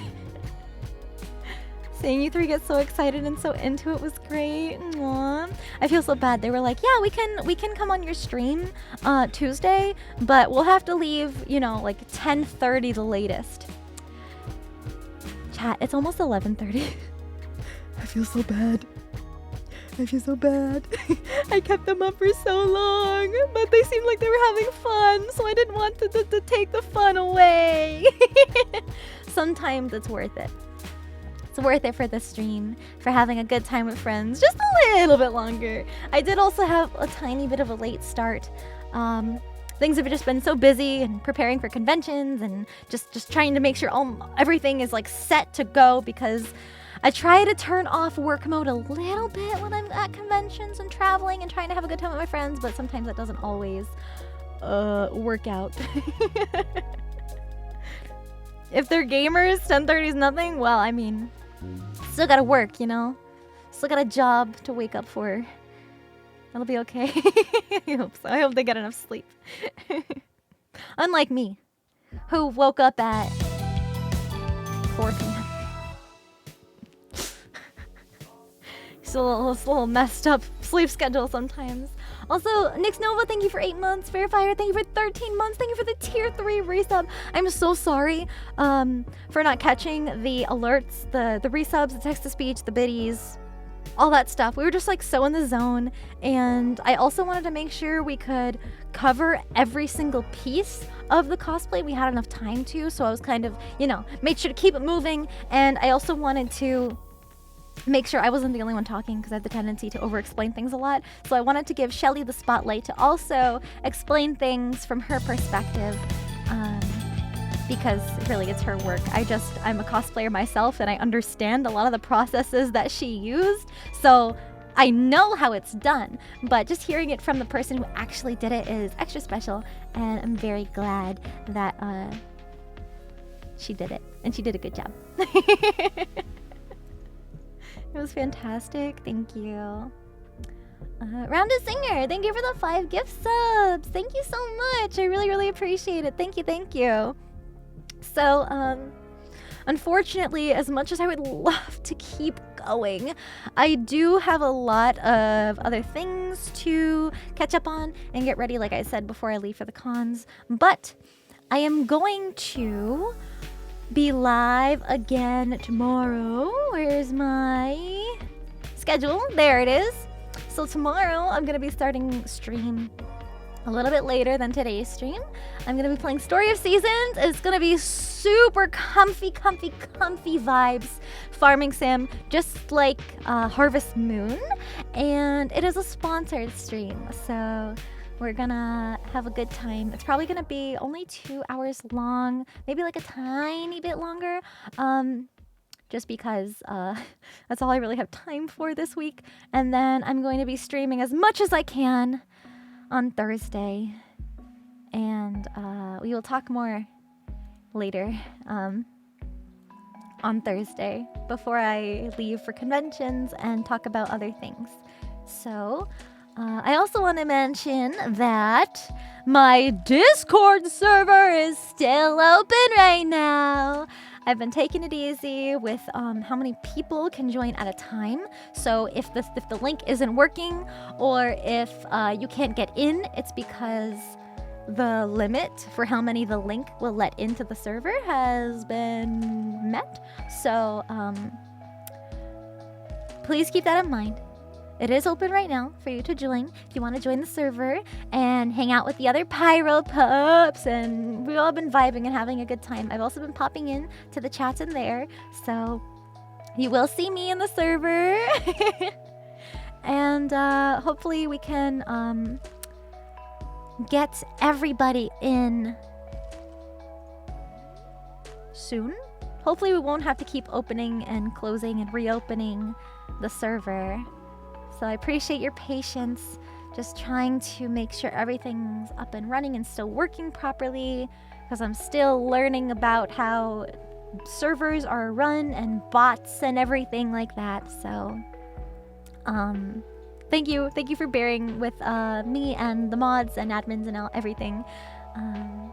Might post some cosplay later, feeling more confident after this stream. That makes me so happy. I love seeing like cosplayers and what people make and all kinds of cool stuff. So thank you. Again, another reminder that I have special limited time merch. If you want the extra large booba mouse pads, yeah, this is what you're gonna get. At least that's what it looks like in person. It will just have different artwork because I don't have physical samples to show you guys of my extra large mouse pads yet. Oh wowies! Hi Ernie. Zooey mama! Check out those Mondo Kazungas! So, in case y'all were curious, that's what they look like. I also posted that full clip in the server as an announcement, so you can see that without me trying to not show it on Twitch because of bans. So if you want to see it replayed, you can see it in the Discord server. So make sure to join. I am going to send you guys off to a friend. Oh, friend, who's live? Who's live? Holy shit, there's a lot of people live. Tricky's live. Let's go say hi to Tricky. I love Tricky. Tricky also was so kind to say hi and pop into my stream earlier with Nick and Shelly. So let's go give her some love and say hi to her again. And you guys will have something awesome for entertainment for the rest of your evening or however long Tricky will be live for. It looks like she's just hanging out, just chatting. She just went live, so it'll be perfect timing. PP gang raid, let's go. Let's PP gang raid. And yeah, I don't think I have anything else to say right now. Bye guys, I'll see you tomorrow. Take care and have a good night. Thank you for everything, and maybe I'll see you in the Discord server later. Bye bye.